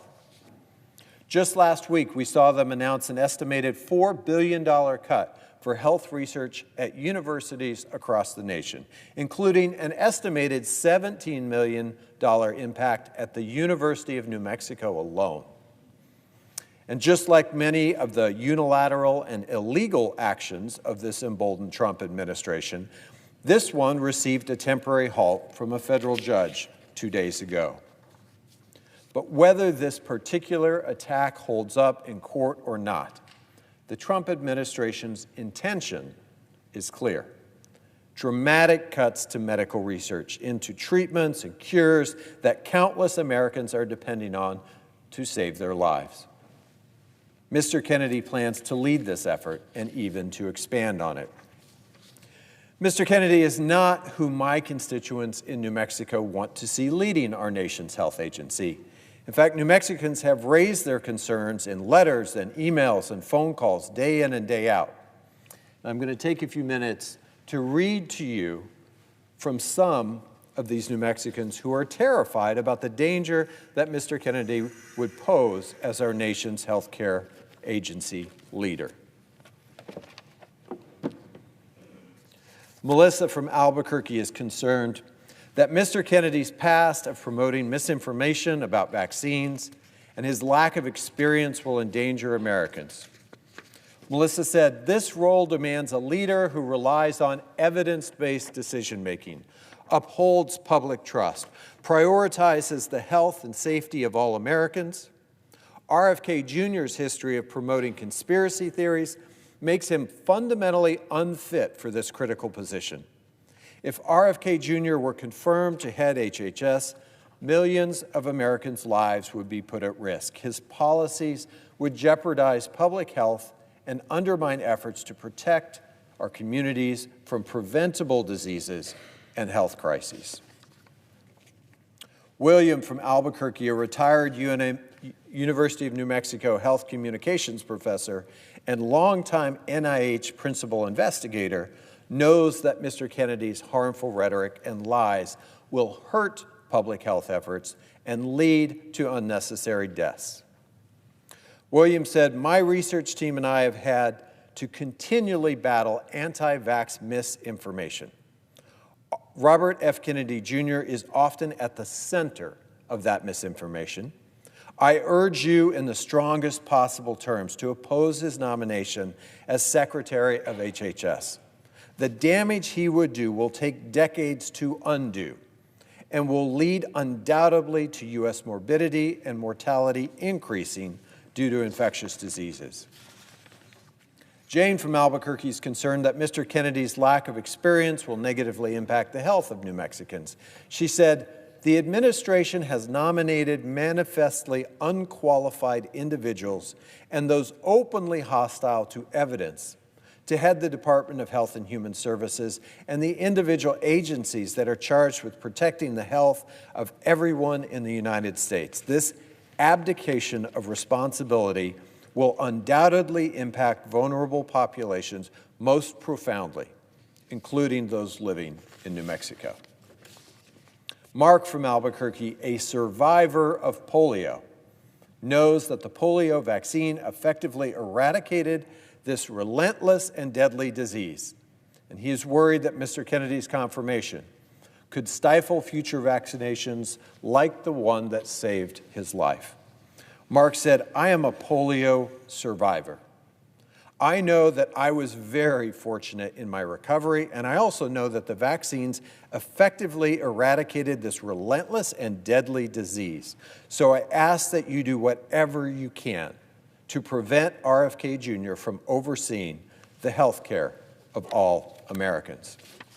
Lori from Las Cruces is also worried that Mr. Kennedy's history of spreading misinformation could harm Americans. Lori said, "If the Senate confirms RFK Jr. to lead the Department of Health and Human Services, Americans' health care will be put at risk and will be ill-prepared for another public health catastrophe. We need to push for a qualified, trustworthy nominee to lead America's health policy."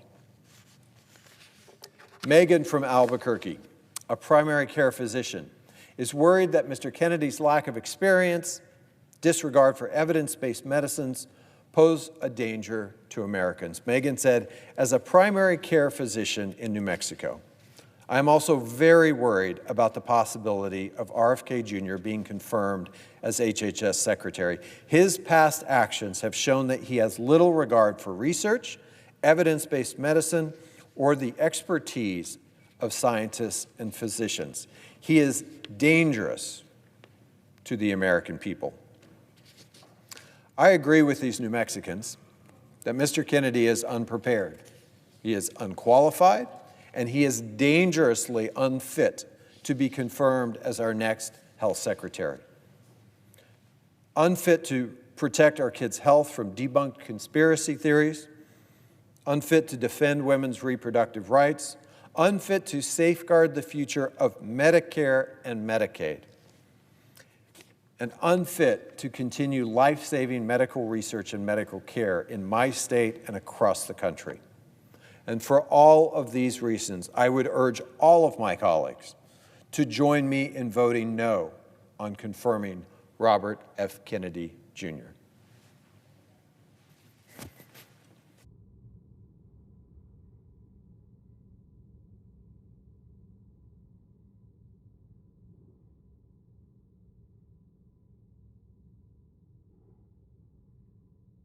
President. The senator from Arizona. Mr. President, I really care about science. I spent my career as an engineer, as a Navy pilot and a test pilot, and as an astronaut. 3 jobs where facts matter, where you make decisions based on science, not superstition. Because when you're launching off of an aircraft carrier or orbiting the Earth at 17,500 miles an hour, there's no room for conspiracy theories. You have to deal in reality. In my career, relying on science literally meant the difference between life and death. And the same is true for the person who is responsible for our nation's health. The Secretary of Health and Human Services is responsible for making sure that the best science guides our health care, from developing life-saving medicines to preventing deadly diseases. This job requires a commitment to science, facts, and to public health.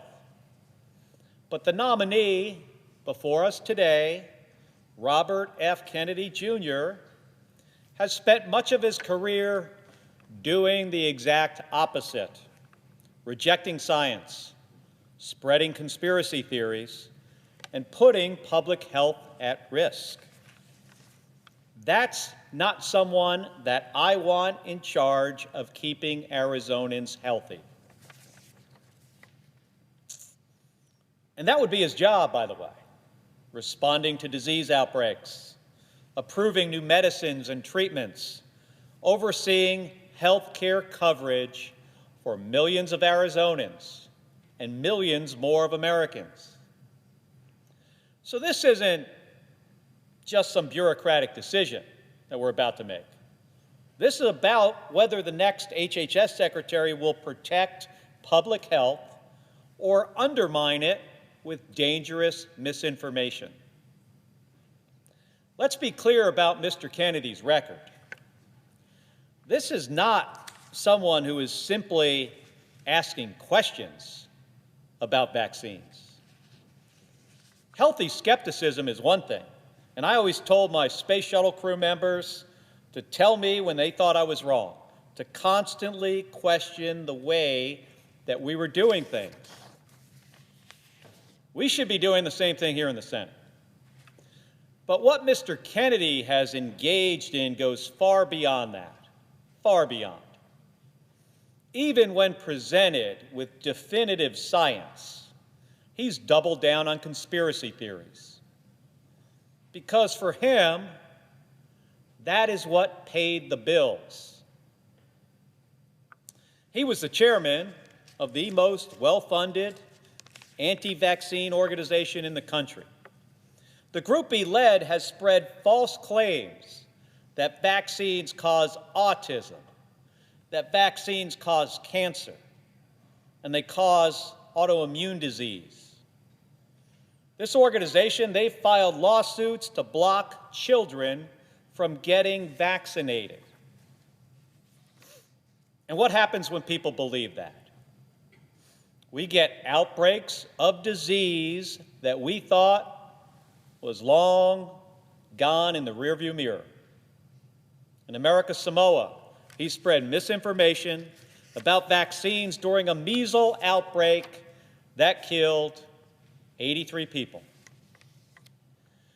Instead of helping families get life-saving care, Mr. Kennedy sowed fear and doubt. And then he had the audacity to question whether measles was really the cause of those 83 deaths. In Texas, right now, today, there is a measles outbreak. It's in a county that has low vaccination rates. So far, all of the cases are in unvaccinated people. Now, we know exactly what causes these outbreaks. It's not science. It's misinformation. It's people like Mr. Kennedy telling parents that they can't trust their doctors. Mr. President, I'm thinking about this nomination, not as a senator, but as a father and a grandparent. I know how much Arizona families care about their kids' health. All they want to do is do what is right for their family and for their kids. And I know what it means to trust doctors, to trust medicine, to trust science. I want my granddaughter Sage to grow up in a world that is safer and healthier than the one before her, where we don't have to worry about diseases that we already know how to prevent. And I think about my daughter, her mom, who, like any first-time parent, is doing everything she possibly can to make the best decisions for her child. And that's already hard enough. The last thing parents need is one more loud voice, especially one in a position of authority, pushing conspiracy theories that make it harder to know what is true. It's bad for kids across Arizona and across the country. And when he spreads these conspiracy theories about vaccines and autism, it has cascading effects. Senator Hassan made this point, I think, better than anybody else could, just last week or the week before. After speaking about her son, who has cerebral palsy, Senator Hassan said, it's a quote, "The problem with this witness's response on the autism case, or the autism cause, and the relationship to vaccines is because he's relitigating and churning settled science, so we can't go forward and find out what the cause of autism is and treat these kids and help these families." She continued, she went on and said, "Sometimes science is wrong, but we do make progress and we build upon the work and we become more successful. But when you continue to sow doubt about settled science, it makes it impossible for us to move forward, and it freezes us in place." So you see, the job of HHS Secretary isn't about chasing conspiracy theories. It's about making sure families get the best care possible based on the best science available, so we can make progress and live healthy lives. And here's what makes this even worse, like a lot worse. Mr. Kennedy, get this, Mr. Kennedy vaccinated his own kids while telling other parents not to. His own cousin, Ambassador Caroline Kennedy, called him a predator for what he has done. That's not leadership, folks. That's hypocrisy. And here is what Ambassador Kennedy wrote. Bobby preys on the desperation of parents of sick children, vaccinating his own children while building a following by hypocritically discouraging other parents from vaccinating theirs. She went on, even before he fills this job, his constant denigration of our healthcare system and the conspiratorial half-truths he has told about vaccines, including in connection with Samoa's deadly 2019 measles outbreak, have cost lives. She continued, and now we know that Bobby's crusade against vaccination has benefited him in other ways too. His ethics report makes clear that he will keep his financial stake in a lawsuit against the HPV vaccine. In other words, this is Ambassador Kennedy's words. In other words, he is willing to enrich himself by denying access to a vaccine that can prevent almost all forms of cervical cancer and which has been safely administered to millions of boys and girls. That was a quote from his own cousin. The Senate, Mr. President, the Senate cannot ignore this massive conflict of interest. Mr. Kennedy has personally made millions of dollars from lawsuits attacking vaccines, including the HPV vaccine, which prevents cervical cancer.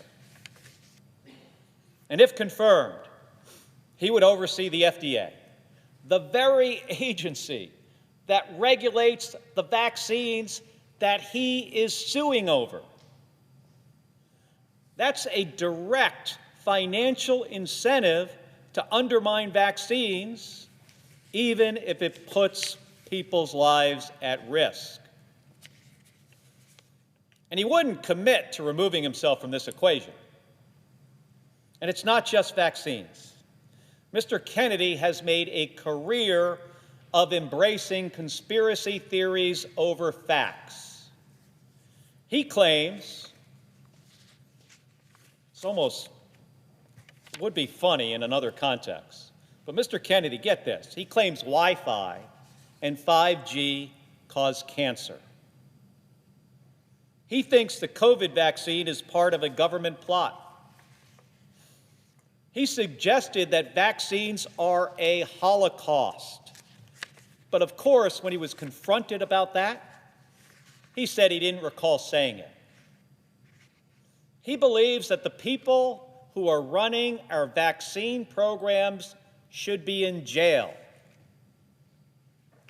And when asked about 9/11, one of the most defining moments in our nation's history, he refused to say who was responsible. And his response? He said, it's hard to tell what's a conspiracy theory and what isn't. Well, Mr. President, we cannot put somebody in charge of our nation's health care who doesn't know how to separate fact from fiction. No one in the Senate should be comfortable with that. But the dangerous misinformation, it doesn't stop with vaccines. Mr. Kennedy claimed that antidepressants, not guns, are to blame for school shootings. Let's be clear, folks, there is zero evidence to support that. None. What we do know, and what the data tells us, is that every other developed country, they also have antidepressants. What they don't have is America's level of gun violence. The difference is not mental health treatment. It's easy access to guns for kids, for criminals, and dangerous people who shouldn't have them. Mr. President, my family and I have lived with the consequences of gun violence. My wife, Gabby Giffords, was nearly killed by a gunman when meeting with her constituents outside a grocery store in 2011. 6 people died, 12 were injured. You won't find anyone at that grocery store who believes that an excess of mental health treatment was responsible for that tragedy. Not one. Gabby and I have sat in living rooms of parents who have lost their children in mass shootings. And we have fought for real common sense gun safety laws that can save lives. Just like Senator Hassan, I will not stand here and let conspiracy theories distract from real solutions. And this is the core of the problem. Mr. Kennedy treats health care like it's a conspiracy theory. Mr. Kennedy is not the person who should be running the Department of Health and Human Services. It's very clear. Now, if Mr. Kennedy was simply a private citizen saying these things, that would be one thing. It would still be a problem, by the way. But this is someone who wants to be in charge of all of our health care. And if his dangerous views weren't enough, he doesn't even understand the weight of the job he is applying for. In his confirmation hearing, he didn't know the difference between Medicare and Medicaid.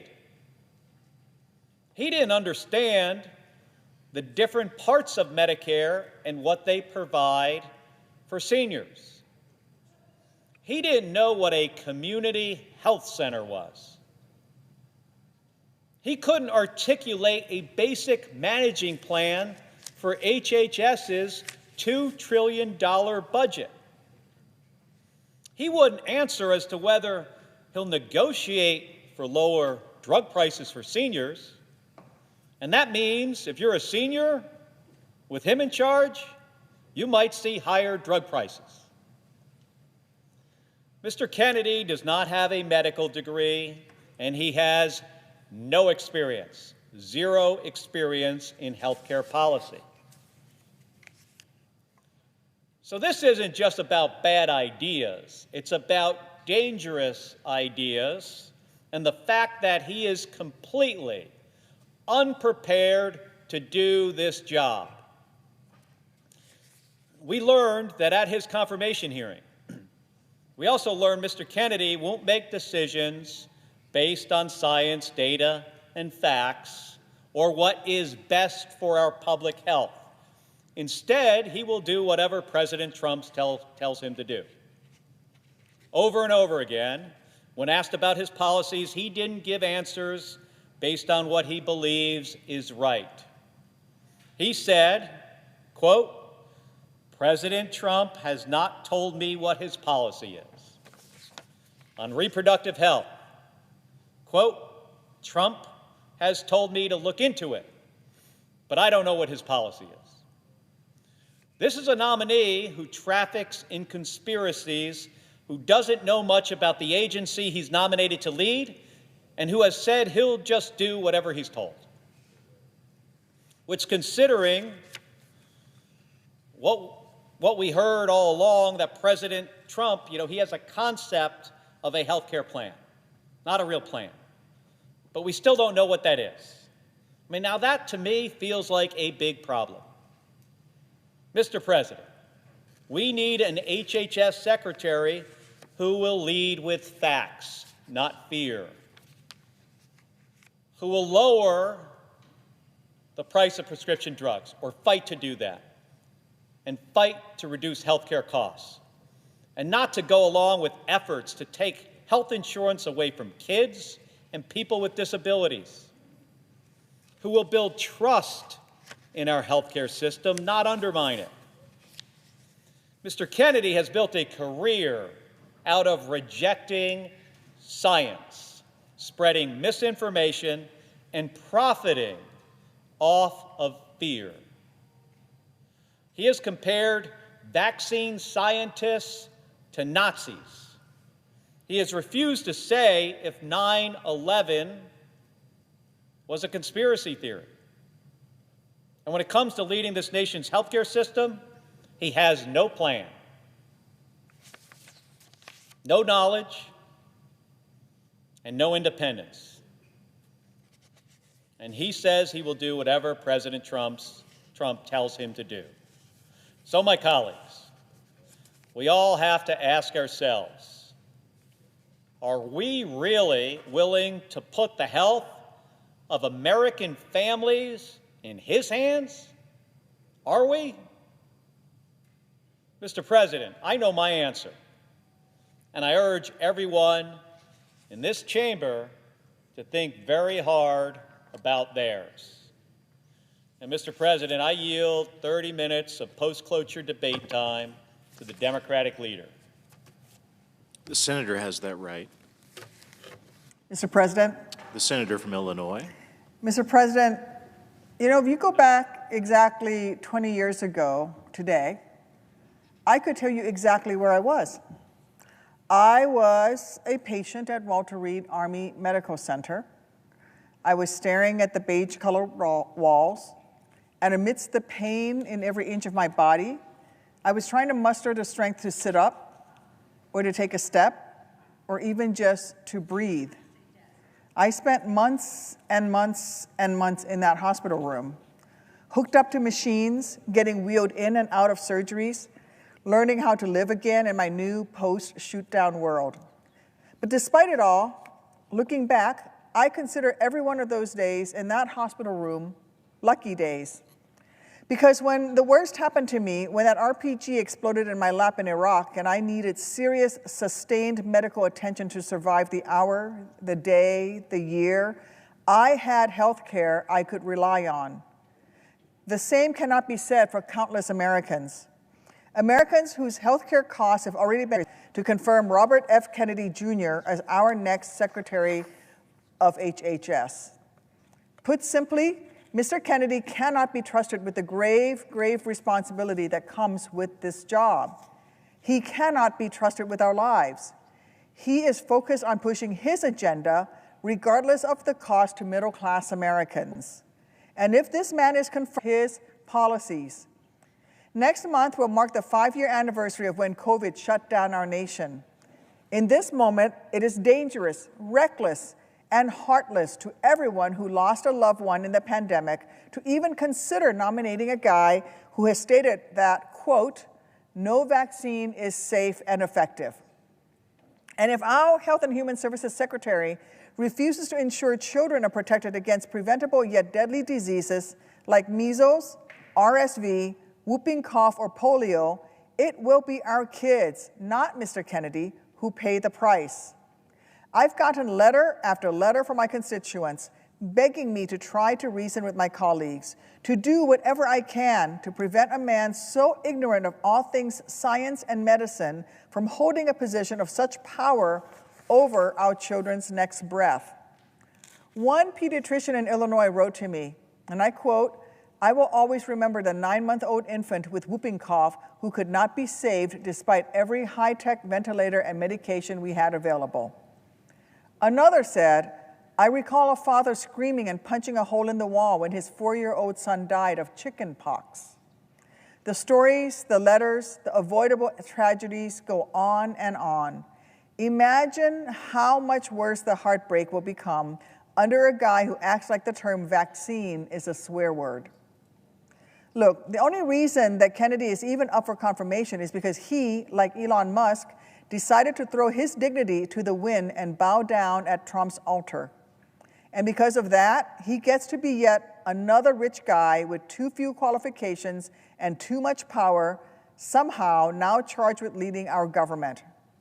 Trump is running this country like the mob. Kiss his ring, pledge your unyielding loyalty, get made. It's just this time you get made into a cabinet secretary. Well, Kennedy has given Trump his fealty, so why would any of us ever think that he'd have the courage to stand up to Trump if the president issues an order that actively harms everyday Americans? How could any of us actually believe that Kennedy would fight back against Trump's worst instincts when Kennedy himself has proven time and again that he believes more in cacophony than science? Now, Americans are going to be the ones to suffer. Because now, with Kennedy's confirmation, even programs as popular, effective, and vital as Medicaid will be in even greater danger. Republicans told us in Project 2025 that they would come for Medicaid. And this is the rare case when the GOP has actually kept its word, putting at risk roughly 80 million Americans who rely on Medicaid. Americans in red states and blue, in big cities and small towns, folks who may have never heard of RFK Jr., but who will certainly feel the effect when he rips away the health care their family so desperately needs. Medicaid is a lifeline for kids, for pregnant women, for people in nursing homes, for Americans with disabilities. But Republicans don't seem to care about any of that. It's obvious they're trying to figure out a way to afford his child's insulin. No, of course not. With every passing day, it becomes clearer and clearer that Republicans care more about tax breaks for the billionaires they pal around with on the golf course than prescriptions for the middle-class folks who actually work at Mar-a-Lago. And while that teacher in Peoria lays awake at night trying to work out how she can afford her father's home care now that he can no longer get those services through Medicaid, while that new mom in Chicago who's just learned she has stage 3 cancer is trying to find a second job so she can afford both diapers for her newborn and her own chemotherapy, Donald Trump and Elon Musk will be too busy lining their already full pockets to care. To my colleagues on the other side of the aisle, I am sure many of you have faced health crises of your own. I'm sure many of you have a spouse who's been in need of an emergency C-section or a child who has relied on an autoimmune injector. Imagine if your loved ones hadn't cared, they could rely on. Imagine if your loved ones hadn't had care they could rely on in the moment. Then ask yourself how you can sleep soundly tonight if you vote to further the agenda of a couple rich guys who so clearly don't care about making America healthy. They only care about tipping it even more in favor of the wealthy. They're not bringing back the good old days of Reagan. They're just bringing back the days of dying from the measles. And they're certainly not making America great again. They're making America sick again. That's the Trump-Kennedy promise.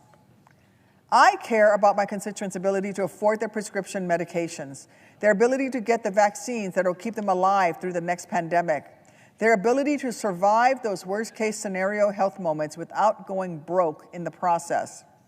So for all those reasons and 1,000 more, I will be voting no on Robert F. Kennedy Jr.'s nomination. If my Republican colleagues care about any one of those things too, then they will have no choice but to do the same. Thank you. Mr. President, I have received a number of messages from my constituents describing what access to Medicaid means to them and their families. I would like to close by asking unanimous consent that they be printed in the congressional record. And I yield 30 minutes of post-cloture debate time to the Democratic leader. The senator has that right.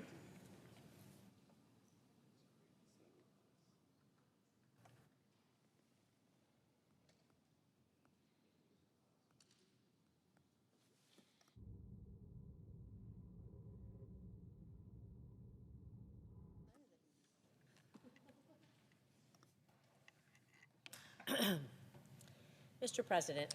The senator from Nevada. Thank you, Mr. President. Today, we're here to discuss President Trump's nominee to lead the Department of Health and Human Services, Robert F. Kennedy, Jr. It confirmed Mr. Kennedy would be in charge of a department with power to, well, regulate the food we eat, the medicines we take, and the vaccinations we depend upon. He would oversee agencies that provide health care to almost 170 million Americans, including hundreds of thousands of Nevadans who are on Medicare, Medicaid, and the Children's Health Insurance Program. I'm here today to oppose Robert F. Kennedy, Jr. as our next Secretary of Health and Human Services. Confirming him would have disastrous consequences for our public health, for our seniors who rely on Medicare, for our families who get their health care through Medicaid. So let's start out with his lack of qualifications. Well, Mr. Kennedy, he's never worked in health care or federal government. He's probably best known for his skepticism of vaccines and spreading dangerous conspiracies and outright lies. Mr. Kennedy's history of promoting anti-vaccine misinformation, it's well documented and deeply troubling. Vaccines have saved millions of lives throughout history, and they remain one of the most effective tools we have to protect public health. Yet, Mr. Kennedy has spent years promoting debunked claims linking vaccines to autism, cancer, allergies, and autoimmune diseases. He spread lies about vaccine safety, making people fearful and increasing rates of unvaccinated people, which put all of us at risk. He's previously stated, and I'm going to quote, that no vaccine is safe and effective, end quote. He said that the polio vaccine, I'm going to quote again, killed many more people than polio ever did, end quote. And Mr. Kennedy has called the COVID vaccine, again I'll quote, the deadliest vaccine ever made. This rhetoric isn't just reckless, it's dangerous. If Mr. Kennedy had been around during the first Trump administration, he would have undermined President Trump's Operation Warp Speed and efforts that helped us end the pandemic. And he doubled down during his confirmation hearing, even though he was asked multiple times.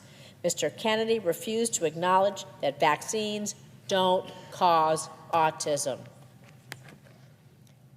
He's also engaged in Holocaust distortion to push his dangerous views. While attending an autism conference, he was asked why the CDC wasn't acknowledging autism as an epidemic. And he said, I'm going to quote again, these are his words, "To me, this is like Nazi death camps, what happened to these kids. I can't tell you why somebody would do something like that. I can't tell you why ordinary Germans participated in the Holocaust," end quote. And frankly, Mr. President, these aren't the words of someone you want to be in charge of America's public health.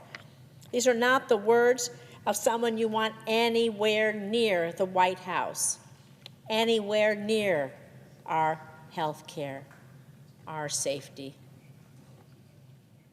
He's even gone so far as to falsely suggest that certain antidepressants are behind the rise in school shootings, and that certain chemicals in the water might be part of why more young people are identifying as transgender, neither of which is backed by any science.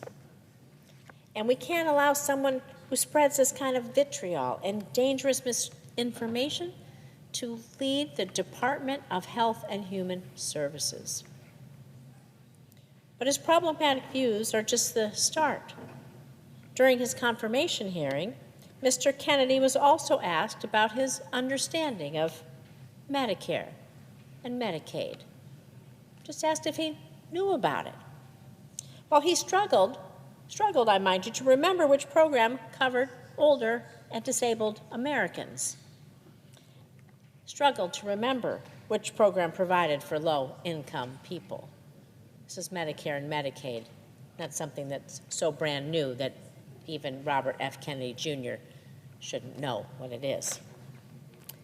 Because Medicare and Medicaid are not mere government programs. They are a lifeline for millions of Americans, including our seniors, our parents, our grandparents, people with disabilities, families in need, including half of all children and around 40% of all babies born in this country. Why would we trust someone with the future of Medicare and Medicaid when he doesn't even understand the basics of the system he would oversee? This makes no sense. And we can't overlook the broader impact of Mr. Kennedy and President Trump's proposals on medical research, safety, and innovation. We're already seeing devastating attempts to go after the National Institutes of Health, or NIH, the very institution that has pioneered life-saving research in areas like cancer, heart disease, and diabetes. And this is not just any research, this is life-saving research. We're talking about research and clinical trials. Well, in my home state at the University of Nevada, Las Vegas, and the University of Nevada, Reno, to better understand Alzheimer's disease and improve care for patients. We're talking about advancing breast cancer therapy at the University of Nevada, Reno, and clinical trials on treating and preventing cancers at the Southern Nevada Cancer Research Center. You know, I lost my mother to cancer. I lost my brother to leukemia. I think it's shameful that this administration, enabled by RFK Jr., would target research into these deadly diseases, which cost lives in my family. I don't want anyone to go through what I went through. I want other people's families, their parents, their siblings, their friends, to be able to live. And we know lives are saved every day because of investments in research, and those clinical trials and what the NIH does. I want people to live because of the research. It matters. You know, Mr. Kennedy has also proposed radical changes to the Food and Drug Administration, the agency in charge of, well, the food we all eat and keeping it safe. And just like many of the other reforms proposed by Mr. Kennedy, his suggested changes to the FDA, well, they're based largely on the many conspiracy theories he peddles. These broad changes include clearing out entire departments like the Food and Nutrition Center, which is responsible for preventing foodborne illnesses and ensuring that chemicals in food, the food we all eat, every single one of us, all around this country, every day, from young to old and everywhere in between, that our food is safe. How does dismantling this keep any of us safe? How does it keep any of us healthy? Mr. Kennedy has an overarching plan to gut the funding for FDA, which will severely limit regulation and safe implementation, also of new drug trials, medications. And this could lead to dangerous drugs flooding the market, putting countless lives at risk. You know, Mr. President, the role of the Health and Human Services Secretary, it is one of profound responsibility. And Robert F. Kennedy, Jr. has undermined the very foundations of our public health system. Mr. Kennedy's vision for the future of our healthcare system, well, he wants to undermine Medicare and Medicaid. He wants to slash cancer research funding. He wants to push dangerous public health conspiracies. These are visions and these are things I cannot support. No one should support. We all want a healthier future for America, one that both prevents diseases and where we can think about curing diseases, where we can do preventative medicine, curative medicine, where we can have that hope for folks whose mother gets lung cancer in the future, that she might live, or leukemia in the future, that their brother might live. Mine didn't, but I hope that they didn't die in vain, because research goes on and will help others. And I want us to be able to cure diseases for the ones that we love. And so that is why I cannot in good conscience support Mr. Kennedy's nomination, and I urge my colleagues to do the same. The stakes couldn't be higher. Our very lives, the lives of our loved ones, they may just depend on it. Thank you. Yes. Post-cloture debate time to the senior senator of Oregon.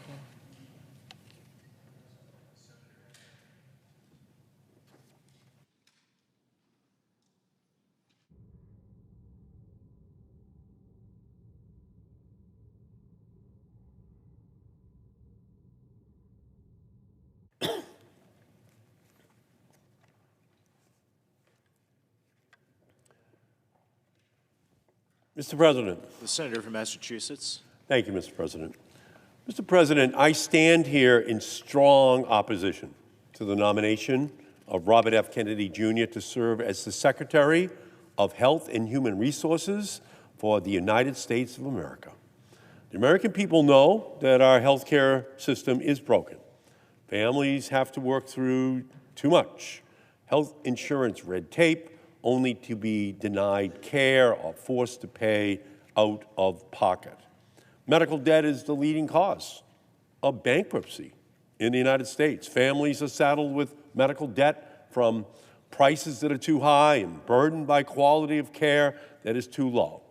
When they need to get an appointment, they have to wait months, drive hours, or simply go without the care which they need. Pharmacies, hospitals, community health centers struggle to keep their doors open, and communities are watching health providers and workers burn out under the strain of a healthcare system that is increasingly being sold out to greedy investors and the billionaire class. The American people deserve a real healthcare system, not the current sick care system. And they deserve leadership which will recognize all of these problems and commit to solving them. Instead, Donald Trump and Elon Musk are only making things worse. To Elon Musk, move fast and break things is not in the United States Constitution. That's why these federal district court judges are stopping your actions. In Trump's first 3 weeks in office, he has taken illegal and unconstitutional action that disrupted life-saving health research, sent Musk and his Doge acolytes to make cuts in Medicare and Medicaid, cut off federal funding for community health centers, used discriminatory fear-mongering to threaten federal funding for hospitals and health providers just trying to provide care for their patients. Every chaotic decision, every cut, every illegal action are all to make it easier for this administration to work alongside congressional Republicans to slash and burn our core health care programs. They're not doing this to make things better for everyday Americans. It's Robin Hood in reverse. They are working to take from those who need it the most just to give billions more in handouts for defense contractors and their billionaire donors. They want hundreds of billions of dollars in tax breaks for billionaires. They want to increase defense spending by $150 billion, more nuclear weapons, more. But then it turns and says, where are we going to get the money? And they say, oh, we're going to Medicaid. We're going to the Affordable Care Act. We're going to community health centers. We're going to go to the programs that actually do protect people. More nuclear weapons aren't going to protect people. It's having access to the health care system that can help protect their families. Now, Trump and Musk and Republicans, they're going to call it efficiency, or they'll call it transparency, or they'll say it's just adding basic requirements to Medicaid. This is all code, the code for cuts. Efficiency, transparency, or just be honest about it, Elon. Just be honest about it, President Trump. Cuts to programs. They keep saying there's all kinds of waste in the system. Well, point it out to us. We'll cut it out for you. Give us the list of the programs you want to have cut because they're waste, and we'll do it. But you want to know what they don't want to say? They don't want to say that they want to cut Medicaid.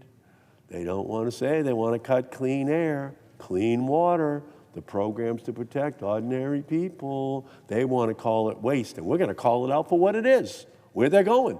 They're going to the programs that help provide the health care for ordinary Americans. Cuts to health care that Americans rely upon. And when Americans have to wait longer for care, when they have to pay more, or watch the only hospital in their community shut down, the blame for what will happen will lay at the feet of the politicians who put self-interest above the interest of the American people. And rather than consider a nominee who who would seriously protect and preserve the health of the American people, Donald Trump nominated yet another enabler to his cabinet, Robert F. Kennedy Jr., who instead of standing up to the Trump-Musk chaos, will only add fuel to Donald Trump's Make America Sick Again campaign. Because that's what it is. Make America sick again. Ralph Waldo Emerson from Massachusetts, he said, health is the first wealth. Well, that first wealth is going to get looted, so billionaires get even richer. And serving as Secretary of the Department of Health and Human Services is an immense responsibility. The agency oversees the Centers for Disease Control and Prevention, the Food and Drug Administration, the National Institutes of Health, which is made up of 27 institutes and centers, and each decision that an HHS secretary makes will have a huge impact on our healthcare system. Run well, HHS ensures medications are safe and effective, keeps workers and students and seniors safe, protects the public from global pandemics or disease outbreaks, guarantees hospitals, doctors, and community health centers provide safe, quality care, and funds research that will build the foundation to accurately diagnose patients, better treat cancer, cure Alzheimer's, heart disease, diabetes, cancer. That's what it's supposed to be all about. Not freezing that funding, not cutting that funding, but ensuring that the researchers have the funding they need. Because research is medicine's field of dreams from which we harvest the findings that gives hope to families that we will find the cures for those diseases that have run through their family's medical history. And we know that HHS has Health and Human Services, but it also stands for Human Health Security. And the stakes of leadership are life and death. But instead of nominating a serious and qualified candidate, Trump selected a candidate who questioned the well-proven conclusion that HIV causes AIDS, made millions by spreading lies about vaccines, compared vaccine mandates to Nazi Germany, said Wi-Fi and cell phones cause leaky brains, threatened to remove fluoride from drinking water, and made baseless claims about medication for depression that it would lead to mass shootings. Well, Mr. Kennedy's track record shows that he is a danger to the health of America. He would make America sick again. In June of 2019, he went to Samoa on a trip arranged by anti-vaccine activists.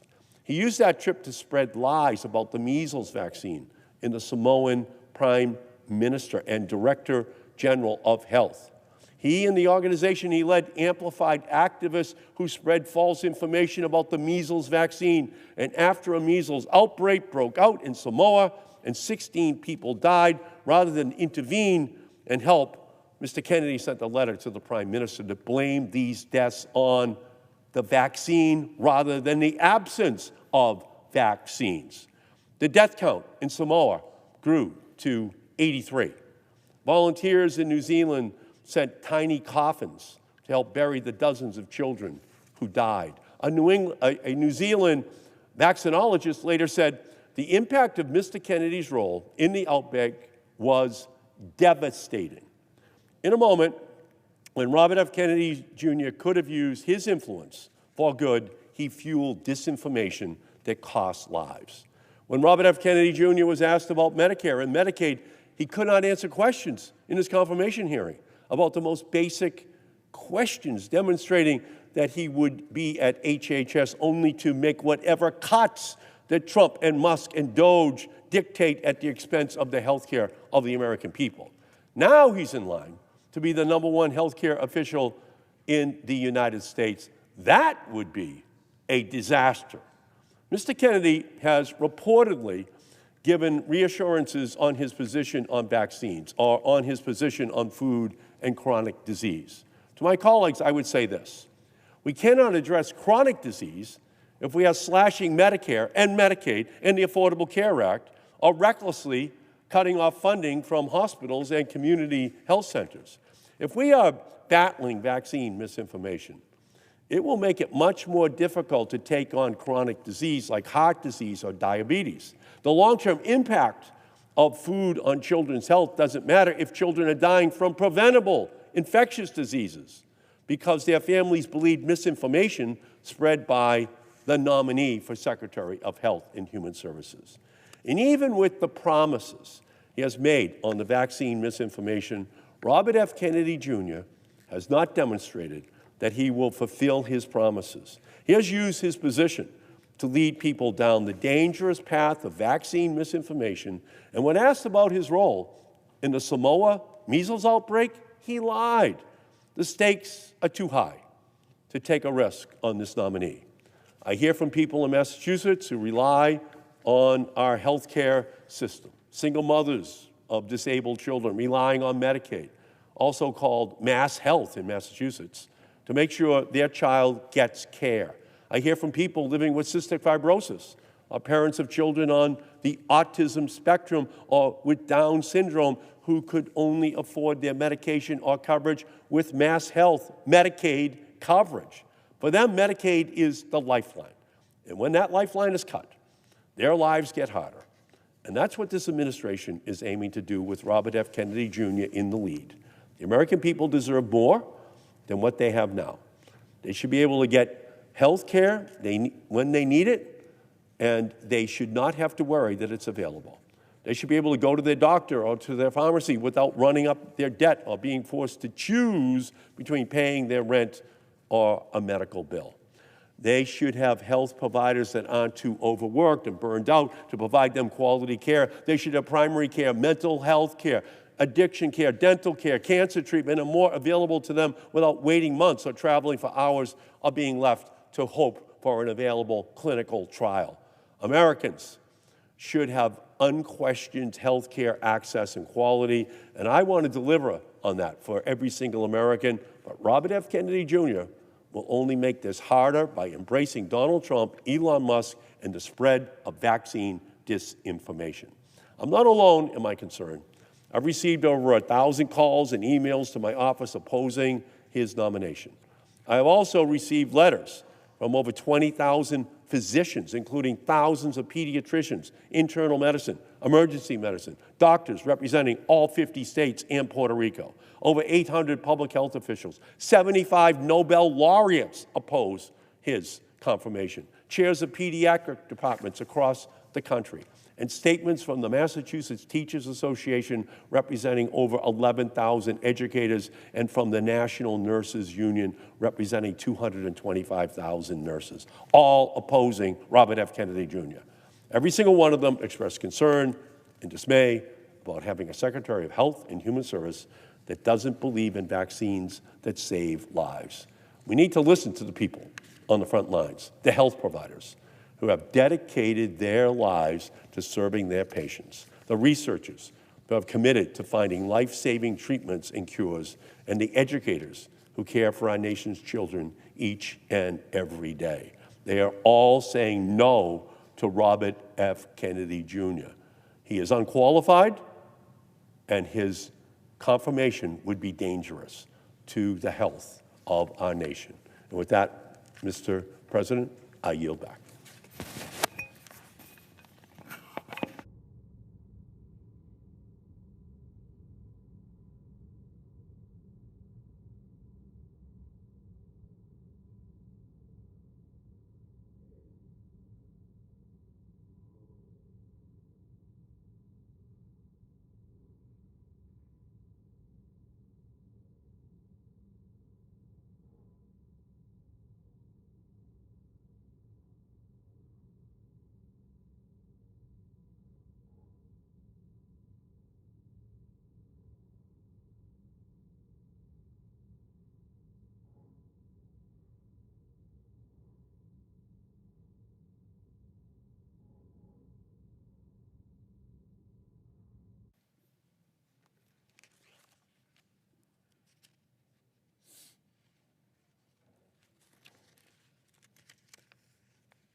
Mr. President. The senator from Connecticut. Mr. President, I come to the floor with sadness and anger because we are here to consider the nomination of a person who very tragically and unfortunately is unworthy and unqualified and unprepared for this position. And Robert F. Kennedy Jr. will, in fact, betray the trust and credibility of the office he's been nominated to fill. He has already shown that he lacks the trust in science and the adherence to the truth that is so important, because this office is fundamentally about advocating for public health, informing the public, speaking truth to the American people when there is so much misinformation and disinformation about what will keep Americans healthy and make them healthier. And he threatens literally to make America sick. Whether it's make America sick again or just make America sicker, the fact is he has supported conspiracy theories and distorted views of what is important in public health that threaten the American people. The Nobel laureates, the healthcare professionals, the members of his own family, and in a certain way, I would say if you have any question about Mr. Kennedy's qualifications, you should listen to Caroline Kennedy and her very powerful comments on his nomination. The fact is that her comments are an indictment. They are literally a warning against his nomination, stating that he is, quote, addicted to attention and power, and that he has already, quote, denigrated our healthcare system by championing beliefs that cost lives. Ultimately, the confirmation process so far has confirmed what we already know, that as a source of information, advocacy, and truth, he is less than Americans deserve. Americans deserve someone who believes in the Affordable Care Act and its premium tax credits that reduce health care costs for millions of Americans who otherwise would be left uninsured and unable to afford health care. Americans deserve a secretary who will advance research into life-saving medicines, treatments, and vaccination. He's not that person. Americans deserve a secretary who will protect Medicaid, which provides health care to nearly 1 million Connecticut residents, including 350,000 people. At the very least, someone who knows the difference between Medicaid and Medicare. He is not that person. And Americans deserve a secretary who will protect the sensitive health data of millions of people across the country. When the Department of Government Efficiency, which is an unregulated and potentially unsanctioned organization, gained access to millions of seniors' records at Medicare, Mr. Kennedy purposefully said nothing. And at the very least, we need someone who will stand up to President Trump when he spreads misinformation from the White House, someone who will stand up to him when he asks that his Secretary of Health and Human Services do something illegal or immoral. And clearly, Mr. Kennedy is not that person. There's a reason that he lacks support from all these professional organizations and is actively opposed by them, by healthcare professionals, Nobel laureates, and his own family. And that is that he fails the basic test of what Americans deserve, a secretary that believes in science and advances in modern medicine, a secretary who won't profit off the lies he tells about vaccines and science, a secretary who will not instigate fears of life-saving vaccinations, while at the same time ensuring that his own children are vaccinated and protected. A secretary who will protect women and reproductive rights, and someone who knows the difference between Medicare and Medicaid.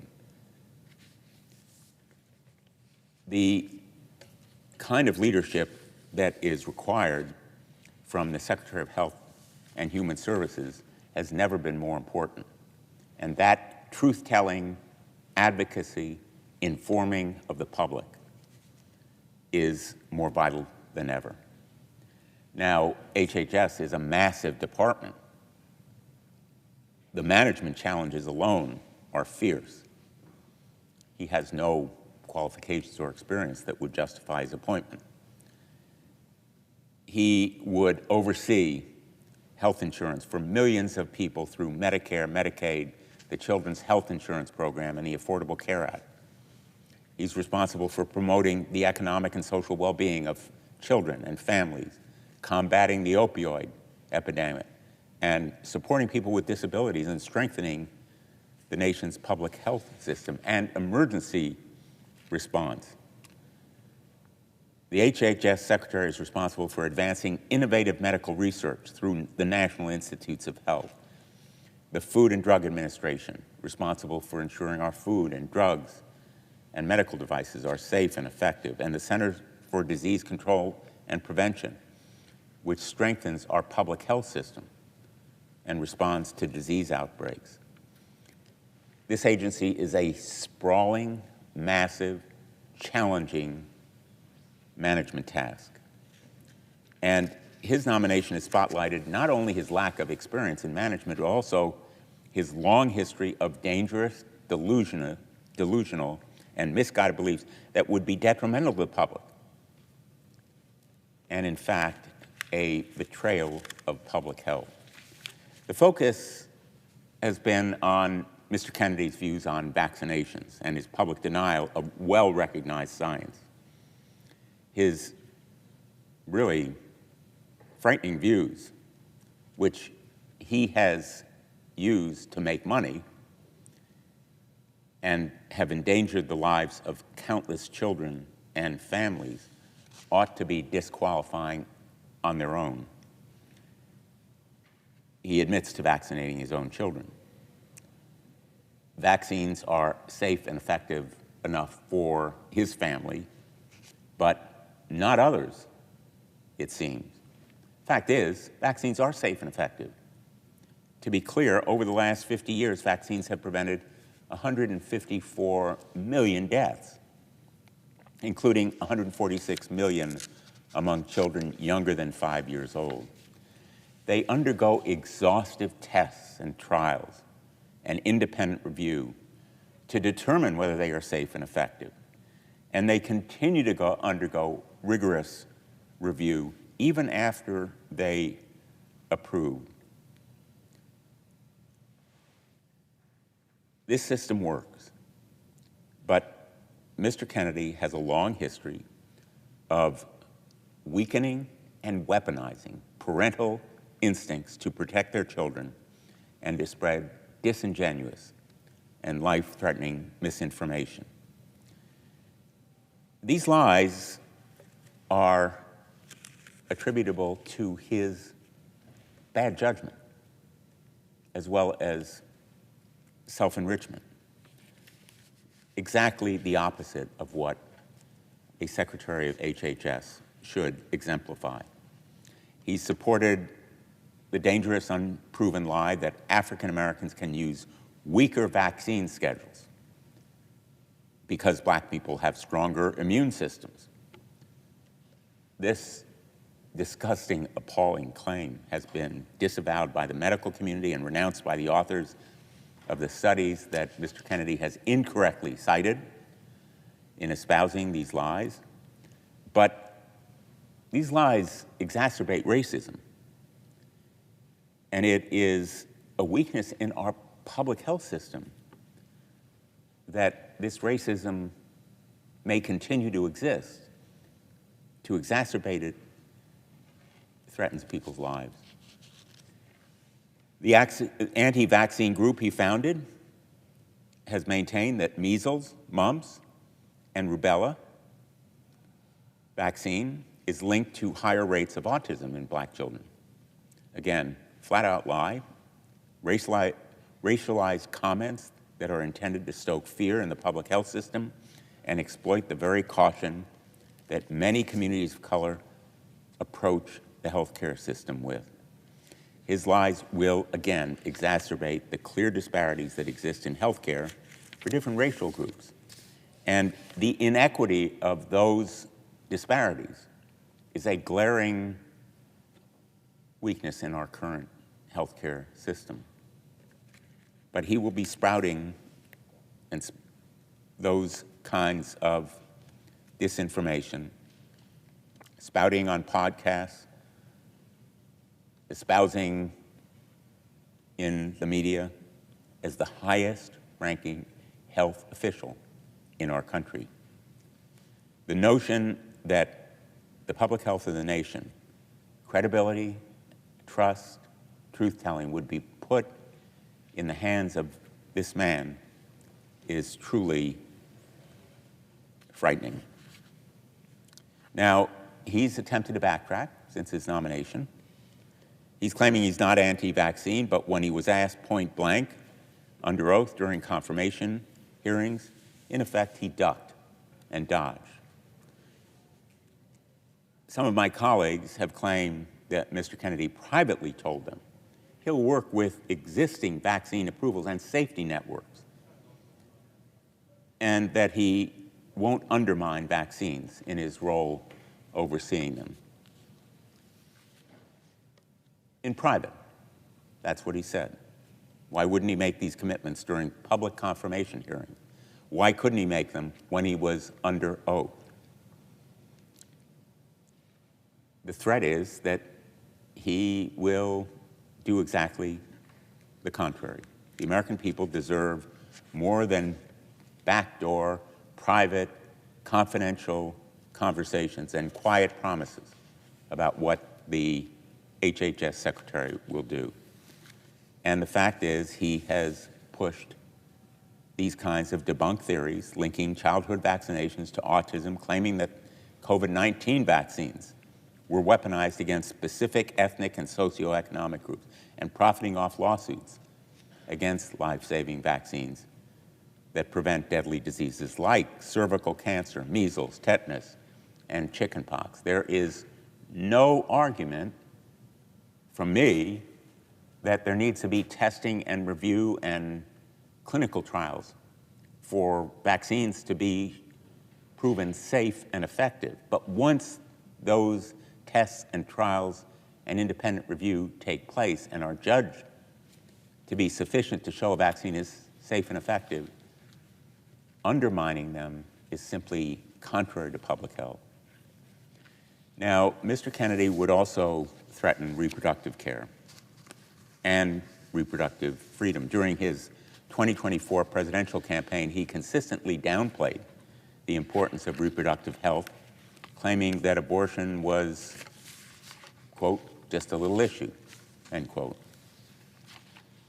Abortion was hardly a little issue for women across the country, especially women who have literally died or come close to death as a result of denial of this essential health care and freedom. The Americans deserve a Secretary of Health and Human Services who respects women and who works against politicians telling women what they can do with their bodies. and trust women to make decisions about what is right for them. The HHS Secretary, as a matter of fact, oversees the Emergency Medical Treatment and Labor Act, a federal law that mandates that women who need emergency care are entitled to it, whether that emergency care be an abortion or some other treatment. When he was asked if a woman bleeding out in an emergency room is entitled to emergency care under this law, Mr. Kennedy responded, quote, "I don't know," end quote. You should know, whether it's sheer incompetence, utter confusion, or just an unwillingness to agree to uphold federal laws protecting women. That comment and response alone should be disqualifying. It's dangerous, and confirming him in this position could be deadly to women who depend on that program. He's refused to say that he'll protect access to medication abortion. Instead, he has said he would reevaluate the drug. Now, this drug has been safely and effectively used by millions of women for decades. His response is code for making it harder to access or ban it altogether. He won't commit to protecting women who need emergency medical care. He will not commit to keeping safe and effective abortion medication available. He will limit access to abortion services, and his confirmation poses the danger of catastrophic consequences for women. How can women trust him to protect their interests and safeguard their health? The women of America deserve better.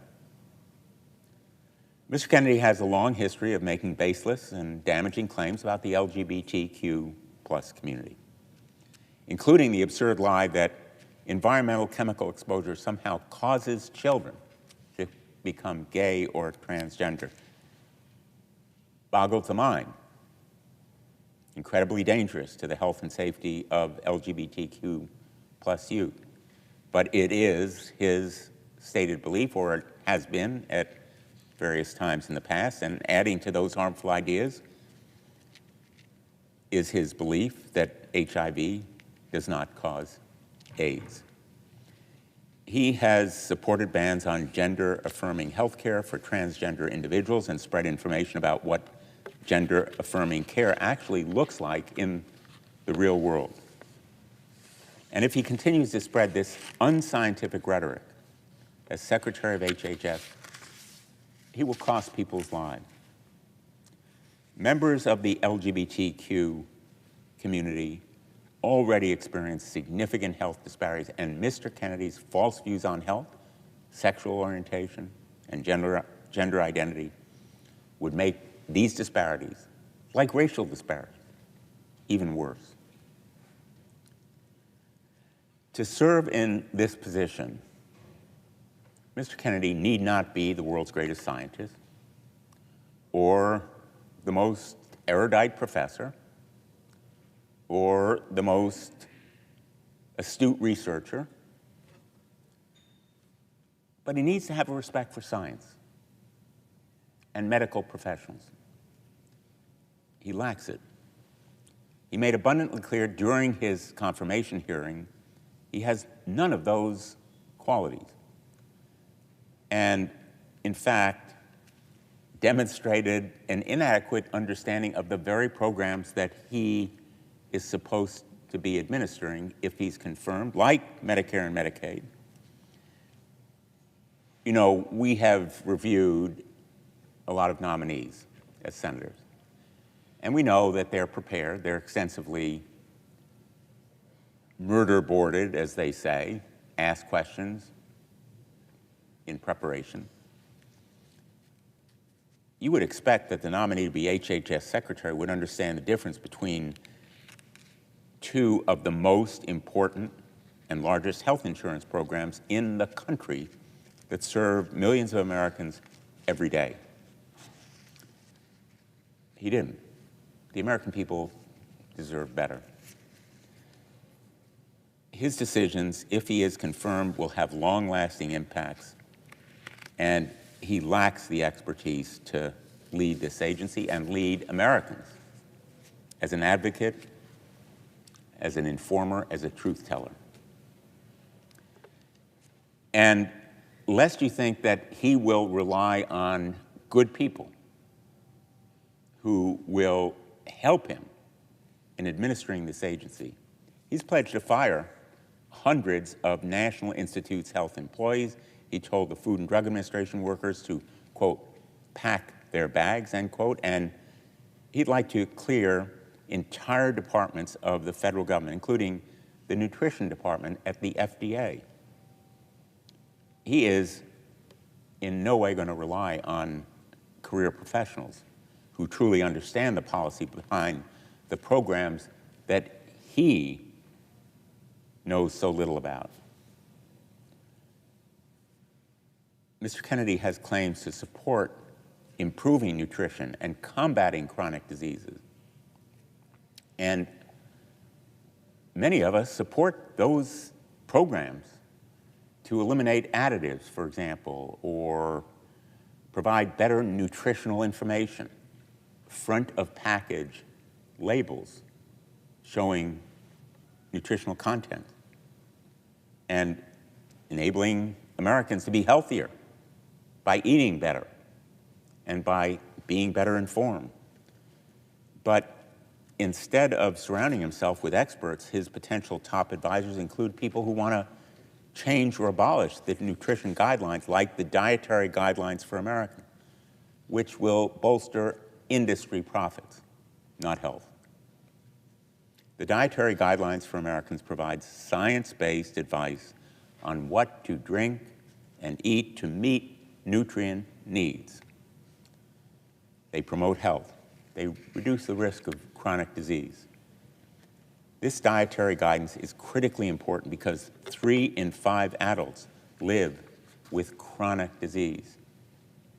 Let me repeat, 3 in 5 adults live with chronic disease that could be improved with better nutrition. And it informs all federal nutrition programs, meaning that these dietary guidelines impact 1 in 4 Americans through programs like the National School Lunch Program, the Supplemental Nutrition Assistance Program, known as SNAP, the Child and Adult Care Food Program. These programs follow those dietary guidelines because they are based on science. But Mr. Kennedy lacks respect for science. The fact that he espouses better nutrition isn't translated into real-world support for action that benefits Americans. His opposition to those guidelines benefits the food industry. Having a science denier surrounded by potentially lobbyists at the helm of this agency is not going to make Americans healthy. Again, it is going to make them sicker. It is going to potentially sell them out for profit. I'm disappointed that we're here, as I said at the outset, to be considering someone who is so deeply unqualified and unprepared for a position that is an enormous potential opportunity to improve the health of America.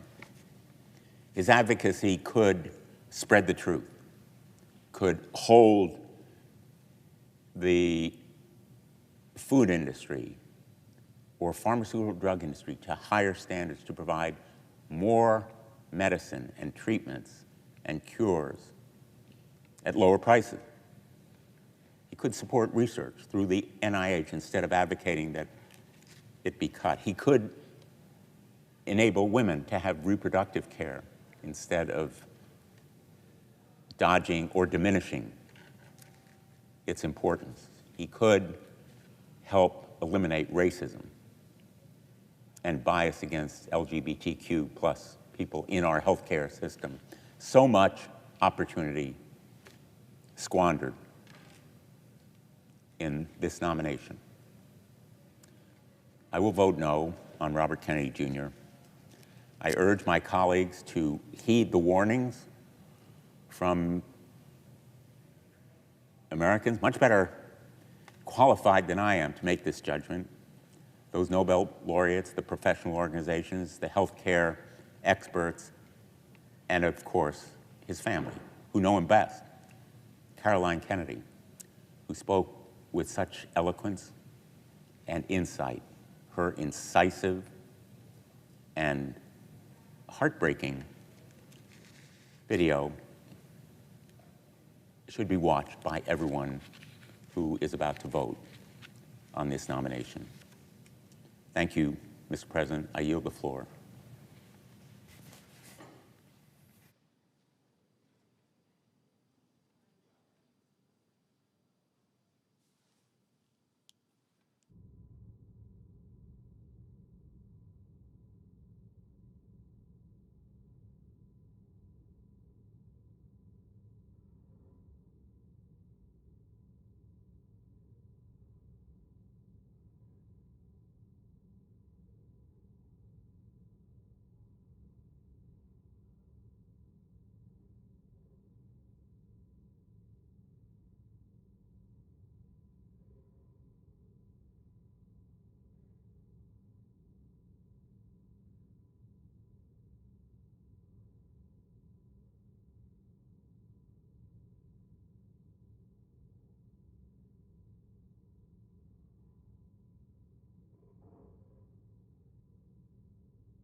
Mr. President. The senator from Hawaii. Mr. President, in Hawaii, thousands of our Keiki children attend Head Start, setting them up for a lifetime of success. After the devastating wildfire on Maui in 2023, the U.S. Public Health Service was on the ground within days, providing care to survivors and first responders. On Oahu, the University of Hawaii's Cancer Center is leading on critical NIH-funded research on breast, liver, and lung cancer, studying diseases that disproportionately impact the Native Hawaiian and Asian American communities. All of these programs are vital for people in Hawaii, and they are all made possible by the Departments of Health and Human Services, or HHS. HHS does critical work across our country, keeping communities healthy and researching deadly diseases from cancer to COVID and so much more.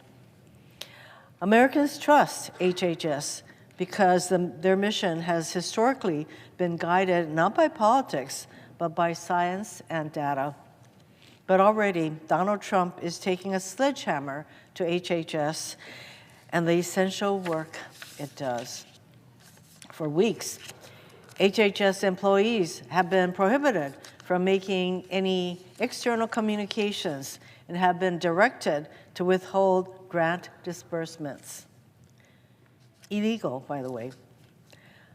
Halting critical updates on emerging public health threats and delaying or denying funding for community health centers without explanation.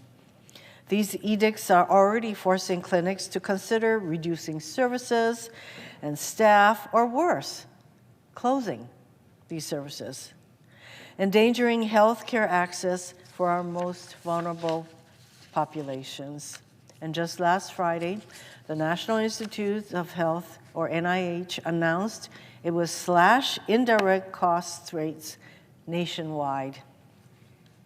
Funds that keep the lights on and the bills paid at America's medical schools, hospitals, and research institutions, enabling our country to lead globally on biomedical research. This is life-saving research. These across-the-board cuts aren't hypothetical.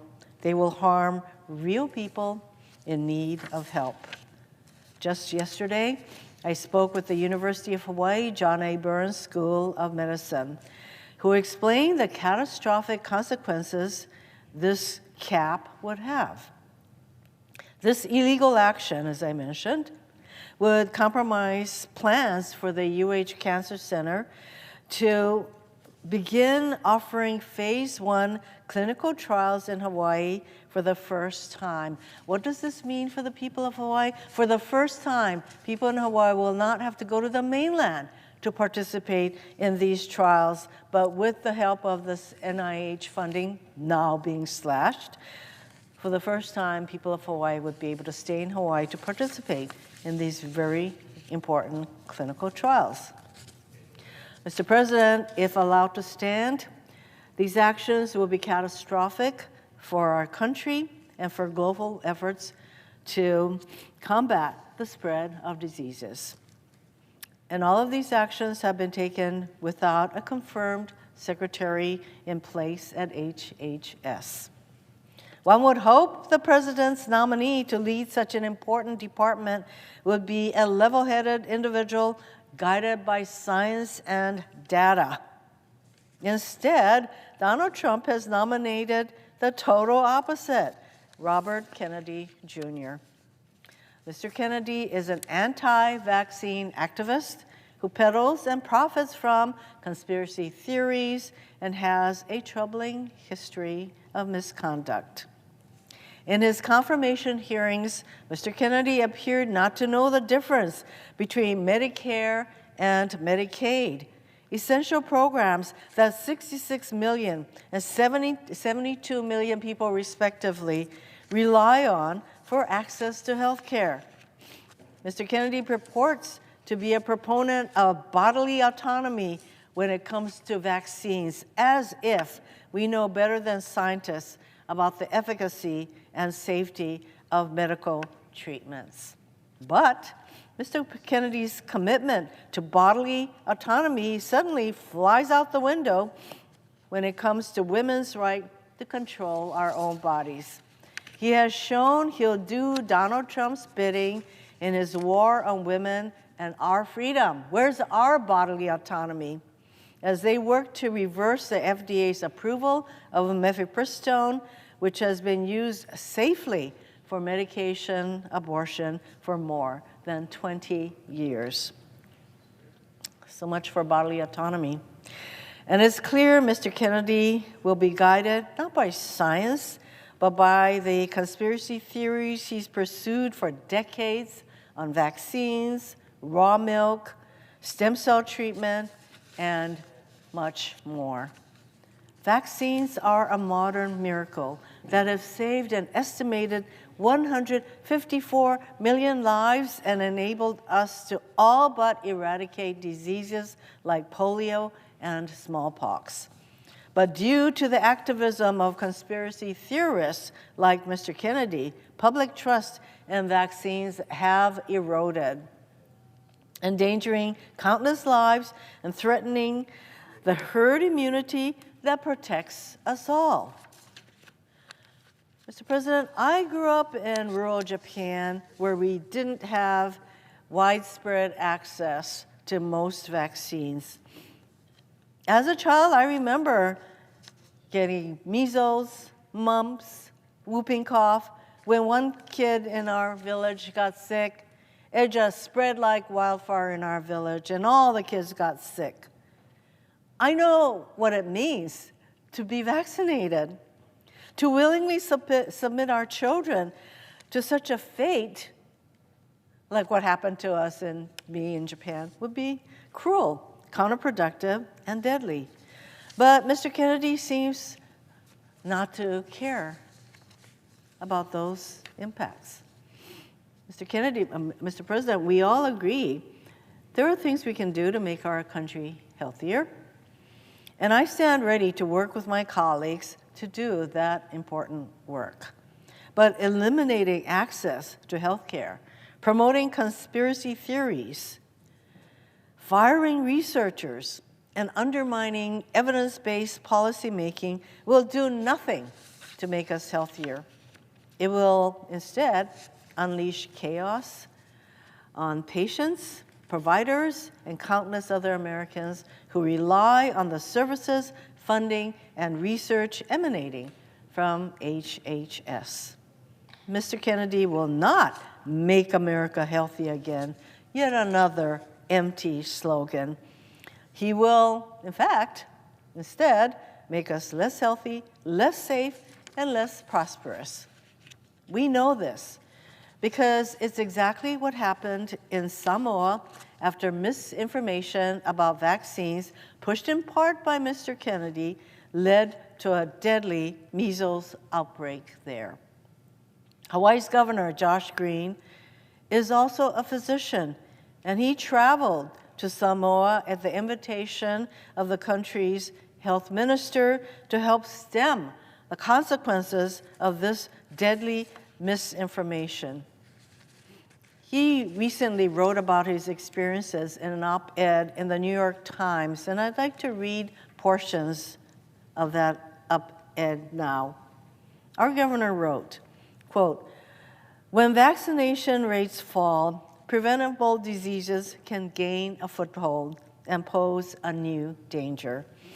And that's precisely what happened in Samoa after misinformation spread by anti-vaccine activists eroded trust in vaccines and led to the 2019 outbreak.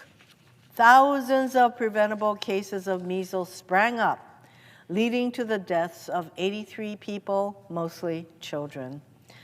One of the most prominent voices behind the anti-vaccine campaign was Robert F. Kennedy, Jr.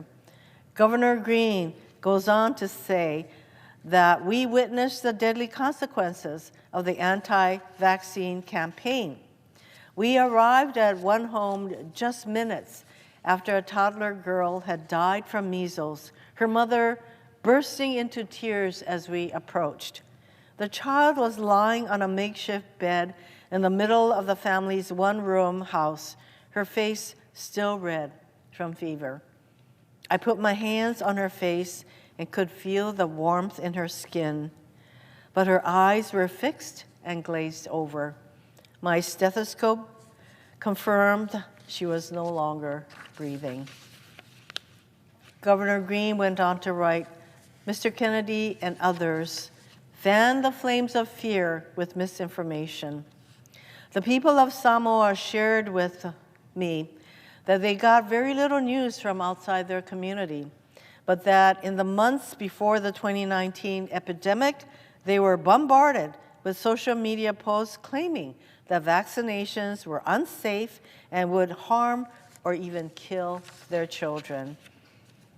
Activists from other countries, including Mr. Kennedy, claimed vaccines were dangerous.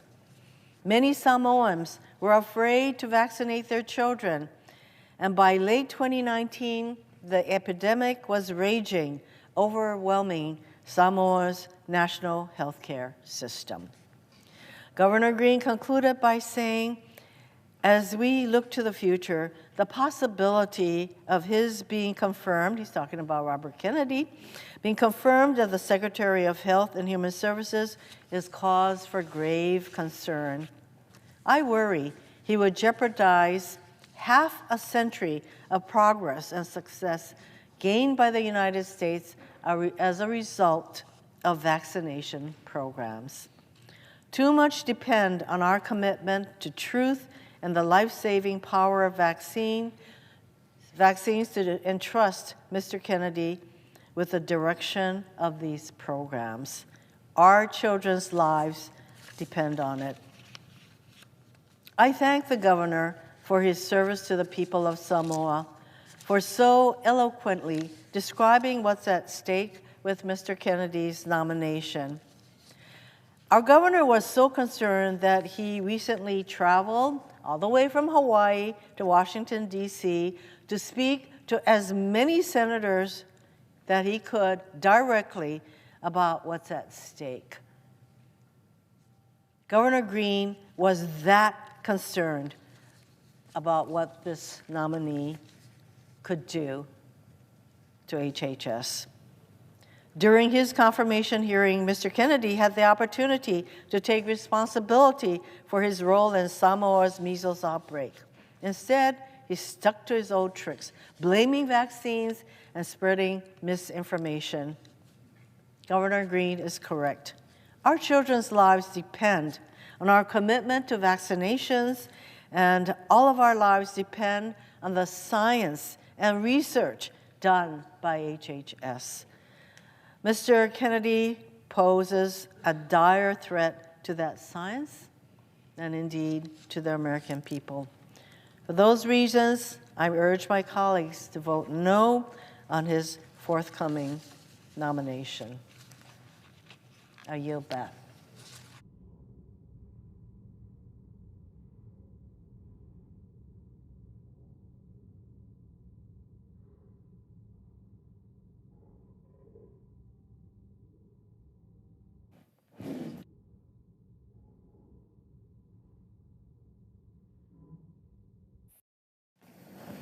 Mr. President, Senator from Hawaii.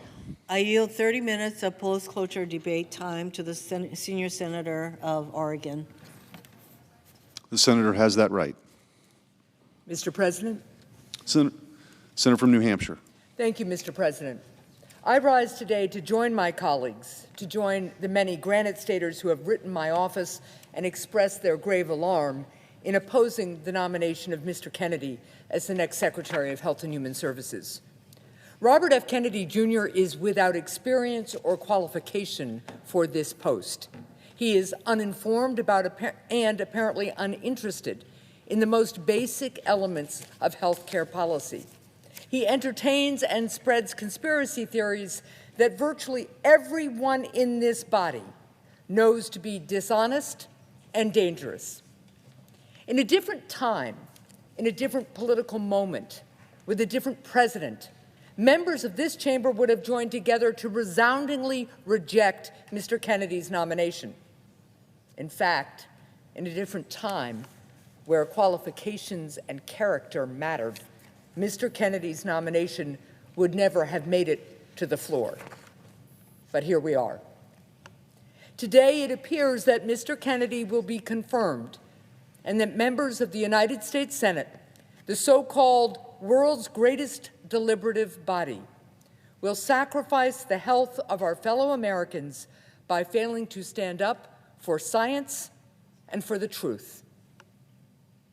For even the most skilled and experienced person, running the Department of Health and Human Services is a really daunting task.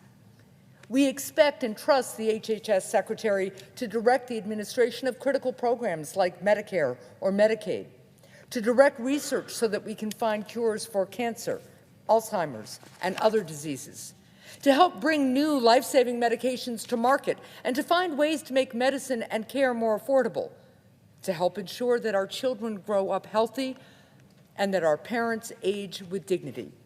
When a crisis hits, we look to the Secretary of Health and Human Services for leadership to help lead the fight against fentanyl or to protect our communities from a pandemic.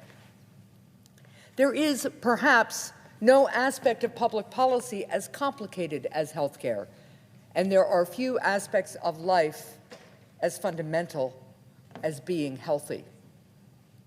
And to be sure, there are grave healthcare challenges facing our country. The cost of healthcare is too high, the cost of prescriptions too steep. While we've made extraordinary progress in recent generations, we know that too many diseases still cry out to be cured, and too many people struggle to get the care that they need, where and when they need it. The challenges are real, but progress is possible. When I was governor of New Hampshire, I worked with Republicans and Democrats in the legislature to help our state adopt Medicaid expansion. And during the first Trump administration, we came together to end surprise medical billing with a new bipartisan law. Of course, there is much more work to do. The point is that when we work together, embrace common sense solutions, and have the right leadership, we can forge progress. But it takes hard work. It takes seriousness to tackle a challenge as daunting as healthcare. It takes experience, talent, and ability. We're talking about the health of our country and of our children. This is a job that requires us to search far and wide across our country to find the right person, someone who is informed, capable, and forthright, someone who has a proven track record of leadership, and someone willing to tell the truth in service to the goal of helping every American to be healthy. Instead, the President of the United States offered us Mr. Kennedy. It's entirely unclear to me what qualifications Mr. Kennedy brings to this office. He's never run an organization or a business even 1/100th of the size of the Department of Health and Human Services. He has no background in medicine, science, health policy, or government. Most concerning, though, is his complete and utter lack of even the most basic knowledge of the department he is supposed to lead, or the health policy debates and challenges that our country has been grappling with over the last several decades. It's not simply that we have been asked to hope that Mr. Kennedy learns on the job. It's not simply that we're being asked to grade Mr. Kennedy on a curve. It's worse than that, because even for his confirmation hearings, Mr. Kennedy couldn't be bothered to even do his homework. During his confirmation hearing, I asked Mr. Kennedy some fairly basic questions about Medicare and Medicaid, the most well-known health programs overseen by the department he seeks to lead, programs which tens of millions of Americans count on for their care. He couldn't accurately identify a single part of Medicare. He got every question I asked wrong. When it comes to Medicaid, which among other things provides coverage for about half of the births in the United States, he wrongly said it was fully federally funded, which it isn't. Let me be clear, the administration is asking the American people to place these critical health programs in the hands of a man who has no idea what they even are. That's a big ask. And it's an ask we wouldn't make of our own constituents. No one in this body would hire even an entry-level healthcare staffer who did not understand the basics of Medicaid and Medicare. Why should we exercise a different, weaker standard for the person who's supposed to be in charge of both? Why, with this administration, does the bar go even lower when the office becomes even higher? If Mr. Kennedy cannot be bothered to learn the basics about Medicare and Medicaid, he will certainly not bother to stand up for them. This administration has made clear that it is willing to gut Medicaid in order to pay for tax breaks for billionaires. The President's new director of the Office of Management and Budget has in fact proposed that the administration cut Medicaid, a program that provides health insurance coverage for approximately 80 million Americans, by more than 1/3. Does anyone think that Mr. Kennedy will be a voice of reason, that he will speak out on behalf of American families and make the case for saving Medicare or Medicaid? He can't even describe what they are. Mr. Kennedy is an intelligent and educated man, but education and intelligence aren't a substitute for taking the job seriously. If Mr. Kennedy were in the running for a different post, his failure to understand the basics of our healthcare system might not be relevant. But it so happens to be the American people's great misfortune that he is in fact being called to serve as the highest public health official in our land. Mr. Kennedy's lack of qualifications and knowledge about healthcare have real consequences. If confirmed, his lack of preparation, experience, and interest in America's healthcare will leave our country worse off. Our people will be less healthy. And nobody will feel Mr. Kennedy's careless disregard for the magnitude of his position more than America's women. When I was initially considering Mr. Kennedy's nomination, one mark in his favor was his long record of advocacy on behalf of a woman's fundamental freedom to make her own health decisions.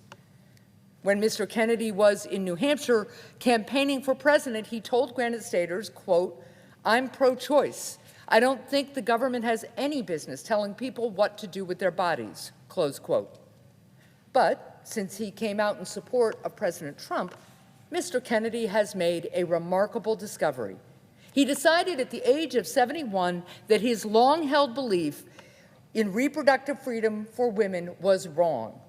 All of his principles about women making their own choices were suddenly no longer true. Instead, as the nation's leading public health official, he has said that he will faithfully and enthusiastically carry out the anti-choice policies of an administration that continues to dedicate itself to undermining and taking away a woman's fundamental freedom. This isn't a hypothetical issue. In his confirmation hearing, Mr. Kennedy said that he and the Trump administration would be examining the safety of the drug mifepristone, which is used for abortions and in miscarriage care. During the hearing, I showed Mr. Kennedy study after study, stacks, hundreds of pages of research done over the course of decades, all of which demonstrate the safety of this medication. Let me be clear, the safety has been proven. If Mr. Kennedy and the Trump administration continue to persist in studying a drug that is proven to be safe, it's clear that their objection is not with a lack of research. Their objection is to the result of that research. So they want to sow doubt about it. They want to sow confusion.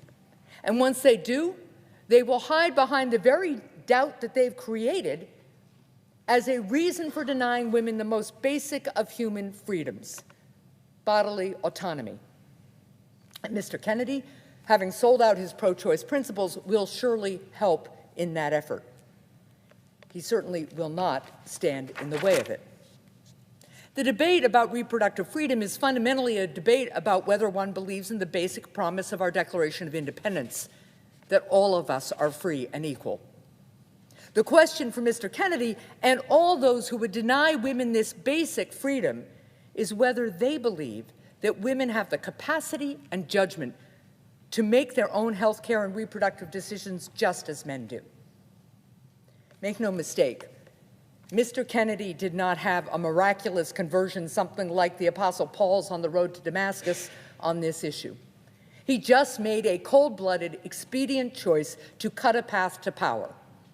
He decided that the freedom of women was a small price to pay in order to be able to call himself a cabinet secretary. I have had good faith disagreements with friends and colleagues on the issue of abortion. But Mr. Kennedy is different. Mr. Kennedy has spent his lifetime arguing for a woman's reproductive freedom. But he now abandons what he used to refer to as a core value for a title and for what he apparently thinks is more important than freedom: being in Donald Trump's orbit. Americans have a particular disdain for those who sell out the freedom of their fellow citizens in pursuit of power. We call such people many things. We seldom call them Mr. Secretary. Even if Mr. Kennedy was not inexperienced, even if Mr. Kennedy had basic knowledge regarding our health system, even if Mr. Kennedy was not willing to imperil freedom for women, members of both political parties should reject his nomination. Because Mr. Kennedy, who has forged a career of peddling cynicism and conspiracy regarding vaccines, is perhaps the most uniquely dangerous man ever nominated to head America's Department of Health and Human Services.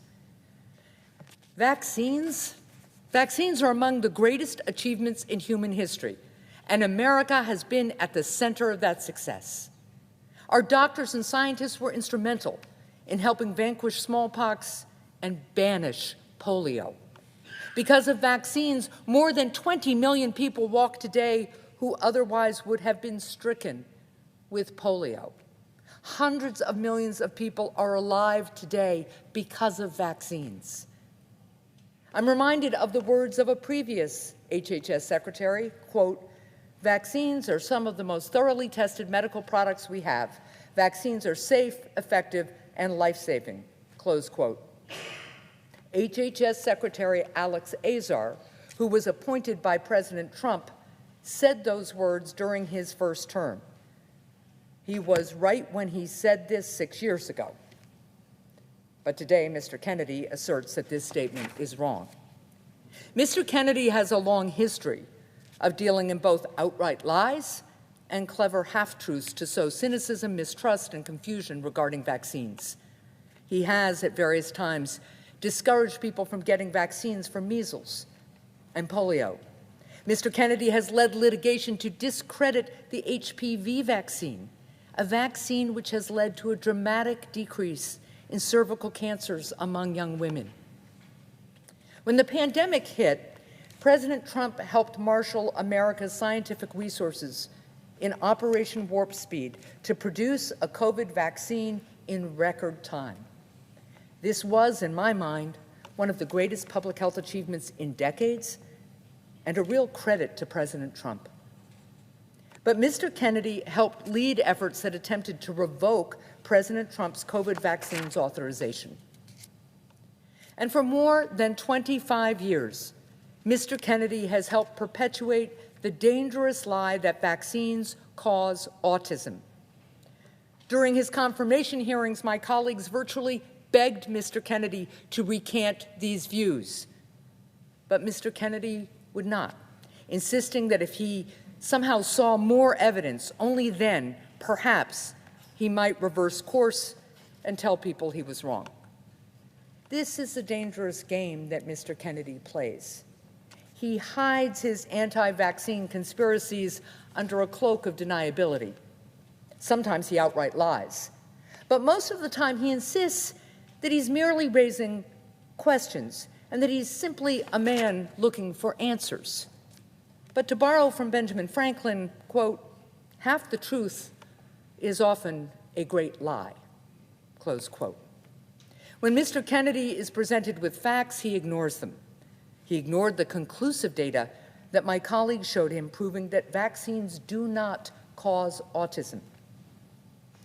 He instead continued to rely on one tiny, outdated, faulty, disproven study from way back in 1998, a study that the journal that originally published it has since withdrawn to support his claim, instead of relying on the exhaustive studies that have been conducted since then that prove there is no link between vaccines and autism. It is fine to ask questions. It's often urgently important. But it's not doctors and scientists who are ignoring Mr. Kennedy's questions. It is Mr. Kennedy who is ignoring their answers.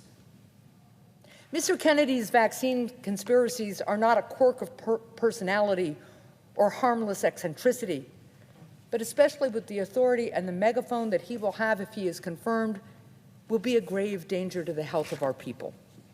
Mr. Kennedy has already spent much of his career taking legal action against safe and effective vaccines.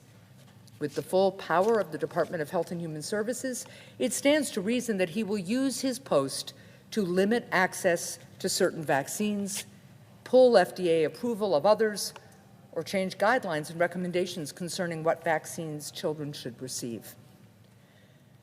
But more than that, with the platform of HHS Secretary, Mr. Kennedy will undermine public trust in vaccines and will discourage a growing number of parents from getting their children vaccinated. As for Mr. Kennedy's insistence that simply raising doubts about the safety of vaccines doesn't mean that he's urging people not to get their children vaccinated, well, Mr. Kennedy may be unqualified, but he is not naive. He knows full well that millions of people listen to his words. Millions more will listen should he be confirmed to this office. And so, what happens? How much, Mr. President, does a lie about vaccines truly cost? Let us say that a greater number of Americans become wary of vaccines due to Mr. Kennedy's musings from the seat of the most powerful public health perch in the world. A greater number of families decide that their kids don't need vaccines. Sometimes that'll mean just skipping one vaccine. Sometimes it'll mean skipping all of them. These parents aren't necessarily conspiracy theorists themselves, but they've read some scary, if untrue, stories online. And as they try to figure out what to do, the most important public health authority in the land chooses to give credence to the lies rather than reassure parents with the truth. Or maybe, as is true with every parent, these parents are worried about their child developing a disability. And now they hear Mr. Kennedy suggest that vaccines maybe cause autism. So they hesitate.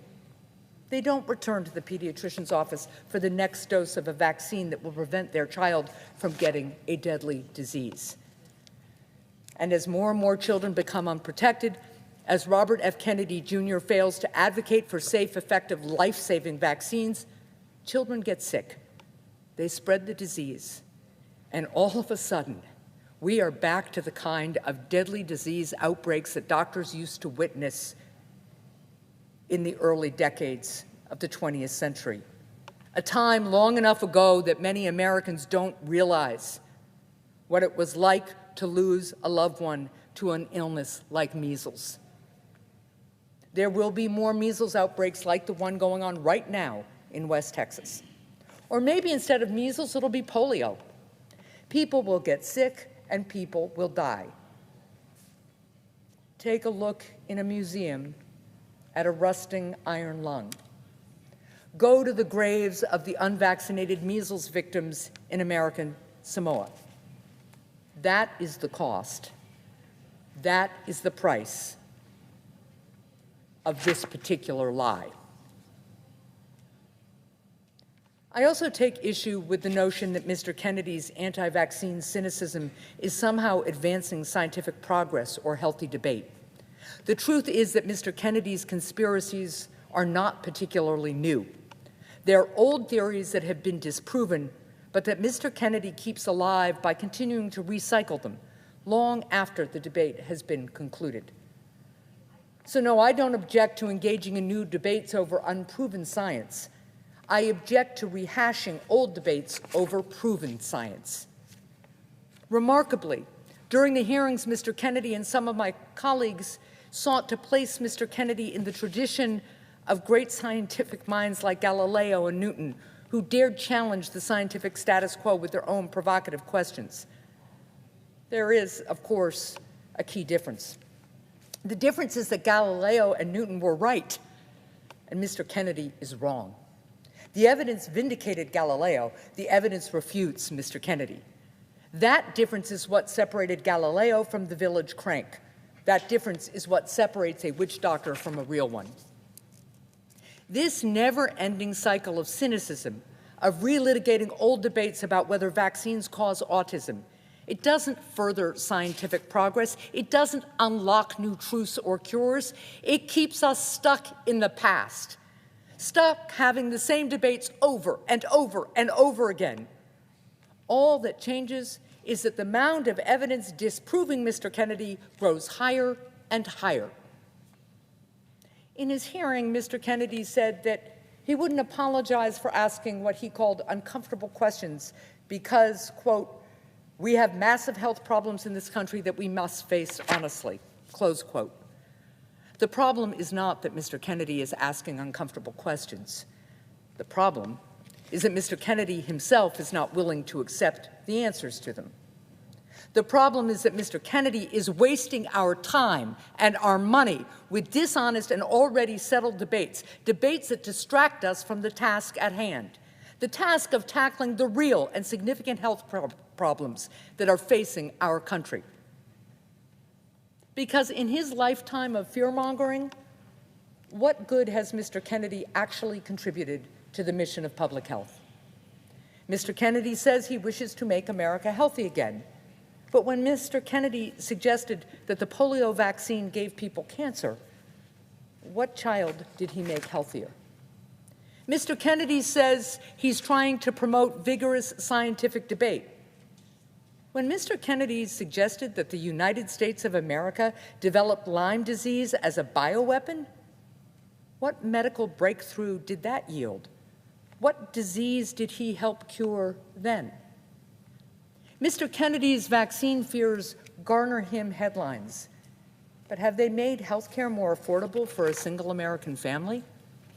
Think about the hours and resources that Mr. Kennedy has urged his followers to invest in relitigating proven science, and what progress could instead have been made if that money was invested in finding treatments and cures to diseases. That is the price of Mr. Kennedy's insistence that we remain frozen in time in our understanding of science. Mr. Kennedy has not made America healthier in his career thus far, nor will he if he is confirmed. He will make America less healthy, more doubtful, more divided, more cynical, and further away from finding cures and making scientific progress. Mr. President, we have real health care challenges in this country. The American people want health care costs. They need health care costs to come down. They want to stop having to make impossible choices between making ends meet and getting their children the medications that they need. They want it to be easier to get a prompt appointment with a good doctor in their neighborhood who talks with them and doesn't rush them out the door. They want better mental health care in our schools. And they want cures. They want their loved ones to stop being held back by chronic diseases. They want to say fewer early goodbyes because of cancer, Alzheimer's, and other diseases. They want to be able to age at home with dignity and high-quality home care. Making our country more healthy, that is no small task, but we can do it. We live in a great country. The American people are talented and imaginative. And when we work together, we have the capacity to do extraordinary things. We can make our country better. We can save more lives. But we cannot move forward if we confirm a cabinet secretary who engages in the same tired debates over and over again. If we confirm a cabinet secretary who goads us into fighting each other rather than fighting for cures or for lower health care costs. If this body confirms Mr. Kennedy, it will, in effect, be declaring that experience doesn't matter and qualifications do not count. It will be ignoring plain truths and suspending our capacity for reason, all because a president demanded that the majority of this body do so. If this body confirms Mr. Kennedy, it will be betraying who we are as Americans. It will be sacrificing a better future for the sake of needlessly relitigating the past. It will be confusing a charlatan with a prophet and cynicism with wisdom. And in the end, if this body confirms Mr. Kennedy, more parents will reject vaccinations for their children, more people will get sick, and a growing number of children will likely die. The exact impact of Mr. Kennedy's confirmation in terms of lives lost or progress thwarted will, of course, be hard to quantify. But regardless, what we do know for certain is that senators on both sides of the aisle are willing to denounce the lies that Mr. Kennedy spread. We saw that in our hearings. But colleagues, the issue in this moment isn't whether you'll stand up against lies. The issue is whether you will stand up to the man who tells them. And in this moment, in this chamber, it appears that not enough of my Republican colleagues are willing to do that. I hope I'm wrong. I urge my colleagues to reject Mr. Kennedy's nomination, and I yield the floor.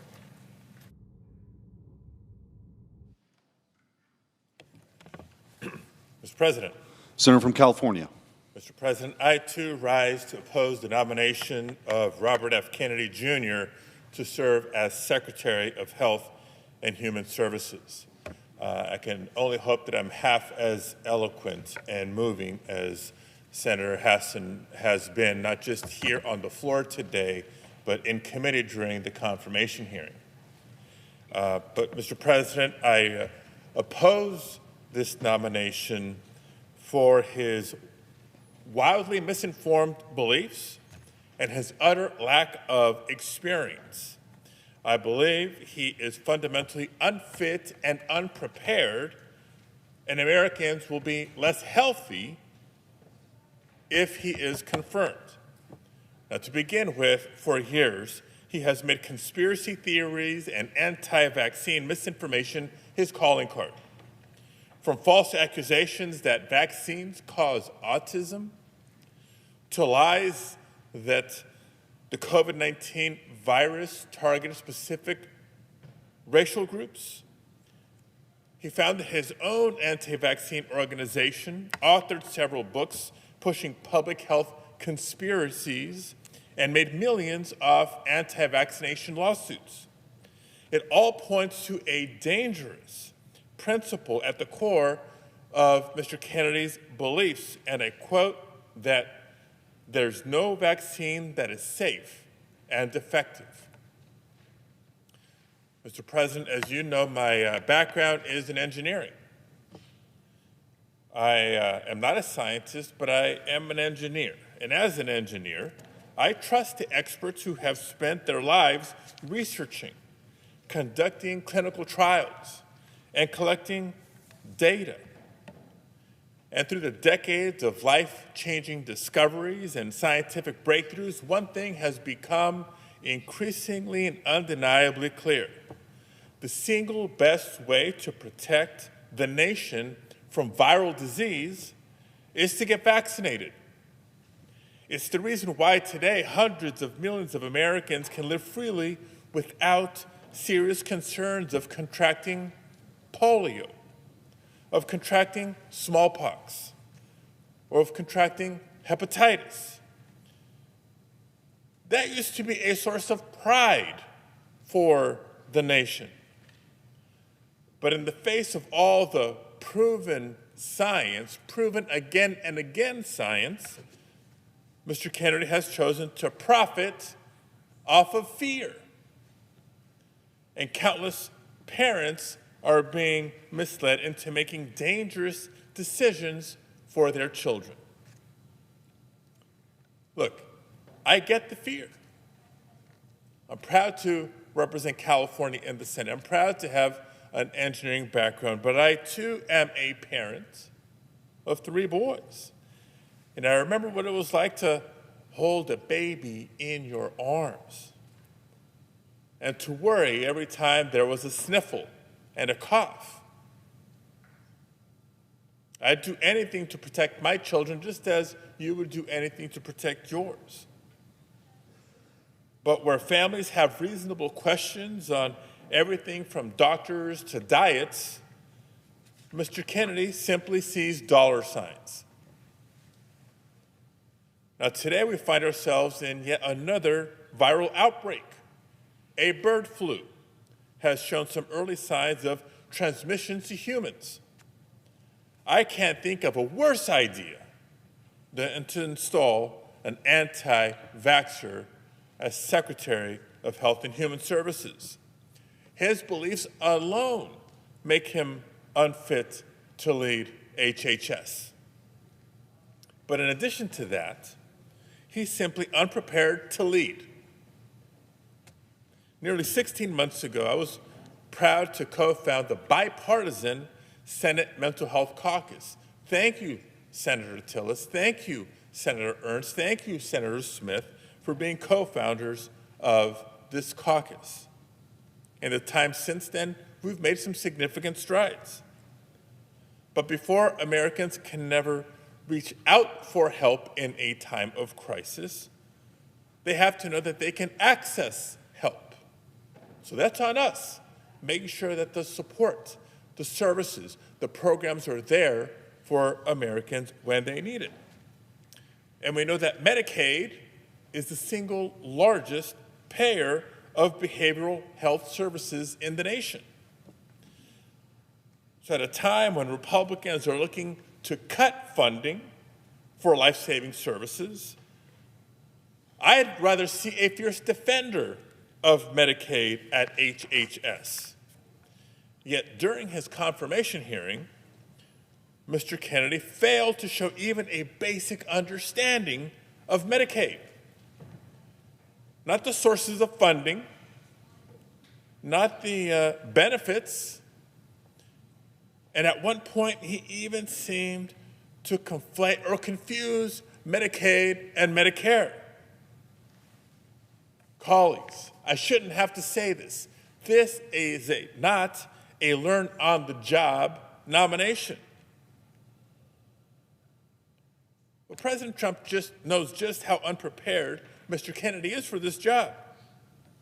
Reporting from Semaphore just a few days ago tells us that during Mr. Kennedy's confirmation hearing, President Trump was watching.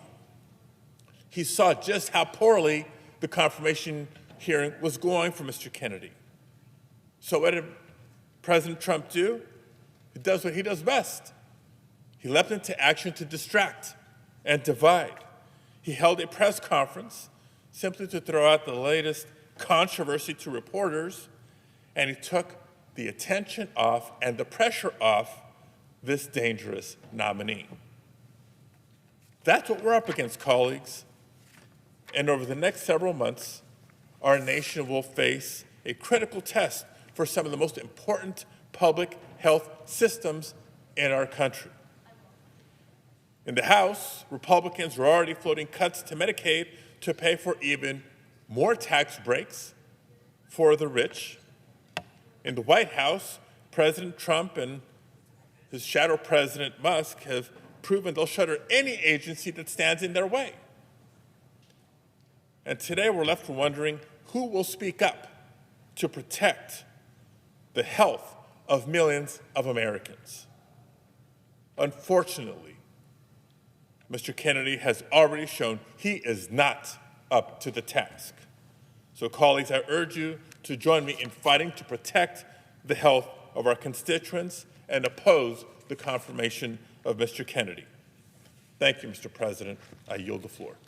Mr. President. Senator from Virginia. Mr. President, I want to join my last two colleagues, the senator from New Hampshire and the senator from California, in echoing some of their concerns, because I also rise today to oppose President Trump's nomination of Robert Francis Kennedy Jr. to be Secretary of Health and Human Services. Now, it's been less than a month since Donald Trump was inaugurated. Feels a bit longer for some of us. Yet already, we've seen this administration attack nonpartisan civil servants, illegally freeze federal funding, and gut the independent oversight bodies that crack down and protect Americans from corruption. So that would mean now more than ever, the Senate needs to confirm nominees who want to make the government more efficient, yes, but are also willing to work in good faith to advance their missions, regardless of political ideology. Unfortunately, I don't believe that Mr. Kennedy is that nominee, and I fear that he will serve as a rubber stamp for the chaos and disruption that the Trump-Musk administration brings.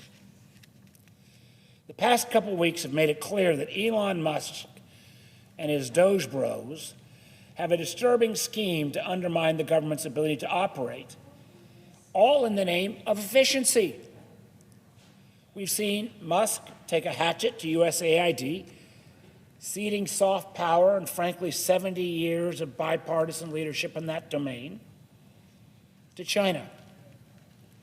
We've seen that same attack limit our ability to fight terrorism and, unfortunately, turn our back, which we've never done, either presidents of Democrat or Republican affiliation, turn our back entirely on the international community. We've seen Mr. Musk take a hatchet to the CFPB and leave consumers to fend for themselves, giving a pass to scammers and institutions that defraud Americans. We're starting to see Musk take aim at the Department of Education.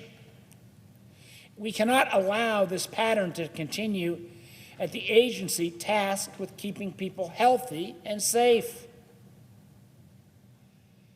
As folks in my state may remember, earlier this month, the president issued an illegal order to freeze all federal spending.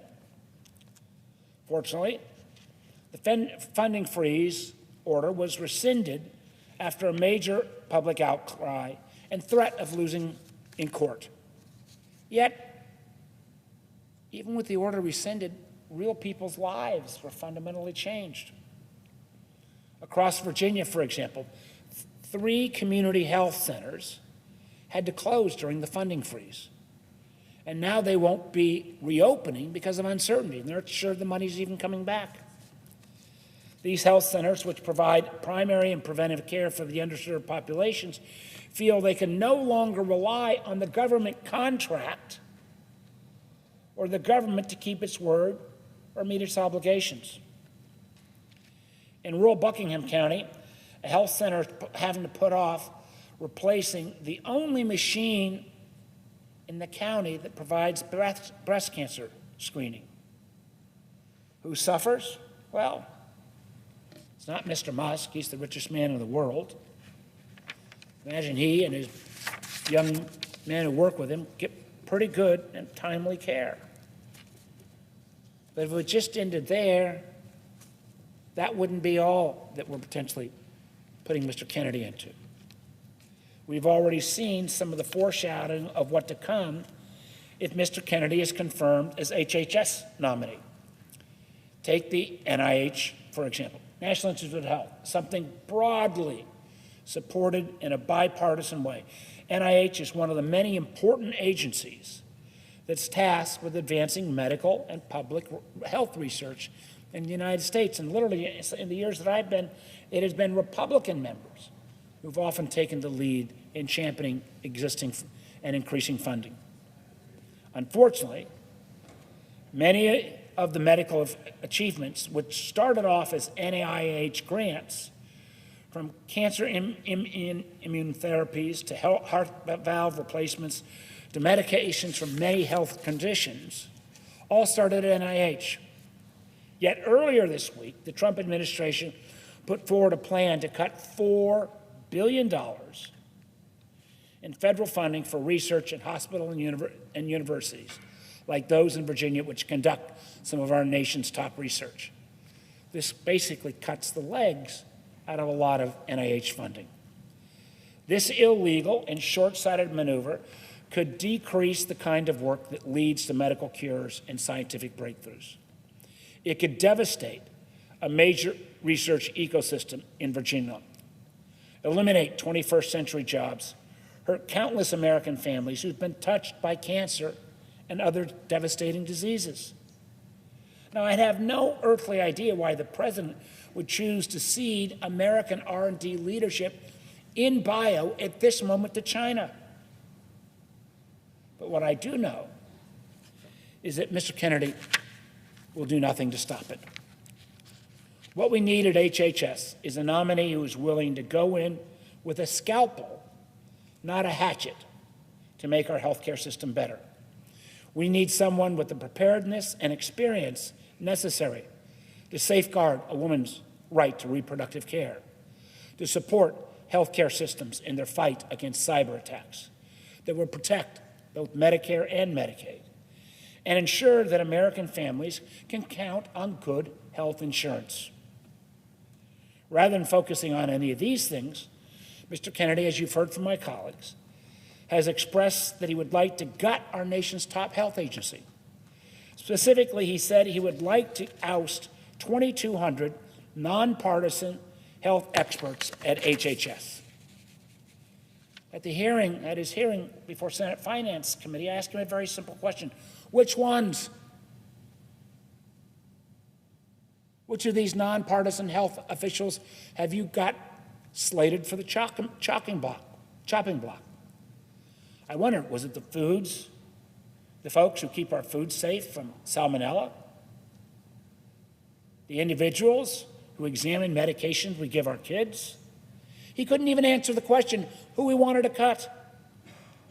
Now, I do appreciate Mr. Kennedy's concern with chronic illnesses and the obesity epidemic. I also agree that not enough Americans have access to healthy food. However, having met with Mr. Kennedy in private and having questioned him in the hearing, I don't believe he's the right person to tackle these complicated issues.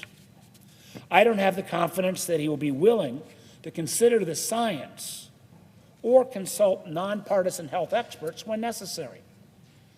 I certainly don't have the confidence that he would ever be willing to stand up to Donald Trump or Elon Musk. And frankly, at least in Virginia, I'm not the only one who feels that way. Let me take a moment to share some concerns I've heard from Virginians. Catherine, an ICU nurse in Charlottesville, wrote, quote, I cared for critically ill and dying patients during COVID-19 pandemic.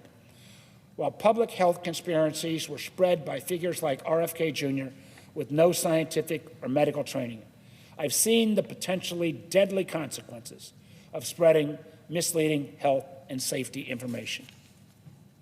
Or take Talia, an Alexandria resident who suffers from chronic illnesses. She wrote, quote, my ability to access effective treatments relies on accurate research and development of medicine. She fears, if nominated, Mr. Kennedy will cut progress in science and medical research.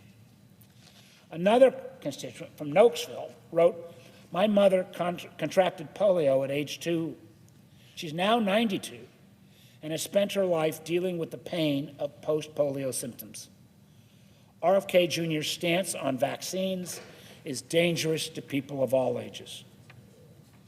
A doctor from my hometown in Alexandria wrote, as a pediatrician for almost 50 years, I've seen many diseases nearly eradicated thanks to vaccines.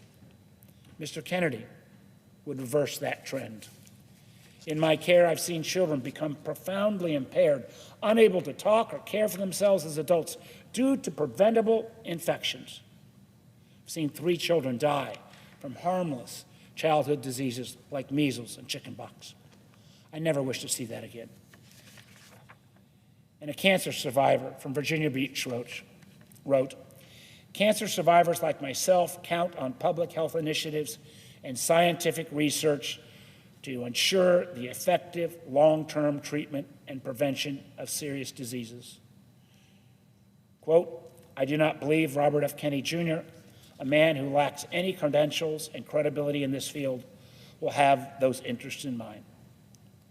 Mr. President, the writing's on the wall. This nominee does not have the right experience, credibility, or motivations to be running a government agency of this size and importance. That's why I will be voting no on Mr. Kennedy's nomination to be Secretary and urge my colleagues to do the same. And with that, Mr. President, I yield the floor.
Mr. President.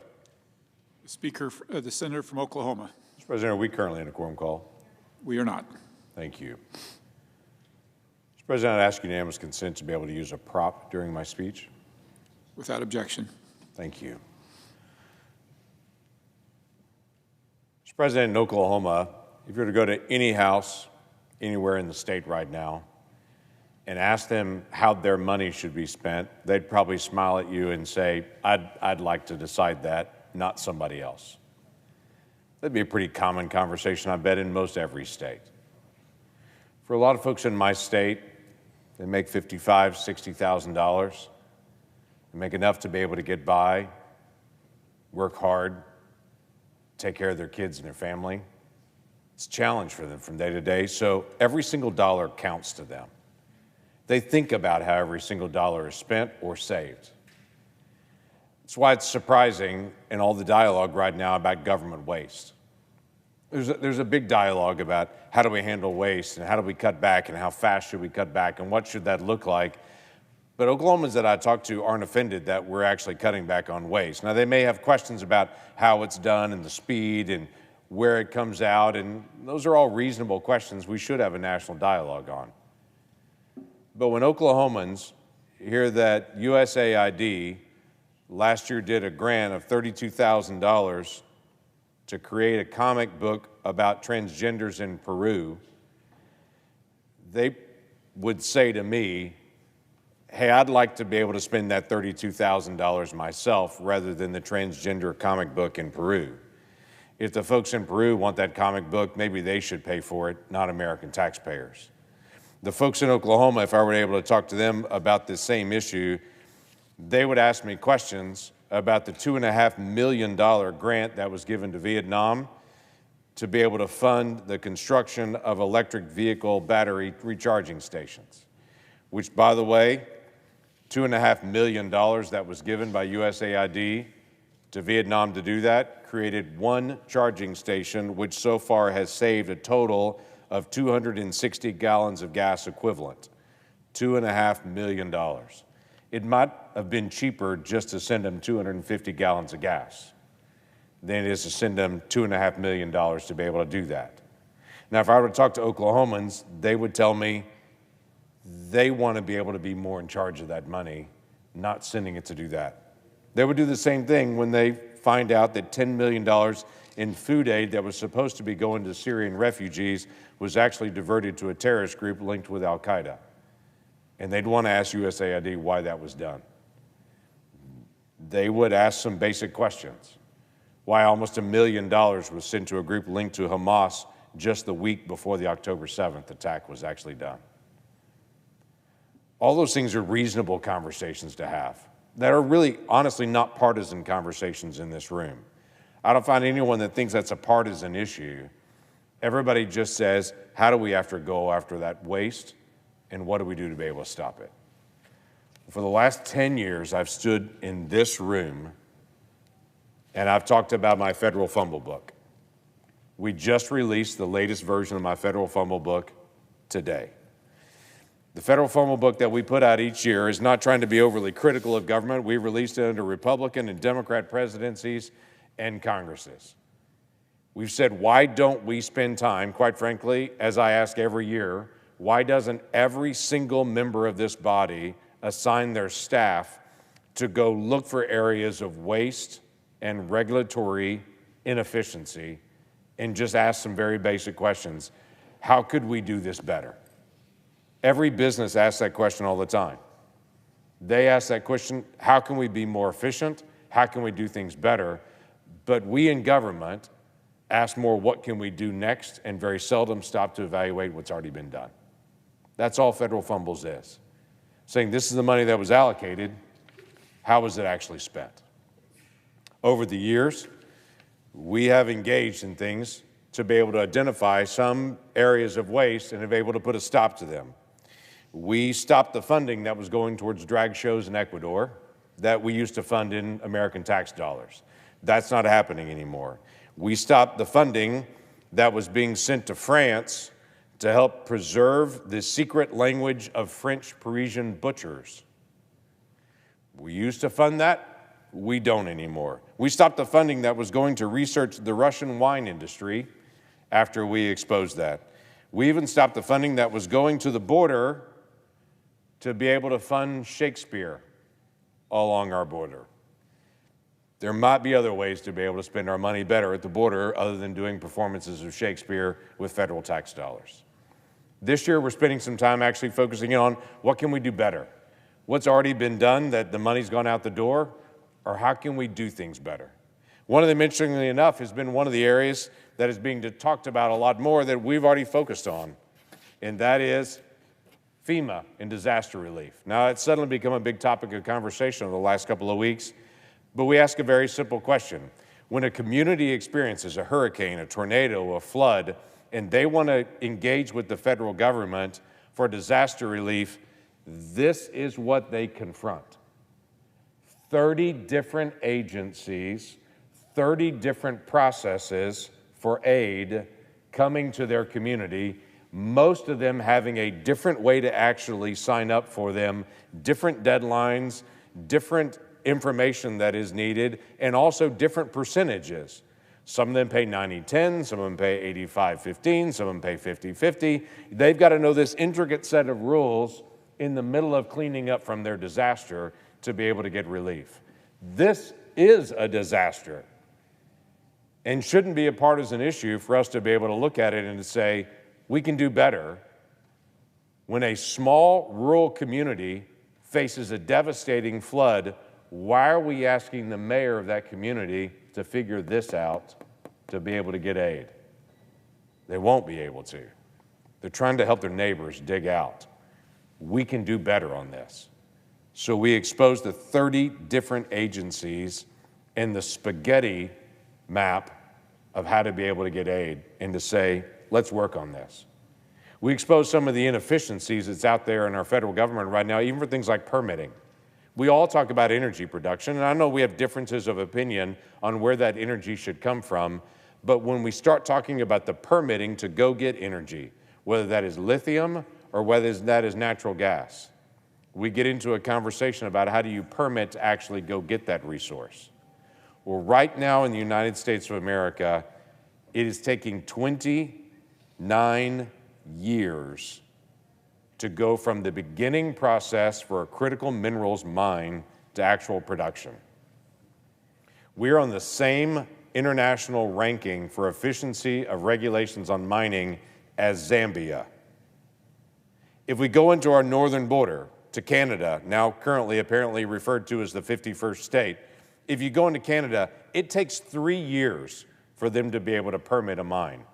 And they go through all their environmental reviews, they go through their legal challenges, they do all those things in 3 years. What's taking us 29 in current structure, if it ever gets done at all. We can do better on that. If we want to increase our use of American-made minerals and our American-made production on that, we as the federal government, we as the United States Senate, have got to be able to reform the way that we're doing our permitting processes so that we can produce that American energy. If we have some belief that China or Central Africa or the Middle East is producing energy cleaner than we are, we're kidding ourselves. We'll produce it cleaner if we can get to it at all. In this federal fumble book, we've walked through a lot of areas of just waste that we've identified and said, hey, let's find some common areas of agreement that we should all be able to look at. Let me raise one that's controversial, the SNAP program. I don't know a person in this room that would say they want to end the SNAP program. That's food stamps for some people that still use the old term. But over $10 billion was actually allocated in the SNAP program last year of what they called improper payments. That is, we don't know if they qualified or not for the program. Now, a lot of folks in Oklahoma would say, I don't mind people getting some help when they need it, but for folks that don't qualify, why are they actually getting access to that? We have the same issue in the Medicare and Medicaid program. We don't want to do anything to be able to hurt that program. We've got a lot of things we need to do better in that program to deliver. But over $100 billion in Medicare and Medicaid last year was designated as improper payments. That is, we don't know if it's an appropriate payment that was done or not.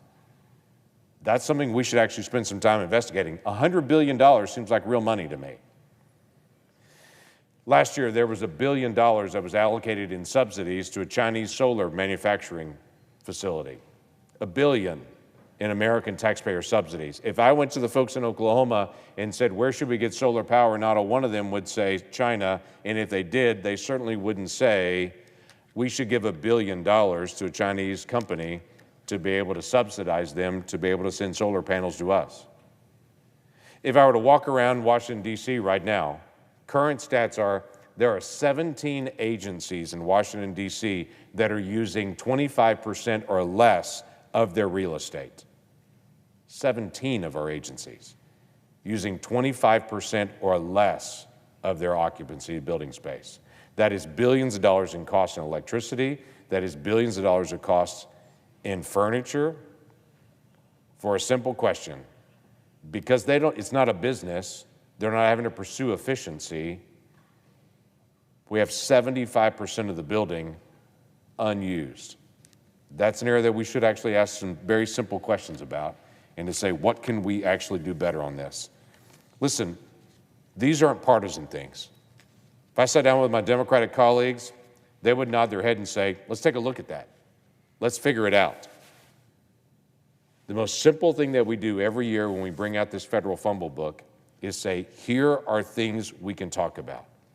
Now, I understand the DOGE conversations become controversial with Elon Musk and some of the tactics and the speed that they're moving. Completely understand that. Respect the conversations about that.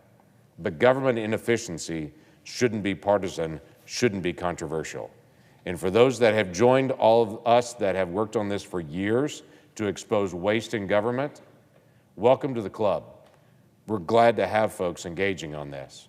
I'm not critical. I'm excited that you're here because we need more help.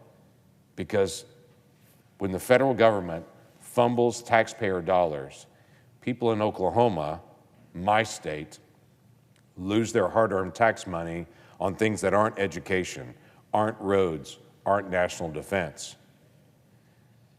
They're waste. And that's what people want to see it stop. So I not only encourage people to be able to just take a glance, it's easy reading, lots of pictures. I not only encourage people to take a glance at our federal fumble book when it's released, but I encourage every member of this body to assign their staff to go look for waste, and then let's sit down together and see if we can figure out how to make it stop. We should waste less and save more. It shouldn't be that hard. With that, I yield the floor. Mr. President. The senator from Rhode Island. Thank you, Mr. President. Mr. President, I rise today in strong opposition to President Trump's nominee for the Department of Health and Human Services, Robert F. Kennedy, Jr. The department he has picked to lead is charged with protecting the health of all Americans, from safeguarding Medicare and nursing home care for seniors, to investigating medical research, to safeguarding the nation's food supply, and supporting public health programs such as lead poisoning prevention and suicide prevention. One of the most important public health inventions of the last century is vaccines, making many deadly and debilitating diseases a thing of the past. The Secretary of Health and Human Services has an outside role in making vaccines available to children and adults throughout the country. And that is something that gives me great pause about Mr. Kennedy's nomination. For those of us who grew up in the 50s and 60s, polio was an insidious threat that sent fear literally through every home in this country until Dr. Salk invented his next vaccine. And it literally saved the lives, many, many lives, of generations of Americans. It was improved as it went forward, but I can recall lining up, in fact, my parents pulling me along and urging me to stand in line and get the first shot, and then the following year get the next shot. Because for them it was not just a medical routine, it could eliminate the constant worry and concern that one day their child could be subject to polio. So this notion of vaccine that is prompted by Mr. Kennedy is, I think, contrary to the great experience, at least of those who have been through that period of time. Mr. Kennedy has spent the last decade or more spreading lies about vaccines and encouraging families not to vaccinate their children. He's not just an advocate with a loud bullhorn spreading that message. Indeed, Mr. Kennedy has made a living, making millions of dollars, no less, questioning the safety of vaccines, safety that has been proven time and time again. Mr. Kennedy chaired one of the most prominent anti-vaccine organizations, the Children's Health Defense, for almost a decade, stepping aside only to run for president in 2023. Mr. Kennedy had a long and successful career as an environmental lawyer, and he has a compelling personal history overcoming addiction and should be commended for that. However, Mr. Kennedy's only work in the health space has been deeply detrimental to the public health of the United States, and indeed across the globe. There's no starker example of this than his work in Samoa 5 years ago. In 2018, in a tragic mistake, 2 infants in Samoa died after receiving their measles vaccine. The vaccines had been improperly prepared with a muscle relaxer instead of water. To be clear, nothing about the vaccine itself killed these children. Indeed, 2 nurses were imprisoned for 5 years for the mistake they made that day. Children's Health Defense, again chaired by Mr. Kennedy, seized on the opportunity and began questioning the safety of the measles vaccine online. Between the tragic accident and the spread of misinformation, the vaccine rate in Samoa fell to dangerously low levels. Children's Health Defense pressed on, paying for Mr. Kennedy to travel to Samoa with a prominent anti-vaccine activist to meet with the Prime Minister and other government officials, as well as other anti-vaccine activists. And the damage was done. A measles outbreak began a few months later, and with such low vaccination rates spread rapidly. By January 2020, there were almost 6,000 cases of measles, which resulted in the death of 83 people. And nearly all of the deaths were in children under the age 5.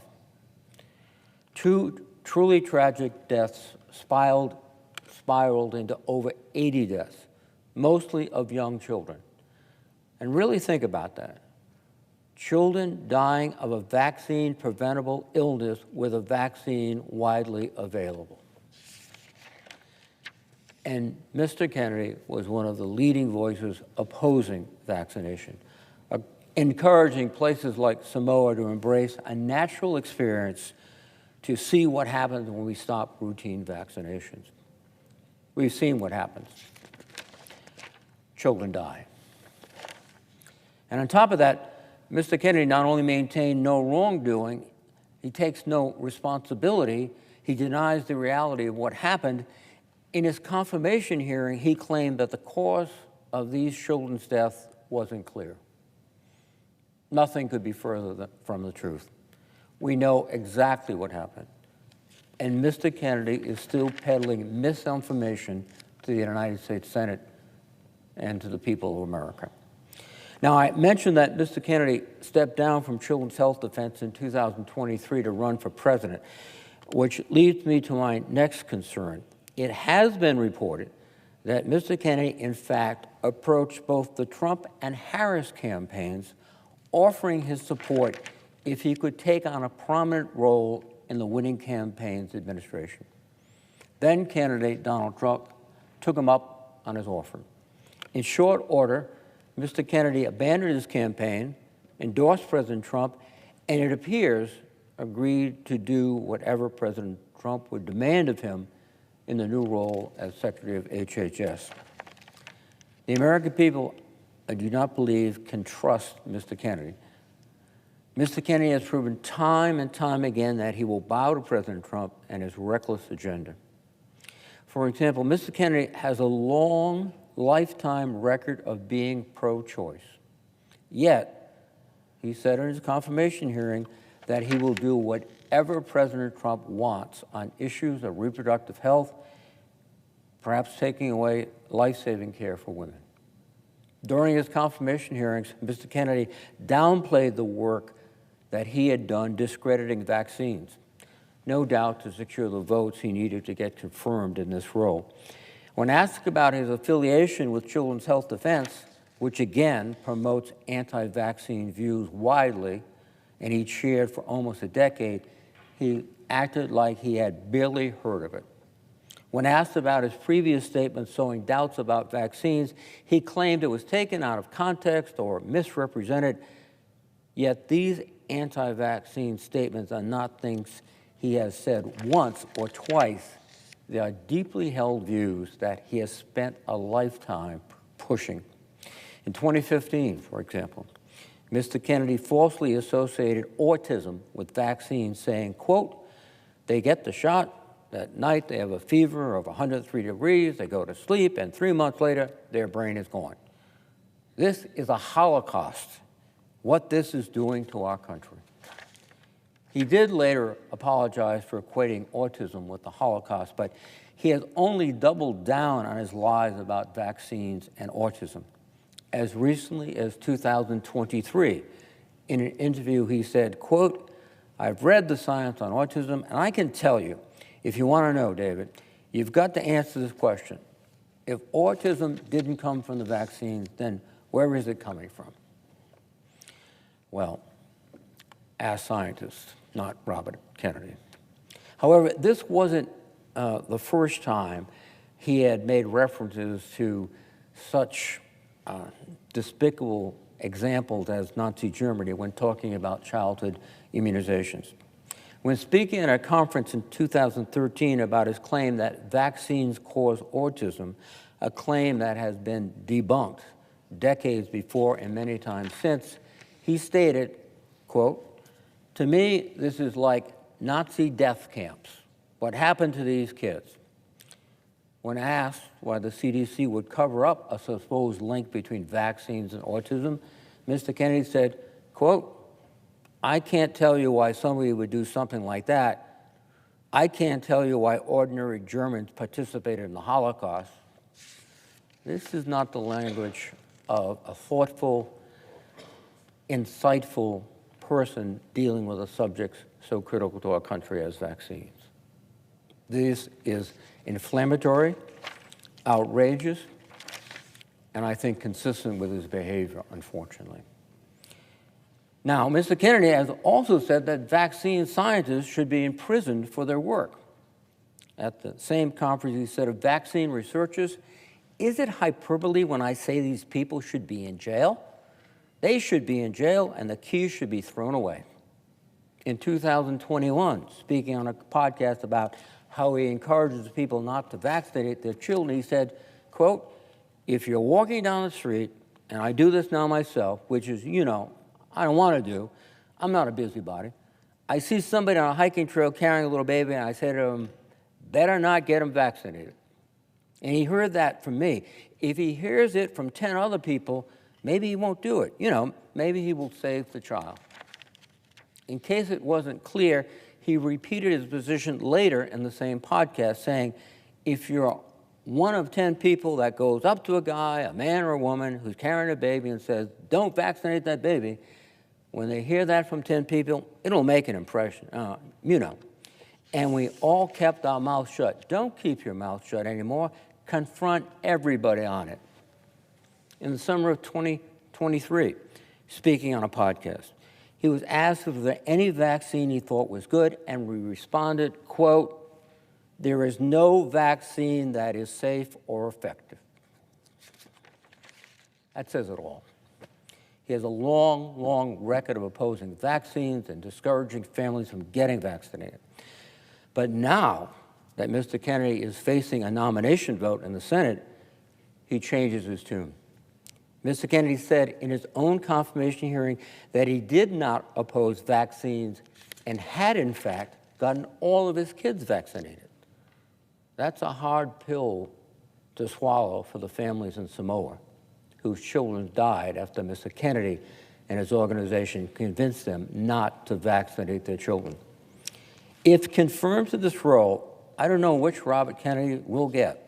The pro-choice environmental lawyer with a penchant for conspiracy theories and pushing anti-vaccine propaganda, or a mouthpiece for President Trump pushing an anti-choice agenda, putting women's lives at risk, advocating for an end to Medicaid and the Affordable Care Act, and allowing Elon Musk and Doge to undermine HHS at every turn.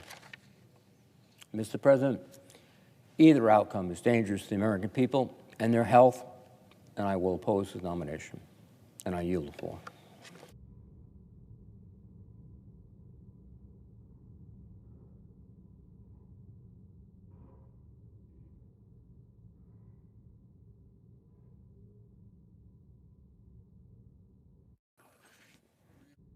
Is mine?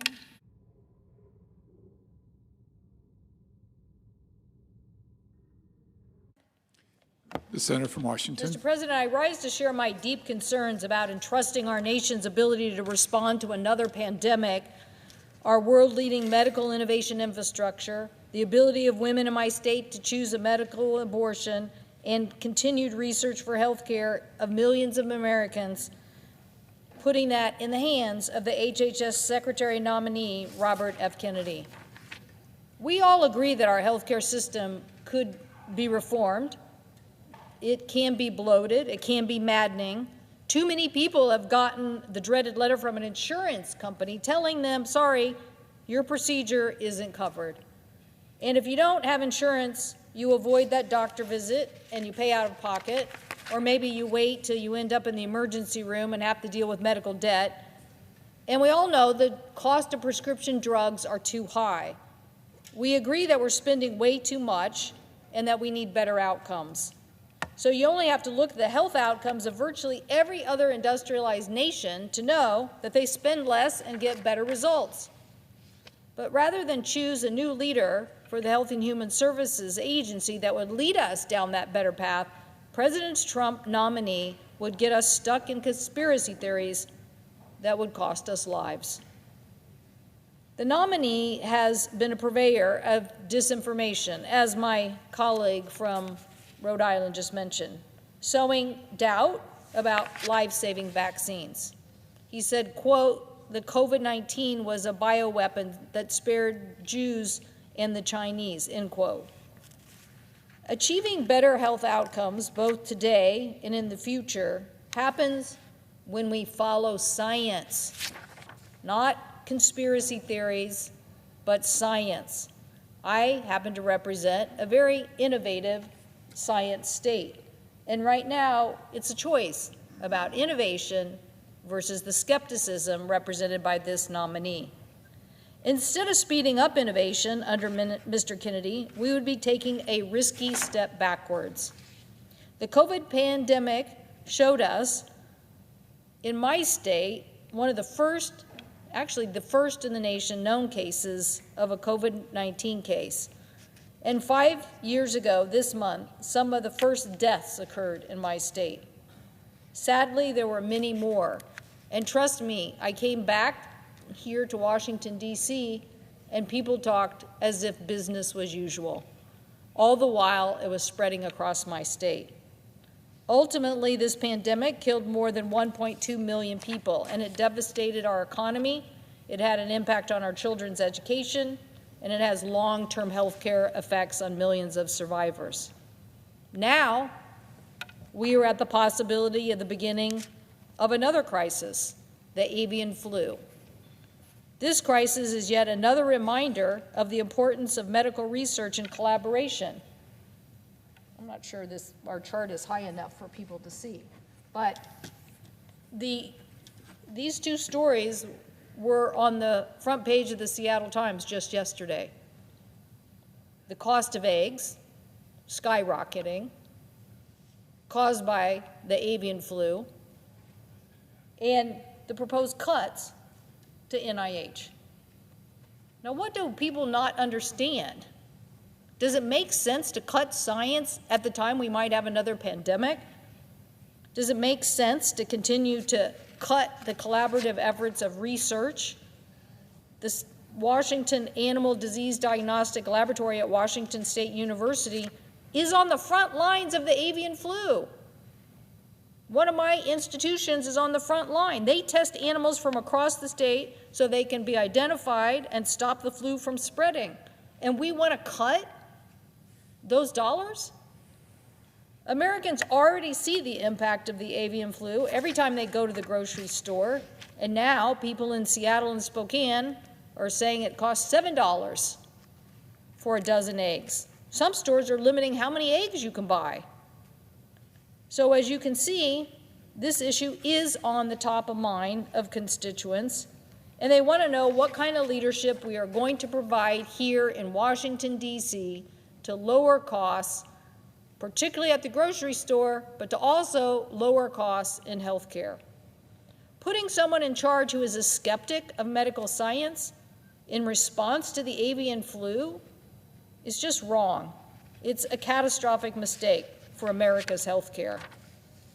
Now, I'll admit my state is a global leader in medical innovation.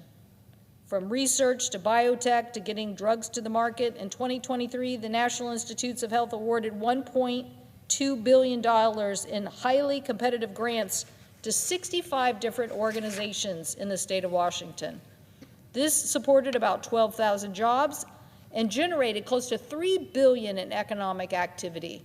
So yes, we know a little something about global health and innovation. But we know something else, Mr. President. The kind of research we're talking about here is the kind that saves lives. And this ultimately is about making an investment in saving the lives of people. Last Friday, when the Trump administration announced it was reducing crucial funding for NIH grants, you're talking about our medical institutions that need this to build services and equipment, train the next generation of researchers.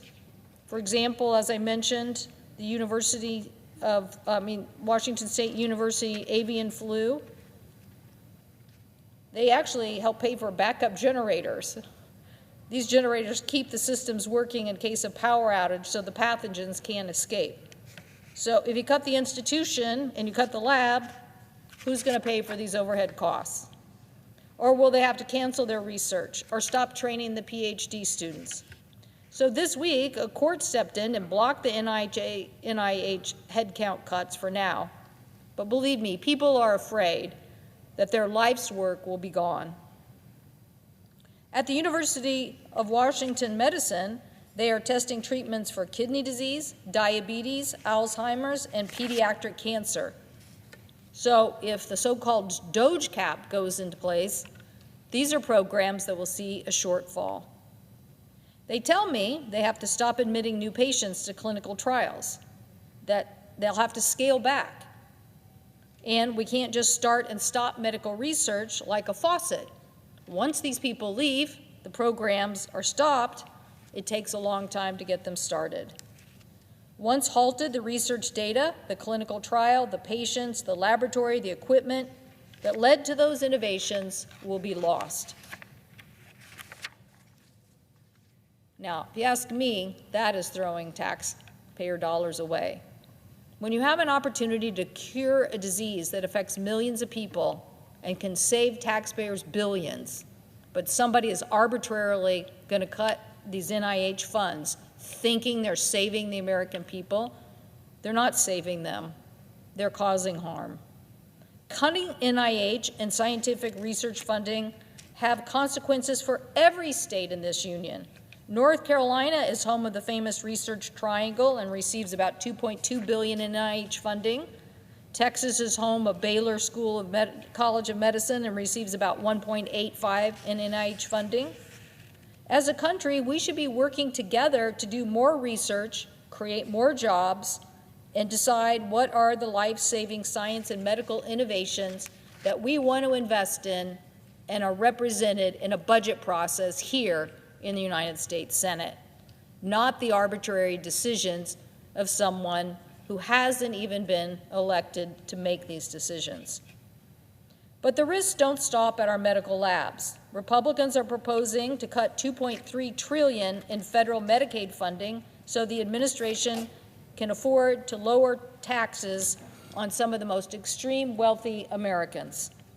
More than 1.8 million Washingtonians are enrolled in Apple Health, Washington's Medicaid program. So that's 1 in 6 adults, 2 in 5 children, 3 in 5 nursing home residents, 3 in 8 people with disabilities. I'm not confident, Mr. President, that Mr. Kennedy understands how critical this process is and the provisions of Medicaid are to people in my state. We know that we had this debate before, and only because a very small bipartisan group of senators helped save Medicaid from a crazy block grant idea that would have taken a very big building block out of our healthcare delivery system. Thanks to all my colleagues on this side and those on that side who stood up for that and said block granting was the wrong idea. Well, believe me, they're at it again. There are those who think to give the tax break to corporations, somehow you're going to get it out of the hide of these very individuals that are counting on Medicaid. I do not believe Mr. Kennedy will stand up to President Trump and be an advocate for those who rely on Medicaid. I know my constituents know what's at stake with this vote, and they know that our healthcare delivery system is about science, it is about innovation, it is about making the investments to keep Americans healthy. I urge my colleagues to vote no on this nomination, and I yield the floor.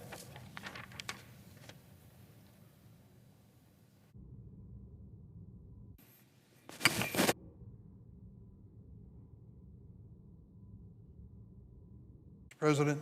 The Democratic Whip. Mr. President, the greatest threat to American prosperity is not food aid to kids in Sudan or a diverse workforce. The greatest threat to our country is the abuse of power by a small group of people, an unelected group of people who happen to have $1 billion.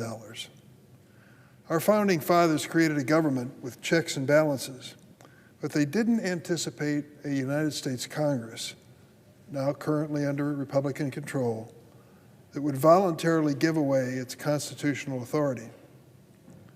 That's where we find ourselves. As hospitals and medical researchers in blue and red states are in chaos over the Trump administration's attempt to usurp Congress's power of the purse. And when Senate Republicans abandon another constitutional responsibility of advice and consent for cabinet officials, we're presented with such things as a bizarre nomination of Robert Kennedy Jr. to serve as Secretary of Health and Human Services. It's been my honor to know members of the Kennedy family, and particularly to serve with one of them, Teddy Kennedy. He used to sit right back there. He was an amazing man. He probably had more impact on the legislative agenda and the outcome of legislation than anybody I witnessed in the time I've been in the Senate. I counted him as a friend, and I sure still mourn his loss.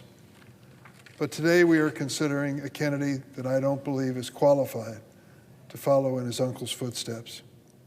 Health and Human Services is a life and death department of government. Every day, federal health officials decide whether to approve new medications after they've been proven, clinically tested and proven to be safe and effective. We count on the HHS to initiate recalls of contaminated food.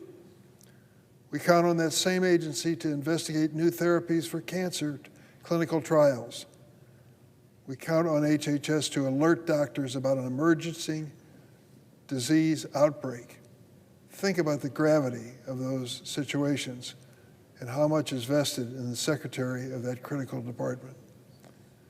In any of these tasks, critical, often historic tasks, Robert Kennedy Jr. would find himself unqualified, unfit, and dangerous to lead the Department of Health and Human Services. Mr. Kennedy masquerades as a crusader for healthy foods and someone who just wants to, quote, just want to ask some questions just want to study the science. America, the Senate, don't be fooled. Mr. Kennedy has spent the past 30 years ignoring science and lying to parents about vaccines, all the while enriching himself by the doubt that he has created. He declared, quote, "I see somebody on a hiking trail carrying a little baby, and I say to him, better not get that baby vaccinated." Can you imagine that for a moment? That he would walk up to a person he didn't know and counsel them, don't vaccinate your child. Look at this quote. Does this sound like the kind of person you want to lead the premier health agency of our federal government? He stated, quote, "There's no vaccine that's safe and effective." No vaccine safe and effective. And he wants to head the Health and Human Services Department. The organization he founded sells newborn onesies and have printed on them, "Unvaxxed and unafraid." Another one says, "No vax, no problem." To him, it's a novelty, a game, that he can say these things about vaccines that literally have been proven over and over and over again to be safe and save lives. During his confirmation hearing, Senator Bill Cassidy of Louisiana, a senator, of course, and a medical doctor who has a distinguished record of service to poor people in his state, practically begged Robert Kennedy Jr. to state unequivocally that the hepatitis B and measles vaccines do not cause autism. Kennedy couldn't bring himself to do it. When confronted during his hearings with false statements he's made linking vaccines to autism, he feigned ignorance to decades of research findings and suggested he just needed to be shown the data. Well, that data's been around for decades. Mr. Kennedy approaches this job with bias, a deadly, dangerous bias, and he is unwilling to consider information that contradicts his preconceived conspiracies. If Mr. Kennedy is confirmed, he won't be just speaking to one parent on a hiking trail. He'll be speaking to all American families from a podium with a U.S. government seal on it. That is a terrifying prospect. Since 1974, the measles vaccine has saved 94 million lives. And since its creation, the smallpox vaccine has saved 200 million lives. Two proven, successful vaccines. And we have to sell them to a man who wants to head the HHS and says there's no vaccine that's safe and effective. Measles is one of the most contagious pathogens on earth. When I was a kid in the 50s going to school, it was common for kids to get measles. I had them. You stayed home from school a few days and usually got through it all after waiting home for all those red spots to go away. Yet with Mr. Kennedy's megaphone online, we're seeing the danger of conspiracy theories. Last year, a record share of kindergarten across America had non-medical exemption from vaccinations. And right now there's a measles outbreak tearing through Gaines County, Texas. 7 kids are hospitalized, all unvaccinated. Gaines County has one of the highest rates in Texas of school-age children opting out of vaccinations.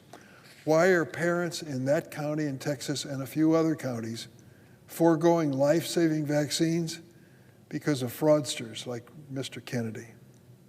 What about polio? I know that issue personally. I see Senator King on the floor. He remembers it as well. Since 1955, the polio vaccine has prevented 20 million people from becoming paralyzed and saved 1.5 million lives. Most Americans are lucky never to have ever experienced the fear of polio. I remember as a kid, it scared the hell out of us. A kid could go to school healthy and be paralyzed at dinner time. A constituent of mine, Mary Ellen from Union County in southern Illinois, wrote to me, and I want to quote what she said. Mary Ellen said, "When I was in kindergarten, my best friend disappeared for weeks. When I asked about her, people just shook their heads, saying, polio. When she returned, she couldn't walk without heavy leg braces. We could hear her cry and scream with pain." I remember that era. Iron lungs, leg braces, paralysis, and worse. Had Mr. Kennedy been our nation's health secretary at that time, would American families have access today to life-saving measles and polio vaccines? I'm afraid the answer is clearly no. This isn't speculation. Look at the record.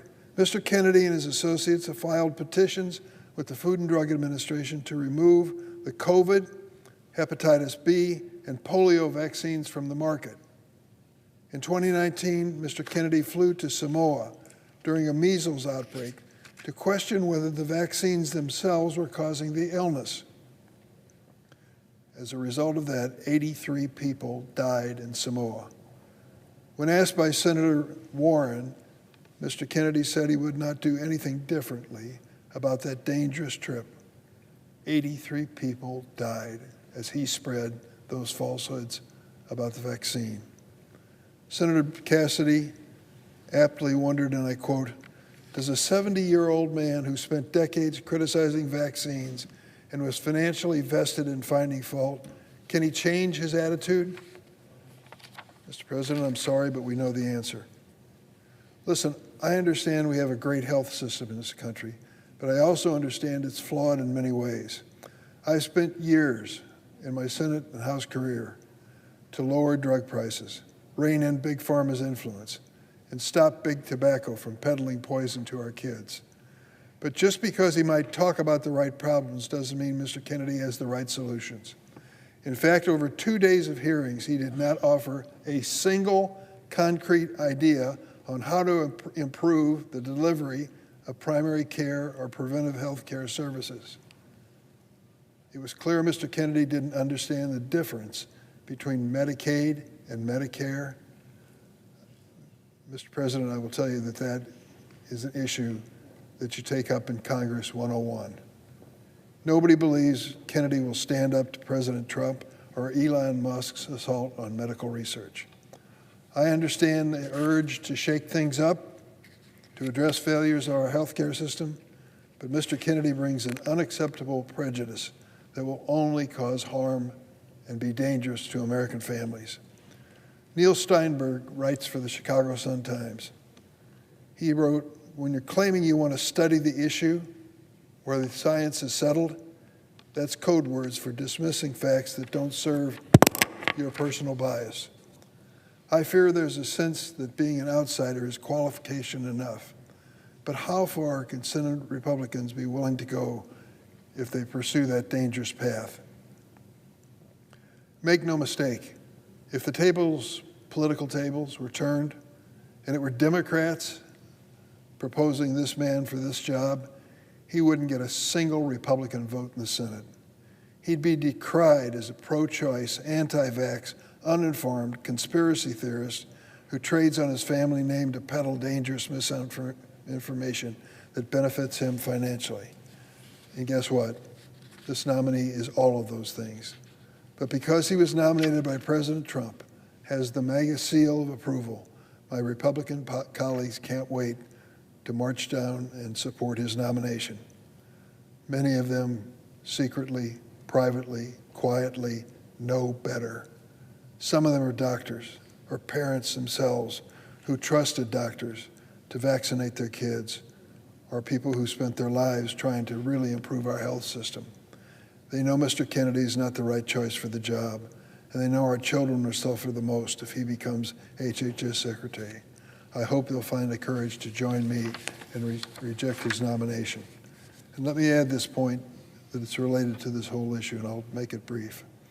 On Friday, the Trump administration issued an illegal order to impose an arbitrary cap of 15% on indirect costs that the NIH pays to grantees for essential research expenses.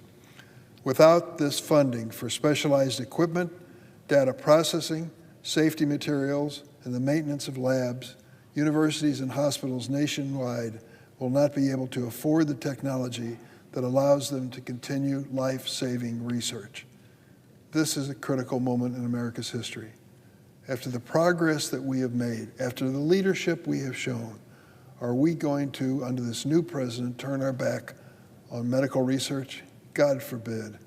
If you go through the misfortune of a terrible diagnosis on yourself or someone you love, You pray that you can then ask the doctor, is there anything, a new medicine, a new cure, a new surgical procedure? And you're hoping that medical researchers lead that answer to yes at that one moment in your life. In 2017, the last time President Trump attempted to cut NIH funding, the now House Appropriations Committee Chair Tom Cole of Oklahoma called the proposal, quote, arbitrary, unreasonable, and ultimately destructive of research enterprise. Chairman Cole understood that cutting funding means clinical trials will be delayed, new breakthroughs and cures will be put off, and promising researchers will get discouraged and leave the field. A constituent and doctor from Palos Heights, Illinois, wrote to me, and I quote him, I care about this issue because I know new research on immunology kept my stage 4 cancer patient wife alive for 10 years, enough to see our youngest son graduate from high school. This sudden, announced, indiscriminate cut to medical research violates federal law, which blocks NIH from deviating from its current indirect cost policy.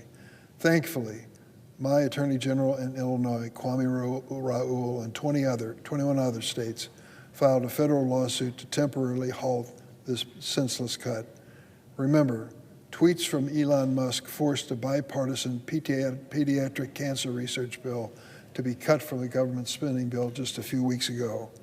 Now Mr. Musk is at it again, only this time he's targeting cancer, Alzheimer's, and diabetes.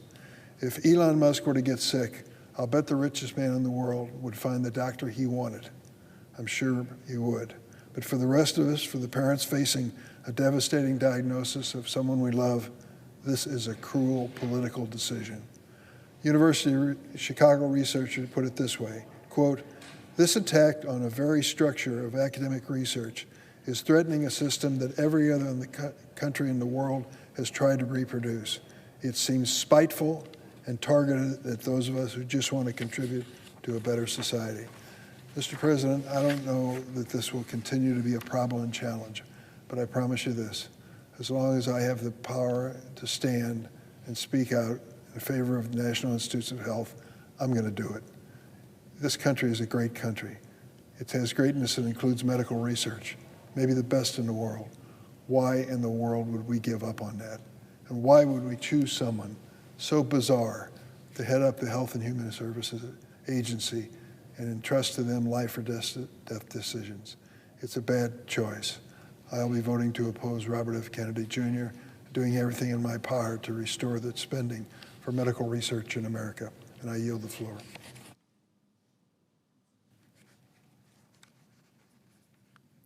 Mr. President, the senator from Colorado. Thank you. I appreciate what the good senator from Illinois has gone through and enunciated in great clarity. Our government plays a critical role in informing the public. The American people look to us for trust. They look to us for guidance during the roughest points of our history. And they look to us for factual, accurate information so they can have the freedom to raise their families without fear and anxiety. That trust is broken when partisan officials use their platforms to spread reckless and damaging information. They attempt to overwhelm Americans with views that push anti-science narratives or foreign propaganda, often that threatens our national security. You can't go on to social media anymore without running into a fake headline or some hyperbolic claim with no source. I mean, for so many people, the more you see, the more you believe. And this leaves Americans dazed and confused, unsure of who to trust and where they can go to get accurate information. Unfortunately, the new administration has shown a bias towards elevating people who peddle disinformation, spreading seemingly random falsehoods about our voting systems, marginalized groups, our public health. This has real negative impacts on Americans. Now, way back in 1980, I graduated with a master's in earth sciences. I moved west to work as a geologist. Earth sciences kind of low on the Maslow's pyramid of science. But I've published peer-reviewed studies. I have a reverence for the scientific process. I think I understand how it makes, despite the fact that there are not that many of us left around here anymore. But I'll be the first to admit that science can sometimes surprise us. It's always evolving. It's why the entire field of science relies on constant evaluation, constant research, to continue to make new discoveries or deepen our understanding of complex problems. Leading with science helps us get the most accurate information we can. Yet the Trump administration's appetite for anti-science